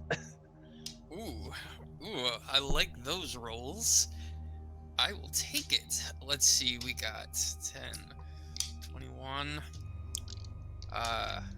24 points of fire damage. Zooey mama. And I'm going to, after doing that, start kiting around, so I'm not standing where the bursts of fire appeared. and can continue to be incognito. If you would make a stealth check for me at advantage. Okay. Okay. We're not still under the effects of Pass Without Trace, are we? Oh, that's right. It's concentration. Wendolyn, make a con save for me. Is it a concentration spell? I believe so. Yes. Okay. Con save? Yes. I remember. Do I have some? No. Okay. Yeah, it is Sorry. concentration. I was. I Yes. don't feel like there's like any way that Alan still has that active. I mean, he only got hit three or four times, right? It'd be swell if she did. Yeah. So what'd you get, Alan? I got 18. 18. You'll be okay then. So yes, Varian, you have Pass Without Trace. Cool. That's gonna be 18 then as well for stealth. As you hit it with all these scorching rays of green fire, a mass of tentacles swells up out of this creature and begins to just rake across in its general area. I need Oleg, Varian, Donovan, and Spike to make dexterity saving throws. Spike, you are at disadvantage because of being restrained by the creature. I rolled an 11. 11, okay. 21. 21, 4. And Spike? 13.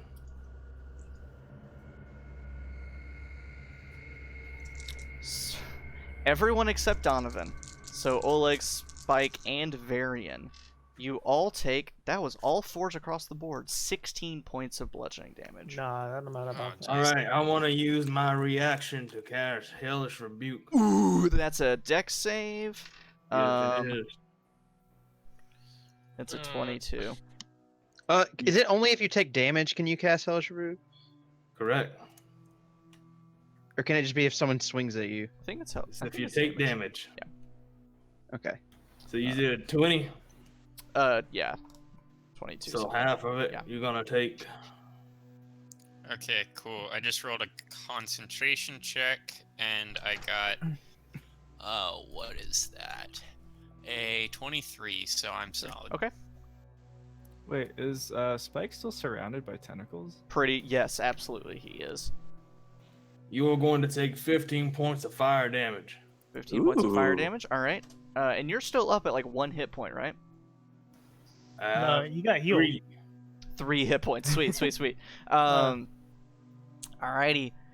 So it lets loose its tentacles in a big spin wheel of flurry, hitting all those within range of it. And that was Donovan and Varian's turns. Now we're at Oleg's turn. Yeah. Within Oleg, 5 feet.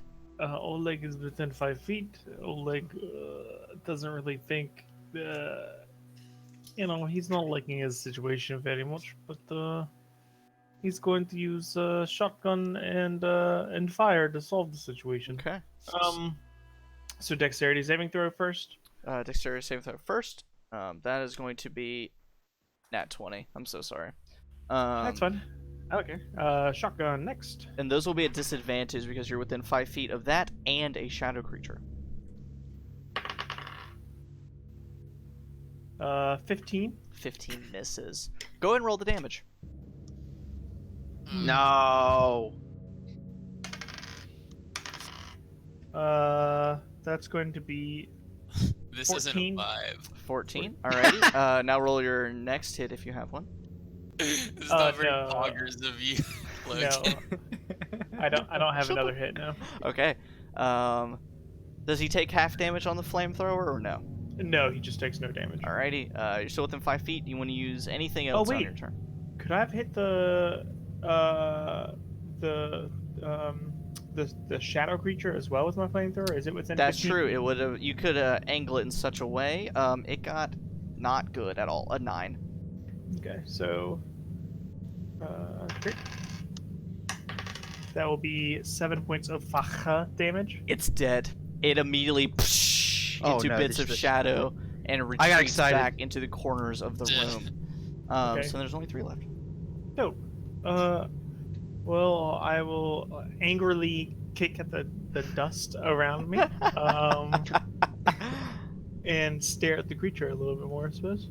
Alrighty. It feels the shotgun blast against it. It goes for a whap hop with a tentacle with a 23 to hit you, Oleg. That'll hit. 17 points of magical bludgeoning damage, Oleg.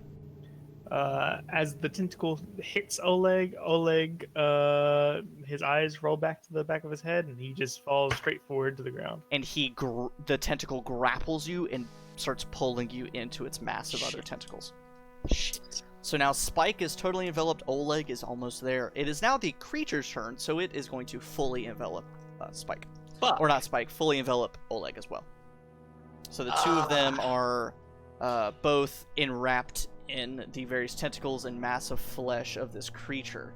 Now, the shadow creatures are going to run around. The two attacking Gwendolyn are going to continue their attacks.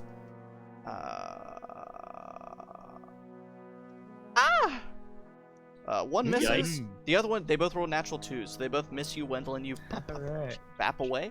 And then, Love bapping. I think the other one was attacking Donovan, if I recall correctly. I don't think any of them. That one didn't attack me. The big guy attacked me. Well, there was one attacking Oleg and one attacking... I thought it was Cornelius, because Cornelius ran away for a minute. Maybe? I don't remember. I just don't think I've been attacked by one yet. Well, it's going to attack you now. It's now on you. Okay. That is going to be... Oh gosh, that was a terrible roll. Oh, that's a 25 to hit. Yeah, or no, excuse me, 19 to hit. That'll hit. Using the wrong things. And this is the shadow creature, not the big boy. The shadow creature, correct. Okay. So that is going to be a whopping 10 points of damage. Okay. And now it's the big creature's turn, going to use its tentacles for the Hit me, bitch. for the greater good. It's already got 2 of you. Cornelius is out of range. Varian's invisible and running Hit me. away. Hit me. The only ones still in range are Donovan. Everyone else has moved out and away. Do it. So Donovan, that is unbelievable.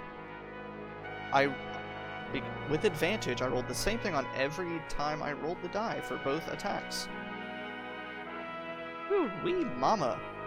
So both those miss. It was only a 13. That's my AC. For both attacks, I rolled 2 2s and then 2 5s. That's my AC. Yep. Oh, that's your AC? You hit. Yeah. So 2 13s are both gonna hit. Damn. I'm real sorry about this already then. It's okay. That is the life of a spellcaster. It's been like that. First attack, that is going to be 21 points of damage. That's a lot. Okay, I'm still up. The second attack, 13 points of damage. I'm still up. Very confidently still up. As a reaction, with my 2 hit points, I'm gonna cast Hellish Rebuke at 3rd level. And that is a dex save. He roll. You're not gonna believe. Natural 20. I'm gonna redeem a point of inspiration. I'm reroll that shit. Have him roll again. Alrighty, we'll see what happens. So that was a natural 20 on that die. I'm gonna push that to the side. Oh, that fell. That's an 11. Yep. Okay, so that's 4d10 of fire damage. Mhm. Okay. Oh, baby. Oh, Mewa. Let's see it. 20. That's gonna be 35 points of fire damage. Okay. Nice. This creature is shrieking. The entire foundation is rumbling. I need everyone, except actually, no, everyone. Even if you're unconscious, the rumbles and shrieks still permeate your unconsciousness. I need everyone to make a sanity roll. Oh boy. No, I don't like that. Ooh, 8. All right. All right. 6. 6 for Donovan. Varian, what'd you get? 7. 7. Cornelius. 7. 7. Spike. 9. 9. Wendelin. 8. 8. And Yay. Oleg. Oh no. 2. Look at his face! Look at his face! No. Oleg. Oh, that's not good. Rather than rolling a d10 or a d20 as we've done in the past, I need you to roll a d6. I don't like that. Not a fan. 3.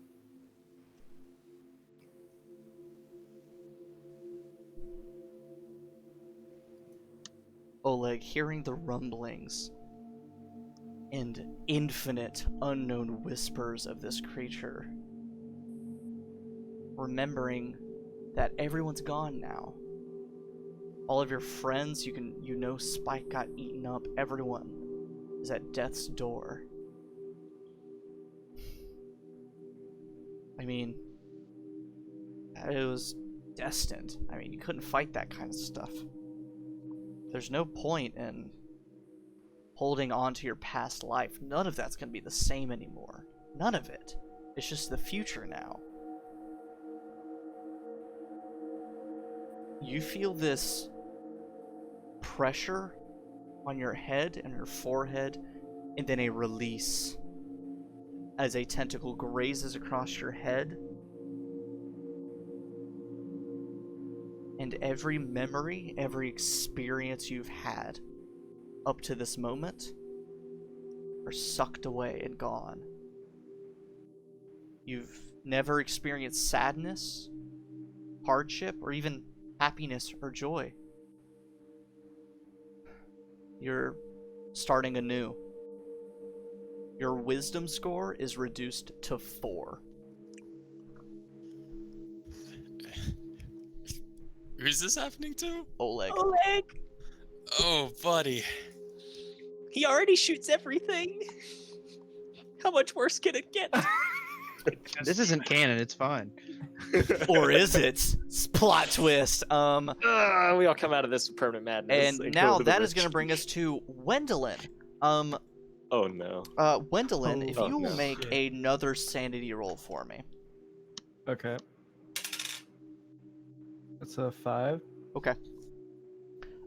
Right now, as we'll say Cornelius, you ran down the same corridor as Wendelin.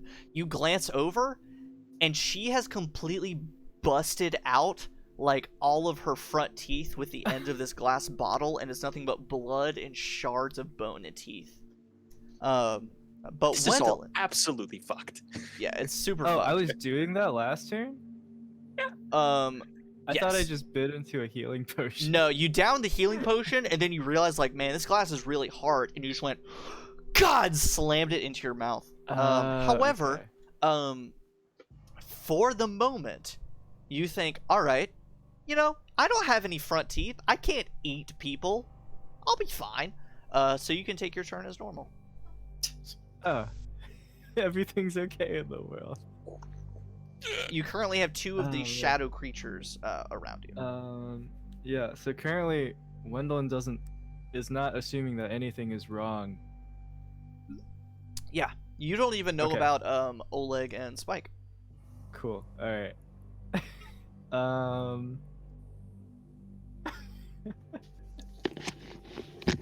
That's amazing. I didn't know I'd already taken my teeth out. I was gonna try and use stillness of mind. Nah, you pretty much like immediately bash them out, at least the first few, and continuously you'll make checks to not do that anymore. I can't even say rock'em sock'em anymore. Alright. Rock'em sock'em. Rock'em sock'em. I'll punch the shadows. You punch the shadows, roll some attacks. That is a 23 Oh, absolutely. and a 19. God damn it, Travis. Thank you, Travis. Amazing. What was that second roll, Alan? 19. Yeah, both of those hit. And easily enough, very few hit points. You bop, bop, punch the two shadow creatures in the face, and they dissipate and return back to the shadows from whence they came. Cool. Wait, so Cornelius is in the same corridor as me? Yes. Oh, Rachel, Spike and Oleg got absorbed, and Oleg's wisdom is now 4.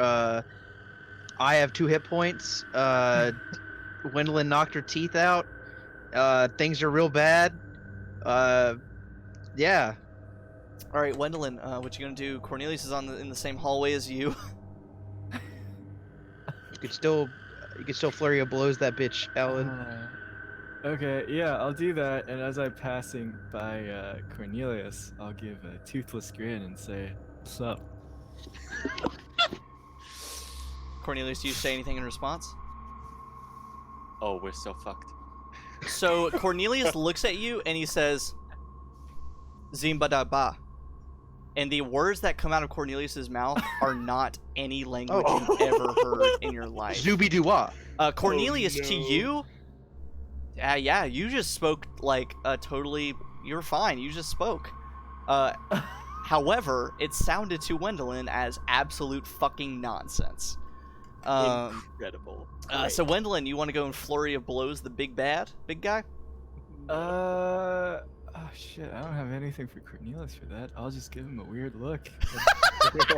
Found my business. Shit, can't fix that. Can't fix stupid.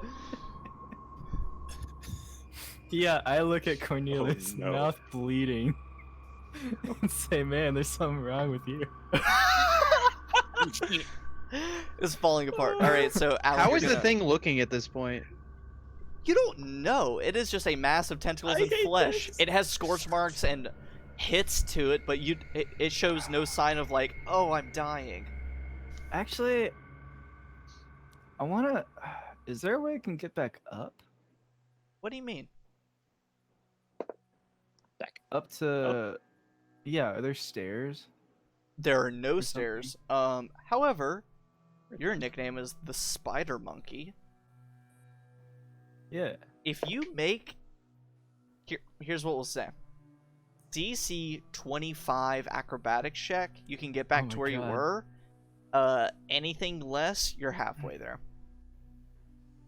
And Wait, that'll you're about to try to piece out of this situation? I am trying to get to somewhere where I won't get hit before my next turn. I mean, Bro, you we're could not gonna potentially make it to run your next- deeper down the corridor.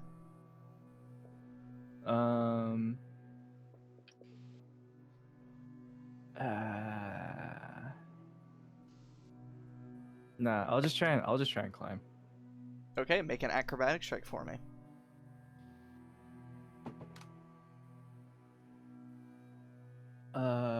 Okay, so what's my acrobatics?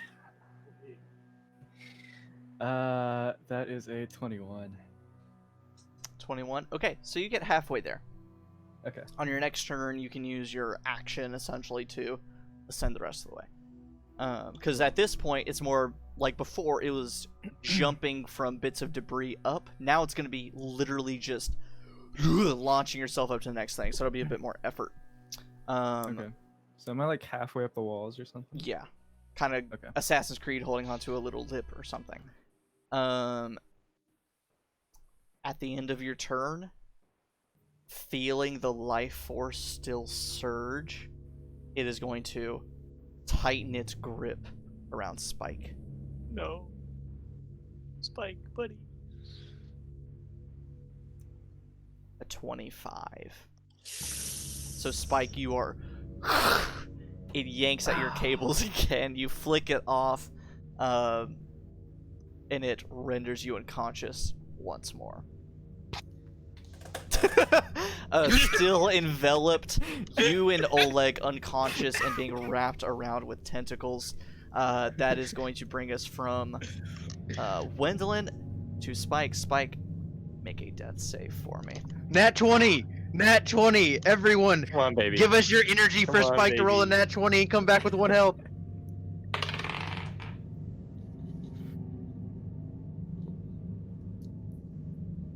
Well, I don't know what type of energy y'all were sending me because that was the wrong one. That's a natural one right there. No! Point of inspiration. Point of inspiration. Take one. Does someone want to inspire Spike? Daniel Daniel Buchan already did it. Daniel already did. Okay. So Buchan got Xavier, him. roll that check again. Oh my god. Basically, anything is better. Literally anything. Daniel Buchan, by the grace of God. But Daniel Buchan, you're going to become a new deity in this realm. I got a 15 now. That's one success for you. You do not die I this was day. hoping you were about to say duality of dice, baby. Yeah, right, nat 20. Alright, and that's gonna bring us to Cornelius. You just, you don't realize that you spoke a different language or some gibberish, but Gwendolyn ran by you with no teeth in her mouth, all bloodied and stuff, and was like, hey, and then looked a little confused. Okay. All right, follow me here. This is a Hail Mary. I don't know if it's gonna work, but I know you, you know me. We'll see how this goes. I'm just gonna kind of like, oh shit, fuck, we're gonna die. And I'm gonna reach out into the void, consciousness, whatever, and be like, look, buddy, patron, guy, whoever the fuck you are, who gave me my powers and cursed my soul or whatever. Look, see, here's the thing: we're all gonna fucking die. And everybody's gonna fucking die, and this thing's crimping on your style, he's impeding on your territory. So, like, help me out, please. Something, anything, give me a little extra boost so I can do something about send this bitch back where he came from. Come on, something. We'll say that we'll say that takes your bonus action, sort of as you're doing things, you're taking energy to do this. So make a charisma check for me. Okay. Damn. Okay. All right. I'm not stressed at all. It's fine. Just a charisma check. I was gonna make something happen, but I don't have enough things. I know, this would be the time. It'd either be really bad or really good. Oh god. I just need to be able to cash banishment one more time. Please. Oh look, Darjeem. Look at all the things you have. What'd you get, Austin? That can't be good. You're so dejected. Oh no, Travis! Just give me a minute while I pull that up. Okay. Keep taking your turns. Go about business. To let you know, that is a total of 5. My charisma Someone don't. bonus is a You have +4. inspiration though. I used it to make him roll at disadvantage on banishment. Watch this. So, yeah, I got a 5 total. I just gave you a point of inspiration. It said Osset, but I meant to say Austin. I just typed it very quickly. All right, so Austin, you can roll at advantage if you really want. No, you're all set now. Okay. Austin. Yeah, sorry about that. Anything. I was in a hurry. Oh baby. It's not a nat 20, but it is a natural 19 +4 for a 23, baby.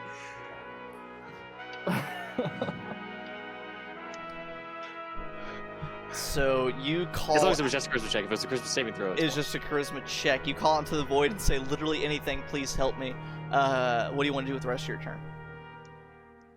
I guess since I still have entropic ward, I don't want to waste entropic ward, so I'm gonna wand up and Eldritch Blast. Just. All right, go ahead and do it. All right. So advantage on the first shot because of entropic ward from last turn. Oh man, that's an 18. 18 hits. Oh, thank God. All right, and then I'm just gonna go ahead and roll the second one. Fuck that die. Rolled that one of those die rolled a 2, and I was like, oh man, great. That's a natural 20. Yeah, so roll all that shit damage. Everything's looking up. All right. So first one, come on, baby, big money, no whammies. I don't have agonizing blast, so that is 6 for the first one. Okay. And that's 2 total for the second one. Because I don't add my charisma to mine. Big sad. Everything's looking up. We're gonna die. You don't get a concrete, verbal response when you call out to the void. However, something happens. I'm gonna pee. I'm so stressed out. That better not be this something happens. I soil myself. I mean, that did happen one time. Just remember, guys, if you die, you're gonna soil yourself. So I mean, You mean when you die? Everybody Yeah, dies that's with shit in their pants. at this point, Quote me on that. What's it? I can't remember what show I was watching, but it was like, oh, I think it was The Witcher. Where he's like, you only hope for a shitless death, and I was like, oh. Now, if I recall, my lovely mod, Rachel, Oh, no. included a dice rolling command. Yes. yes, people have been doing that. Yes. If someone would like to roll a d20 for me In chat? in chat, Yeah, in chat, somebody who is Yeah, chat. somebody. Angel, do it. We gotta wait a second for this to actually. I don't know the command off the top of my head. Angel did it earlier. Oh. I think it's just like. Oh, there. Oh, Boogie did Daniel. it. Oh, 20! Let's Come go! on, baby. Come on. Let's go! Do it. Angel, sorry. man. You know what? It's your patron, Cornelius. It's your patron, Cornelius. I need you to roll just a d4 for me.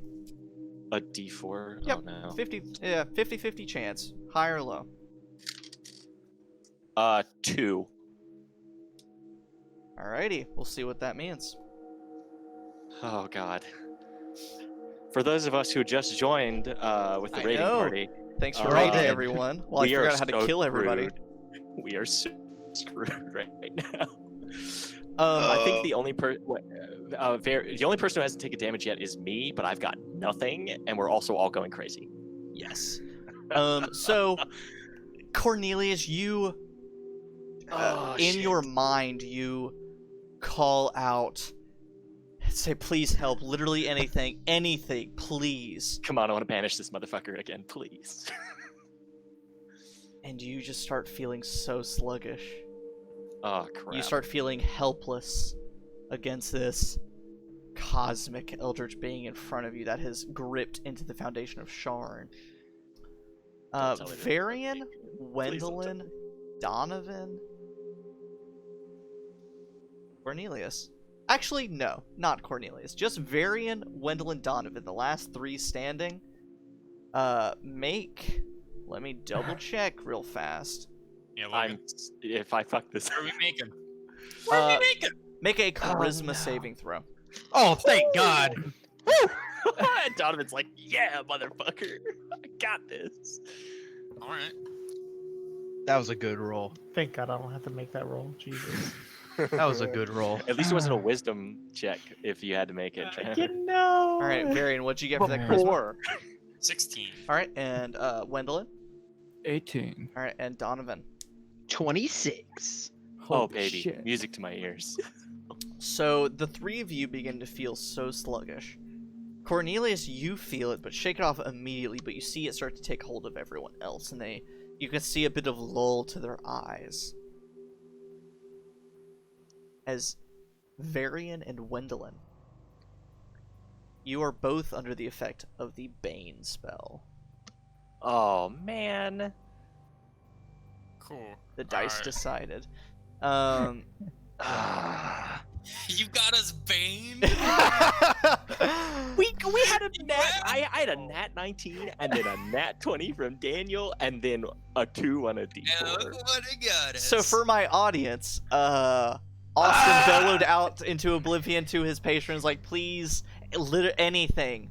Daniel made something happen. He rolled a natural 20, which is an unexplained magical thing happens. I had Austin roll the d4. He rolled on the lower half. Something bad happens. So, I rolled a nat 19 for my patron and everything. yep. It works in a way. Oh god damn it. Who knows? Maybe your patron's involved. So, That's This is your patron. maybe this is his will. what if I just never mind. I'm not gonna say that on stream. I'm not gonna say that on stream. So Cornelius, is that the end of your stuff? I assume so. Okay. Because I used my action to fire Eldritch Blast and then roll the 2 damage. So Oleg and Spike are both fully enveloped a legendary action is going to pull one of them in deeper and constrict them more and absorb them. Oh no, that sounds so horrible. Actually, before I get to that, if everyone, Even worse. including Oleg, will make another sanity roll for me. I forgot about that at the end of its turn. Including Oleg? What do I Including have? Oleg.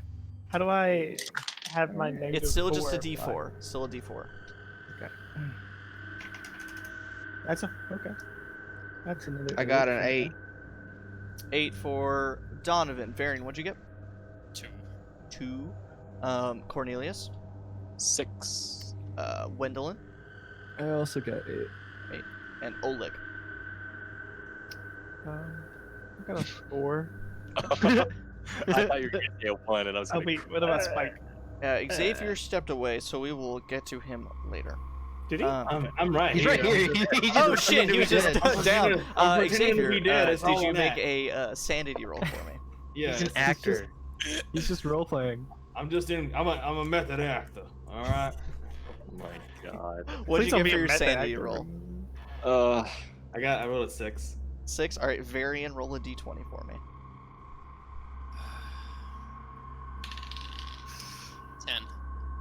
10. Varian, you're looking. You're invisible still. You're looking at the tentacles, the slime, the cocoons of mucus and people, your friends being engulfed, to the point where it starts making you sick on your stomach. And even the smell from it all is horrendous. Still invisible, you immediately start to heave and vomit where you stand. You are considered poisoned. Oh no. What does that give me? Disadvantage on attack rolls and ability checks. We are getting debuffed to hell right now. That's the point of an eldritch horror. Now it constricts. Let me roll that again. Spike is on the upper end, Oleg on the lower end because they're tall and short. Spike, you fail 2 death saves as it constricts you further and burrows it deeper into its own flesh and tentacles. So he's got 1 success and 2 failures. 2 failures. And that's going to bring us to Varian and Donovan. None of us can. Varian, I'm freaking out! Varian, who's been invisible this whole time. Not even sure if it's still alive. Is the puke invisible? Oh god, I hope so. We'll say on an 11 or higher, it's invisible. It's not invisible. It's totally there. Is So there horrible. is there still no indication if this thing is like doing Yeah, poorly, you have doing no well? idea. Can't get a single read on this creature. Varian, you go first. I don't know. I'm might be about to pull a nuclear option, so perhaps. Okay, I'll go first then.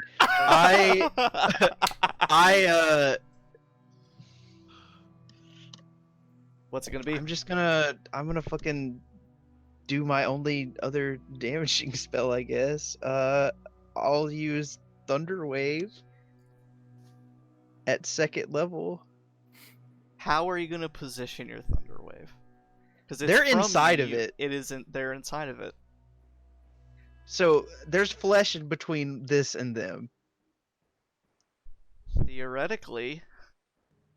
Well, fine. I'll be careful. I will instead I will 2nd level healing word myself. Okay. That's 11 points of healing for 11 myself. points of healing. All right. Anything else from you? Dodge action. Use vicious mockery, I guess. All right. Makes a wisdom save. That's gonna be a 19. Why can't it just fail once for me? Why can't? Only if. You know what? Someone give me some inspiration. Make him re-roll that. I still have 1 point of inspiration I haven't used yet, so we'll see what happens. Yeah, thanks to somebody. Thanks to I someone. think it'd be funny. Let me kill it with vicious mockery. At That'd the be end fun. of Donovan's turn, it is going to crush in once more Spike or Oleg. However, it still has to roll an attack roll. It does so at advantage. If someone wants to de-inspire, Do it for Spike. You know what? I'll do it for Spike. Hold on. or cutting words, or I don't have anything, cutting words. it's still an attack roll. How So do we do this?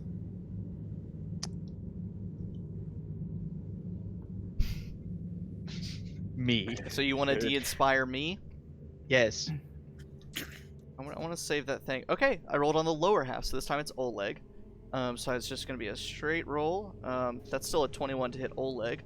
But- yeah, sure. Oleg, 2 failed death saves. Okay. And now, that brings us to Varian. Varian, do something. You, at this point, you Anything. have entirely lost sight Anything of worth. Spike and Oleg.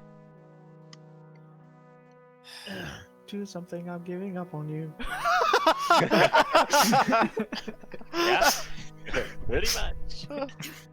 Okay, No. there's nothing I can do to save them. So fireball, obviously. I don't have fireball. I have something a lot more potent. Oh, A no. lot more potent.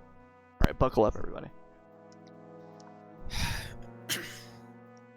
I'm afraid. Okay, this turn, I'm going to just vomiting my guts out.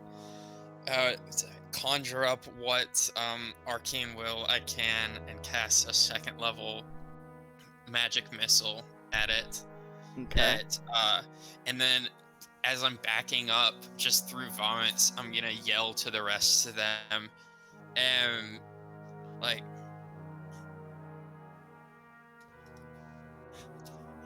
run! Get away from this place! As I reach and begin to pull a black pearl out of my coat. No. If anyone has watched one of our first streams, you may remember or recall what's about to happen, but I'm going to hold it back because that's some badass shit. So you magic missile, you yell out, run away from this place, and go and roll that damage for magic missile for me. Cool. Okay, so 2nd level, that gets another dart. So 4 darts? I Yeah, believe? 44 plus 4. Cool.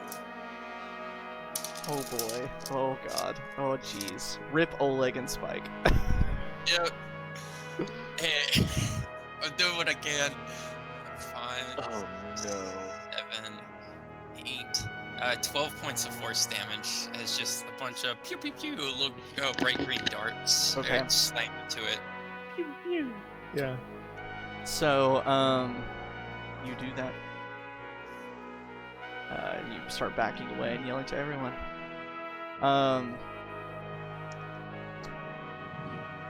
It is now Wendelin's turn. Actually, it's. Oh, my did I turn. skip you? Oleg.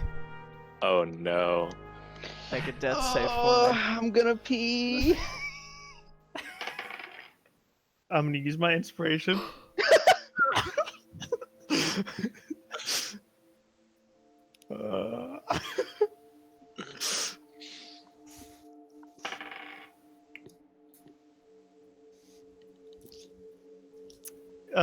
Oleg's dead.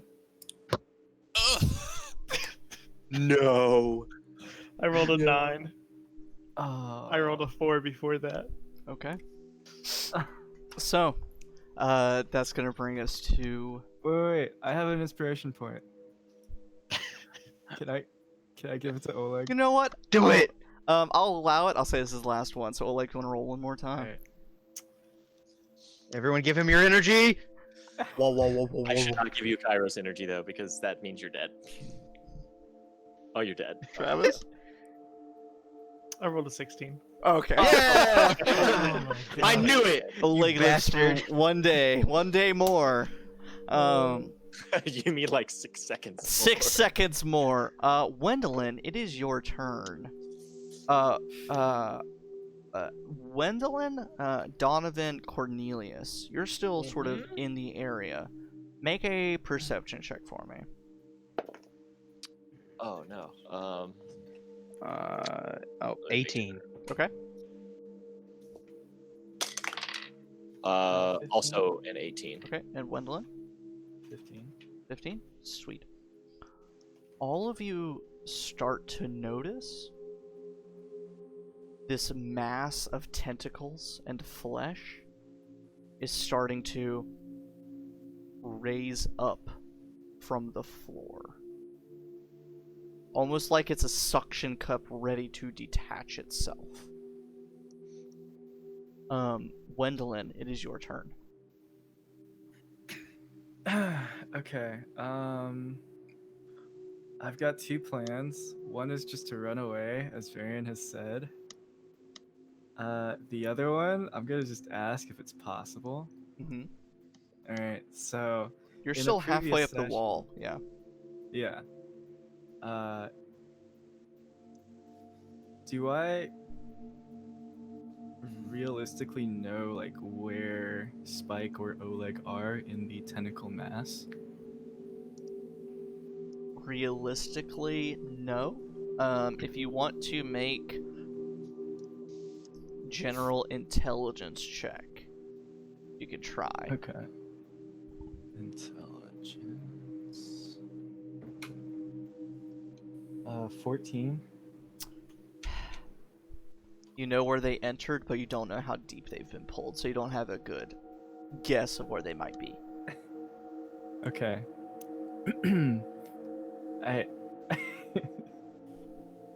So in a previous session, we established that for Shadow Step, Uh-huh. momentum carries over. Sure. So however fast I'm going in before Shadow Step is however fast I'll be when I'm getting out of it. Okay. He's about to portal this shit. Is there a way that I could try and attempt to grab either Spike or Oleg and then Shadow Step to somewhere where I can use my momentum to launch myself out of the 90-foot pit and then run away with them? Interesting. So let me do a bit of narrative calculations here. If any of you want to vamp for the moment, you may. Okay, so do I I'm pro too sad gamer to vamp. here? I'm also too sad to vamp. I'm just like, shit. Too sad to vamp. I literally, I popped my big brain play a little early because I didn't know if we were gonna survive long enough for me to try it. So I Hail Married and it didn't work. And I'm like, fuck. Now So I'm out of Alan, ideas. You wouldn't be able to get 90 feet back up, but you could get, because your Shadow Step, you wanted to drop, you could get, well, pretty much, we'll say this will take your entire turn, and it will hinge on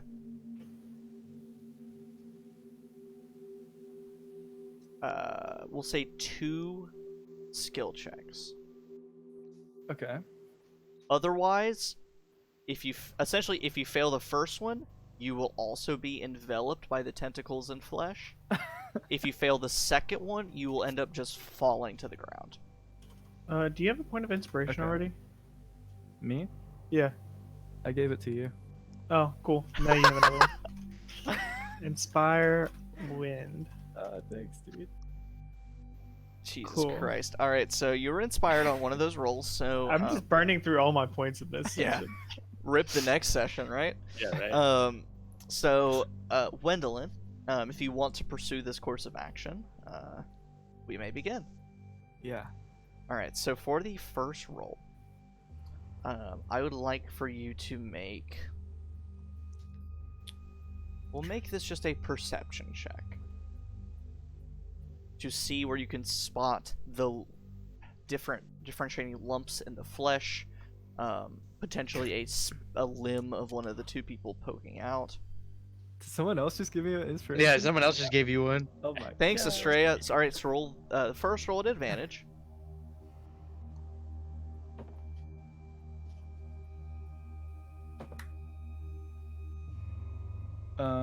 Okay. So, you said perception? Yeah. That's an 18. Go ahead and roll me an acrobatics check at advantage as well. Okay. I'm stressed. Oh man. Okay, I'm stressed too. Like I'm just like, That's 26. oh, to be the wizard right now. My hands Where's are the so cleric? cold. If we're all dying, I'm taking this thing out with us. Let's. Here is where we will meet in the middle. Your first roll was not successful, but your second one was very successful. You swan dive beautifully down the 45 feet into the flesh of tentacles. You grab hold of Spike's metal plating. You can get a single eye up and into the shadows overhead to where you could potentially teleport. But as you're being enveloped, the flesh and tentacles starting to cover up your vision. I would like you to make a sanity roll for me. Oh man. Okay. Oh my Jesus fucking Christ. Look at Pumpkin. That's a Everyone 4. look at the cat. 4. Okay. We need it right now. You will yourself. You turn into a bit of shadow and squeeze through the little bit of tentacles and flesh.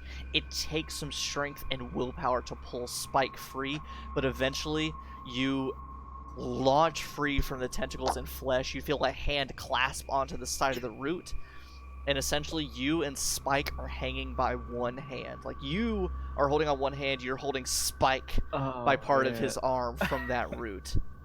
But you are out of reach. Oh my god. Almost there. I'm gonna scream for help. That's gonna do you a lot of good. And that's gonna bring us Thanks. to the creature's turn. It It Bring lets out us back to death. an earth-shattering rumble as Wendelin, you look up and a shadow has ripped free from on top of the root where you're about to be standing and almost maniacally begin prying away at your fingers. Are you serious? So Wendelin, I need you to make an athletics check for me. Oh fuck. Okay. Okay, I have proficiency in You that. need to beat a, You know- a 19. Even if we die, at least the content was good, you know? Yeah, for real though. We did this for content, everyone. Oh my Yeah. god. It's a Sharn 21. plus. 21? Sharn. 17. Yeah, so far Bane has not really come into play yet, thank goodness. 21. You keep your grip, the shadow's trying to pry your meaty, muscly fingers off, and it cannot, it starts grumbling to itself. Oh, phooey. Not today, you Peter Pan shadow piece of shit. Oh my god. Donovan. You glance down, your reporter notebook in one hand, another shadow reaches out from between the pages of your notebook and reaches up at your face. Donovan, does a 9 hit? No. Okay.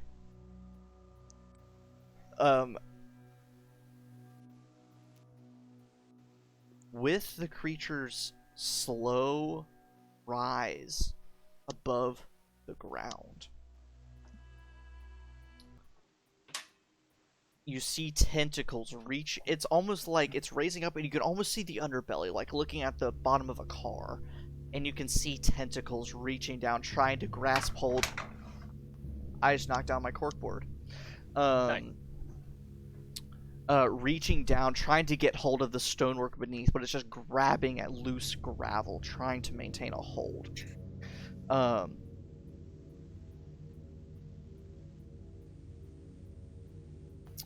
It, knowing this, it's going to try and grab at its last few potential victims. Cornelius and Varian have moved out of the way. Wendelin has moved out of the way. Donovan. with a natural 20. It lashes out at you, grabs you up, wraps its tentacle around your head, and spins it to the side, knocking you unconscious. Can I, before I go unconscious, can I Hellish Rebuke since I'm taking damage? You would be taking damage, yeah, so go and roll. Second level Hellish Rebuke, let's go. It needs a Let's dex go, baby. save. Come on. If anyone wants to de-inspire, you can. Oh, I think I have, hold on, let me check points real quick. Yeah, let me check points real quick. Let me check the points real quick. Let me check the scoreboard.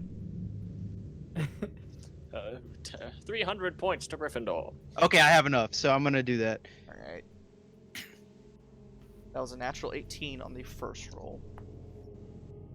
And Oh, I accidentally, I inspired didn't my space ass.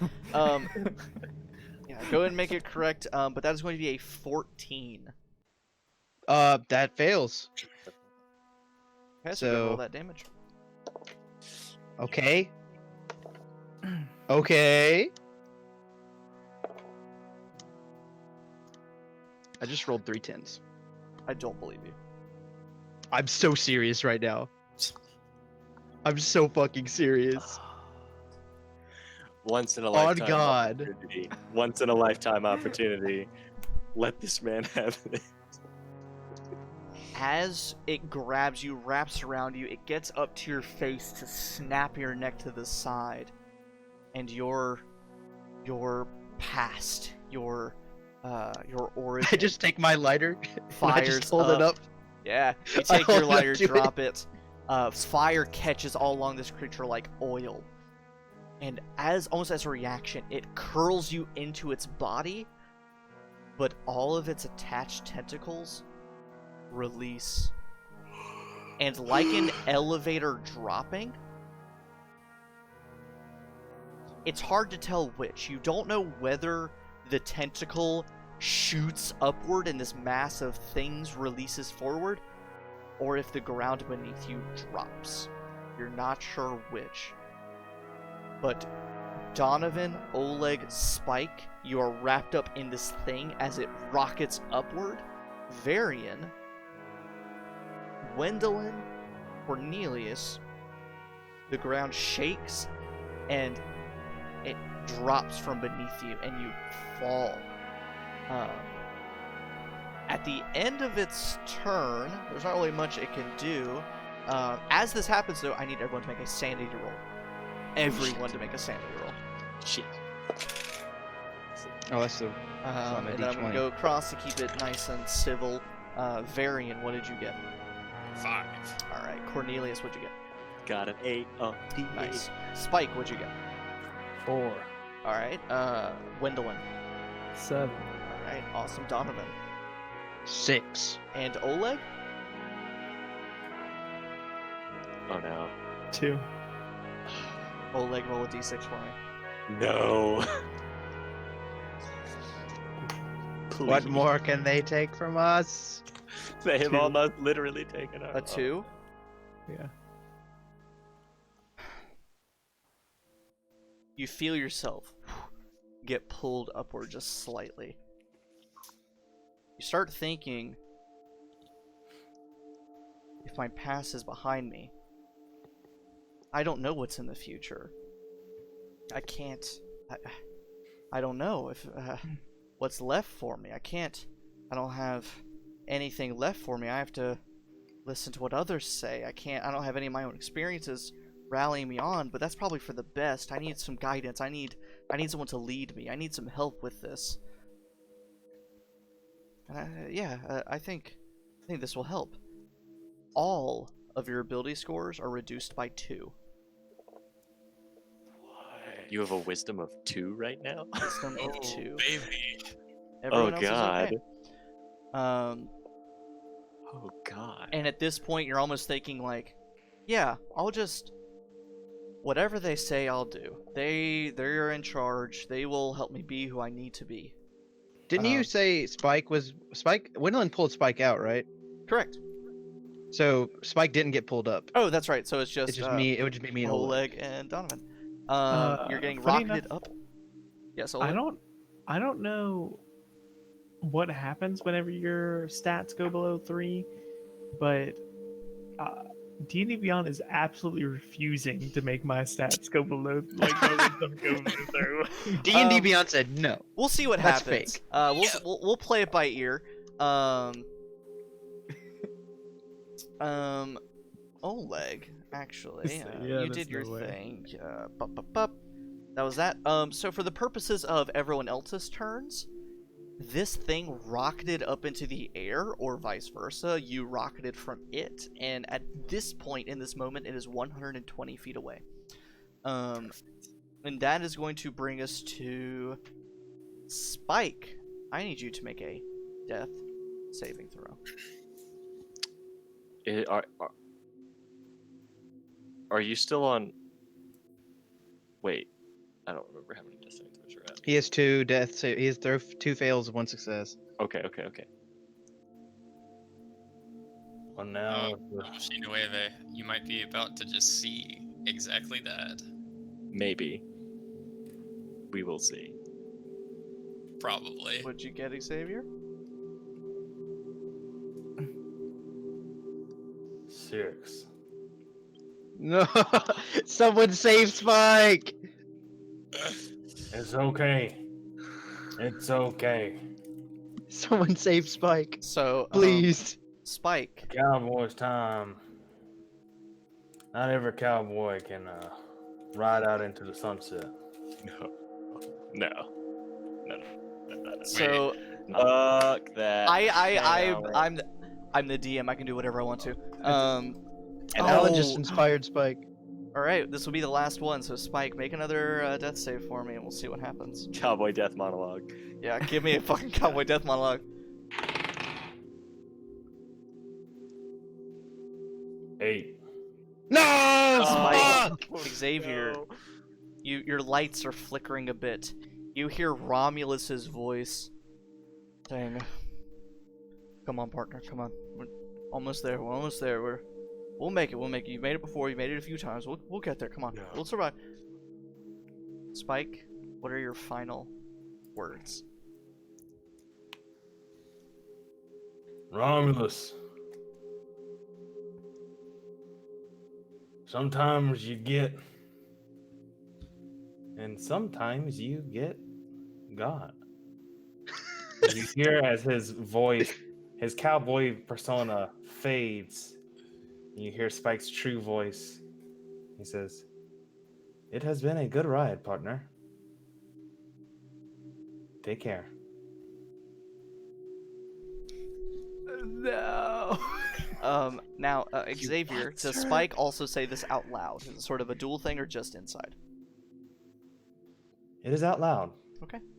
So, Wendolyn, you So hear I'm this as you're hearing- holding Spike, and you connect the dots pretty quickly, and you feel Spike just become a loose amalgamation of cables and metal and clothes in your hands as you are hanging from this root.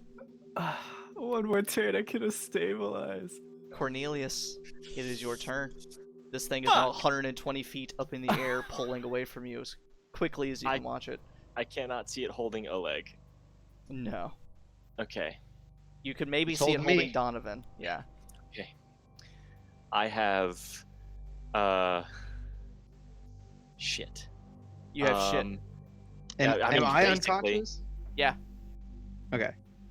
Because did you reach 0 hit points and etc.? You didn't say how much damage it Oh, did. it would have been. It was 4d8 damage. You had like 3 hit points or something. I mean, I healed myself. I was like 14 hit points. Oh, but we'll see. Let me roll that then. maybe I'll yeah, get that, lucky. yeah, no, that was 21. Yeah. Oh Okay. fuck. Okay. Yeah, I'm 21. So you were dying. All right. So in my mind, I'm gonna say, Squinch, buddy, do your best to catch, and I'm going to wand out. All right. I have a plan. It's not a good one. Okay. So he's caught in this tentacle. Tentacle has grabbed him. Let me look at one quick thing to know if that's going to work or not. Fuck, 60 feet. Never mind. All right. I'm just going to go with the original plan. I'm going to hold my arm up, wand extended from the sheath on my arm, and I'm going to try to use Eldritch Blast to sever the tentacle holding Donovan. Okay, roll some attacks. Oh shit. Okay. Please. The dice gods, if you have any mercy on my poor soul. Mercy Help on my butt. soul. Okay, the first one is a 21 Yeah, it's to hit. Yep. The second one is, oh man, so close. 26 to hit. Yes. Not quite in that 20. Very close. Okay. Big money to whammies. Okay. Better. That's 2 and a 7 for 9 total points of damage. Or at least Okay. try to make it drop him something. Anything. I'm trying to make it like a... I'm going to use that point of inspiration Fuck me, right? on that natural one. Bring that up to a dirty 20. Fuck! So he holds on. To Ugh. Cornelius. Or Cornelius too, Donovan. Oh no, Okay. I have anything else? No, I don't. Anything else, Cornelius? God, I'm it's- just It's a gonna Halloween shout. one shot. Gotta put you through it. Shout into the void. I swear to fucking God, if you don't actually help me, I'm gonna come to wherever you are and I'm gonna kick your sorry ass, you stupid son of a bitch. Alrighty. It cannot do any legendary actions because no one's near it. All it can do is pull everyone closer, and they're already as close as they'll get. So, that is going to bring us now up to the top with Varian and Donovan. Alright. Donovan, roll that death save for me. Come on, baby. Come on, baby. Nat 20. 6. So Fuck. that's a fail. Alright, Varian. So, painting the picture, this eldritch being has let go of the foundation and is rocketing up the tunnel from whence you arrived, 120 feet from the ground. We'll say you're 30 feet from being directly below it. That Cornelius is roughly directly below it, shooting up. Wendelin is hanging from the root 90 feet up with Spike in grasp. Donovan and Oleg are wrapped up. Okay, cool. Get ready, because it's about to get dramatic. I'm going to If we go, we go. start walking 30 feet to directly below it as I drop invisibility. Like, bloodshot eyes, is bleeding profusely, vomit down my front. And in one hand, I have clutched a black pearl, and in the other, a crumpled piece of paper. Fuck. And I walk up next to Cornelius, and I look up to my friends in the sky 120 feet away, and I'm sorry. It's been a good I'm going to use my spell scroll of Circle of Death, which requires an Arcana roll, for which I see myself in the future with my Nat 20 portent. You're using your divot! Ooh, fucking! Oh, good save, bro. Okay. Holy... And as I call all of the magic around me, channeling some power I've never wielded before and really aren't ready to wield, it coalesces around me and begins turning from like the bright, vibrant green it usually is to this like sickly, like plague, green. And as it coalesces, and I just let loose a single bead, which shoots 100 to where it is, and then like sucks into itself, and then explodes in this 60-foot diameter or 60-foot radius sphere. So, this creature, Donovan and Oleg, you'll all make Constitution saving throws for me. Oh. Sorry, guys. Oh, now I'll roll something.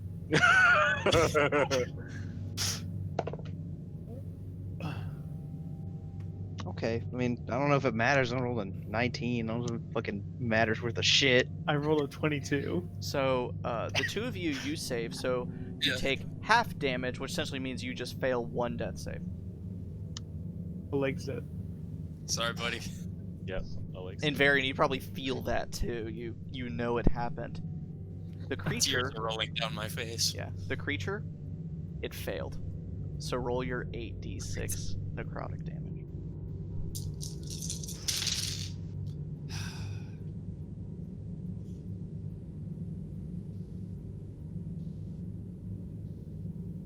The silence. I'm gonna pee. Yeah, my music.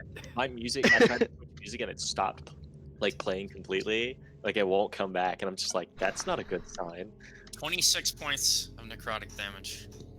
You up ahead, you know what happened to Oleg. You could feel it from the casting of the spell. Oleg, what are your final words? Where am I? You're still wrapped up in this creature as it's being circle of death. Donovan, in your unconscious and dying state, you would hear Oleg's last words. Yeah, that's my last words. I don't know who I am. I don't know. Because I lost I lost everything, my wisdom and everything, right? Yeah. I literally am just like, who am I? What's the purpose of living anymore if nothing is, like, this creature is now in control of me. I guess it's over now. So Oleg effectively dies alone, not knowing who he was or anything. Fuck. Varian, you know this creature didn't survive. You watch all the tentacles drop limp, but the world around you keeps moving. The creature still keeps moving upward. You and Cornelius realize, it's all rocking back and forth. You grab yourselves. Wendelin, you're dangling, spike in hand, from this root. And after a few moments, you lose sight of this massive entity as it's pulled out of the foundation of Sharn. And then it starts dawning on you as you see a bead of light up above, that this creature isn't retreating and pulling away. It dropped Sharn. It is the entire city, and its foundation is hurtling through the air, falling down. Did it drop me? It did not drop you. Bits of rubble begin falling from where it's pulling away. All of its roots are retracting and pulling up with it. As the city falls, rubble falls.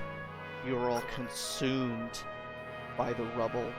The two of you are pulled up to be with this unknown, unseen eldritch being that tried to steal this city from where it sat. And that's where we're gonna end tonight's session. Oh my god. Can we at least say we woke up from a horrible dream? Me and Varian are just standing there at the edge of where this thing was, just Yeah. Can I say on the way down that through the tears and the vomit, Cornelius and I shared one last cigarette. Oh, of course, Oh, you yeah. absolutely do. And My rocks, first cigarette.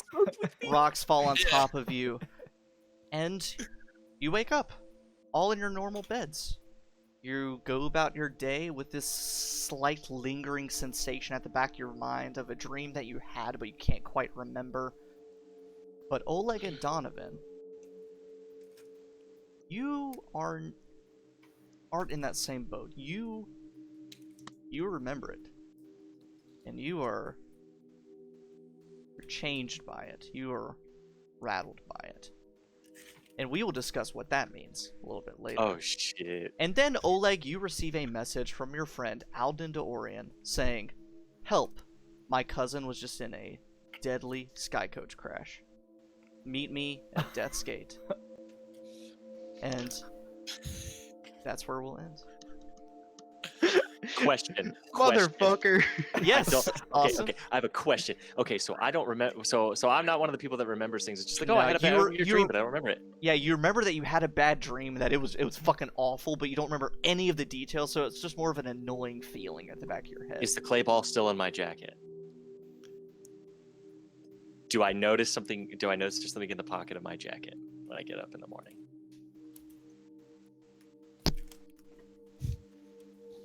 You do not.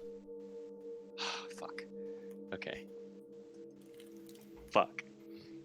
Wait, does Spike feel anything, or is it just because we got sucked up into the Eldritch? Oh, that's right. Spike, you are also changed. You wake up, copy of The Good and Bad, the Ugly in your possession, but you remember everything that happened. Absolutely everything. And Romulus, he pipes up. What the fuck was that? You okay? I don't like this. Yeah, I think it was just one of them, system updates. Don't worry about it. What? It was a system update! It's that Windows 10 update that always fucks up your, Yeah, that your killed everyone's and then you computer. have- And then you have to go back and redo it and reset That's it. exactly what it was. During that whole time, I would have been taking notes of what had happened. Are my notes still there? Would I have notes on what happened? Oh, that's so bonkers. You go and you flip to the pages that you notated everything that happened, and you remember everything that happened so vividly. When you look at your notes, you have no idea what language they're in. There are notes, and they're your writing. You recognize it, but you can't read them. I do. When I wake up for this dream, deeply unsettled, I start writing out.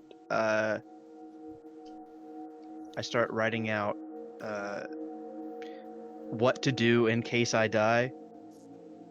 And that gets interrupted by your boss coming in, places a piece of paper on your desk claiming that someone in the Orion family died in a car crash, foul play suspected. New up-and-coming investigators were called to the scene. So you... Oh. Do we have like a mail clerk or someone that Of course. puts letters out? Of course. I seal up that. I finished writing that letter. I seal it up, and I stamp it or whatever. I close it and I hand it to the mail clerk and I go, can you take this to my place? Give it to my daughter. You know the one. Let me write that down. And then I put my hat on and I go ready to meet these adventurers. And you get some Creamer, coffee from Creamer. yeah, right? Creamer gives you a cup of coffee as you leave as Oh, normal. thank God. At least I pat Creamer on the head and I go, keep up the good work. And you all go back to your normal everyday lives. Some of you not remembering any of this that must have happened, and some of you remembering every moment of it. And so yeah, that's where we will stop and pick up next week and with an entirely different story. Yeah. I just want to say, Logan, Sigh! what player to DM, because I did all of my level 7, leveling you up to cut level out 7 Austin, yesterday. You cut out Austin. Oh, Did he? can you hear me now? He did for me. I heard Maybe it him. was just me. Did I do something? I don't know. Oh, But yeah, I we're was good. Say, between, yeah, I did all my level 7 stuff yesterday. It's so unfortunate that I'm a warlock and not like a sorcerer or something, because I have fear, enemies abound, banishment, and charm monster, dominate beast. All of that stuff is just like part of my arsenal right now, and I don't have enough spell slots. Oh to no, just so throw let's that use it. shit. Yep. But before we get too carried away, 50 followers. 50 fucking 50 followers. followers! Yeah. God Rad. damn it! Like, look at that shit. Hell yeah. In fact, what is that? 56 total followers? Right Yes. I cannot believe. 56. I'm gonna That's poop my incredible. pants. It's only because you're Incredible. that good of a DM. I will I mean, you for deserve real, so many man. more. Don't make Yeah, me Bring weep. that gen. Don't make me cry. You deserve Hey, make so Logan many cry more. and then someone clip it. Fuck Oh, off. bet. Yeah, Oh, so I'm God, now I gotta brainstorm what I'm gonna do for 50 followers. Might bust out some Call of Cthulhu by the I don't know. Maybe some big video game. We should put a poll out, and we'll put a bunch of options what they want to see us play or do or something. Yeah, so we'll say check out my Twitter in the next couple days, and I'll be posting some more stuff about what we're gonna do for 50. Oh my God, that's unbelievable to me. Wow, I cannot believe. Yeah, Call of Cthulhu. I'd love to do that. God, there's not enough time in the day to go through all these. Thank you for following Scarlet Crush, Duwin, C Manly,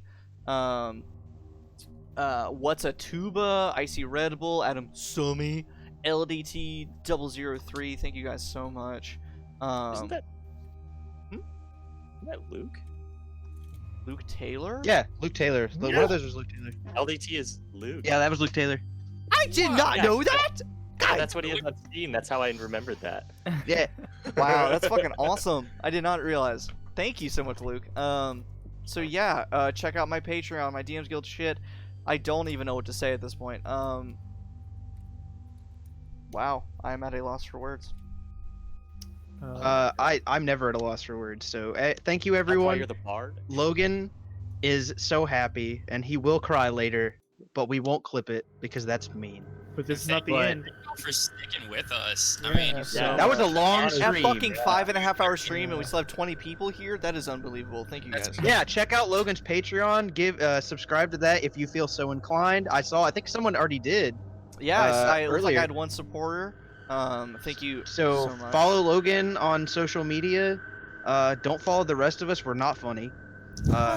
Hey now, You're a rock star. Get your game on. Go drop play. the other Twitches of the people who have them in here. Follow Xylo Plays on Twitch. He's very cool. And Yeah. That would And- be Spike for those who don't know. Yes, And our Austin- very own Xavier. Austin also has a Twitch, I I believe. have one whole stream on it, but I'm probably gonna get there eventually. Do it. And that is Scorch666. You've seen me in the comments. But yes, please, everybody, keep getting followers to come hang out with us. Give us suggestions of things you want to see us play, D&D or otherwise. If you want Logan to play D&D and one of us DM or something like that. If you want Logan want- to DM something that's not Sharn, literally anything. We Literally anything. will shill for content because you got us to 50 followers. That's true. Yeah. If you want to see Tabletop Simulator, if you want to see what's another one? Jackbox games. Yeah. The more time I We're get to spend very- with these guys, the better. If you want to Yeah. see us LARP, but in social. Yeah, if you want to see us LARP, we'll do it. I mean, But we not kind of now. did. Forehead. In like Um, a couple of years, maybe. Yeah. Yeah. Yeah. So thank 5 you years from guys. now, we'll go LARPing. Mm-hmm. Okay, Yeah, and I need hope. a- Oh, what are you gonna say, Travis? I was gonna say, I need to pass out. So. Oh, Yeah, it's late. I think Rachel wants us to bring Lyra into the stream. Wonderful. Cat stream, stream. everyone. Oh, Cat stream. Tolan. Do I want to Oh, go get baby. my cat? Hold on. Sweet baby. Hi there. I gotta go get my cat. You're See sitting if I all can get- funny. My cat has been sleepy boy, so he Cat might stream. not come out. yeah, I'm not fast asleep. Toilet Yes. cats. Cat. We're back. Cat. Go get cat. Cat. Wow. Rachel, Fucking- she actually doesn't fucking mind me holding her like this. Cat. Fucking staring me down, telling me to go to bed and to stop holding her. That's fair. So yeah, thank you guys, everyone, for still watching. I hope, I'm not going to talk about my personal life and my job, but hopefully in the near future I'll have far more time to play games on Twitch and potentially stream a few more tabletop games. It'd be a lot of fun to play some Call of Cthulhu with everyone, play some Fate. I love Fate as a system, it's super cool. And even delve into some other systems I've not personally had the chance to play in yet. Hey, Waffles. We try Stars Without Number again. Try Stars Without Numbers. I can play some of that. Yeah. So yeah, lots of fun stuff in store. Yeah, Xavier, peel off your costume for a second so we can all see your beautiful face. How Nah, sweaty man, is it under the there? mystery, I was gonna say the mystery is almost better. I'm sure it's so sweaty underneath that. Oh, ooh, Ooh, baby! ooh. Look at that handsome man. I was half hoping. Keep on the cowboy hat. Yeah, keep the cowboy hat. I rip it off and it's just like a robot face. I think it would been even funnier if it was like you take off the bandana and there's another bandana underneath. Look at It's all just the like, Twitch ah. comments. Look at Oh all my the Twitch gosh, comments. simping for Xavier. I mean, me too. Right? I mean, Anyway, it's- thank you everyone for sticking with us and watching. Check us out next week. Same Sharn time, same Sharn place. Yeah. Except this time it's the full campaign story with We probably mysteries won't die. abound. They may or may not die again. We will find out. I'm getting faced down by what is that? Fire elemental? Fire right now? elemental and Yeah, maybe there's- more. We'll see. three things just happened. Oh in yes, that last Jacob, section. sing us the Sharn theme song that Rachel has graciously posted in the comments. Yeah, Mr. Bard. Sharn, Sharn, Sharn, Sharn. Just another night in Sharn, Sharn. Yep, that's exactly how it goes. Thank you guys for Waffles liked it. hanging Prison out. board. 1200. So stupid. We will see everyone very soon. Everyone have a great night and a great week. Happy Monday. Good night. Bye-bye. Bye. Everybody.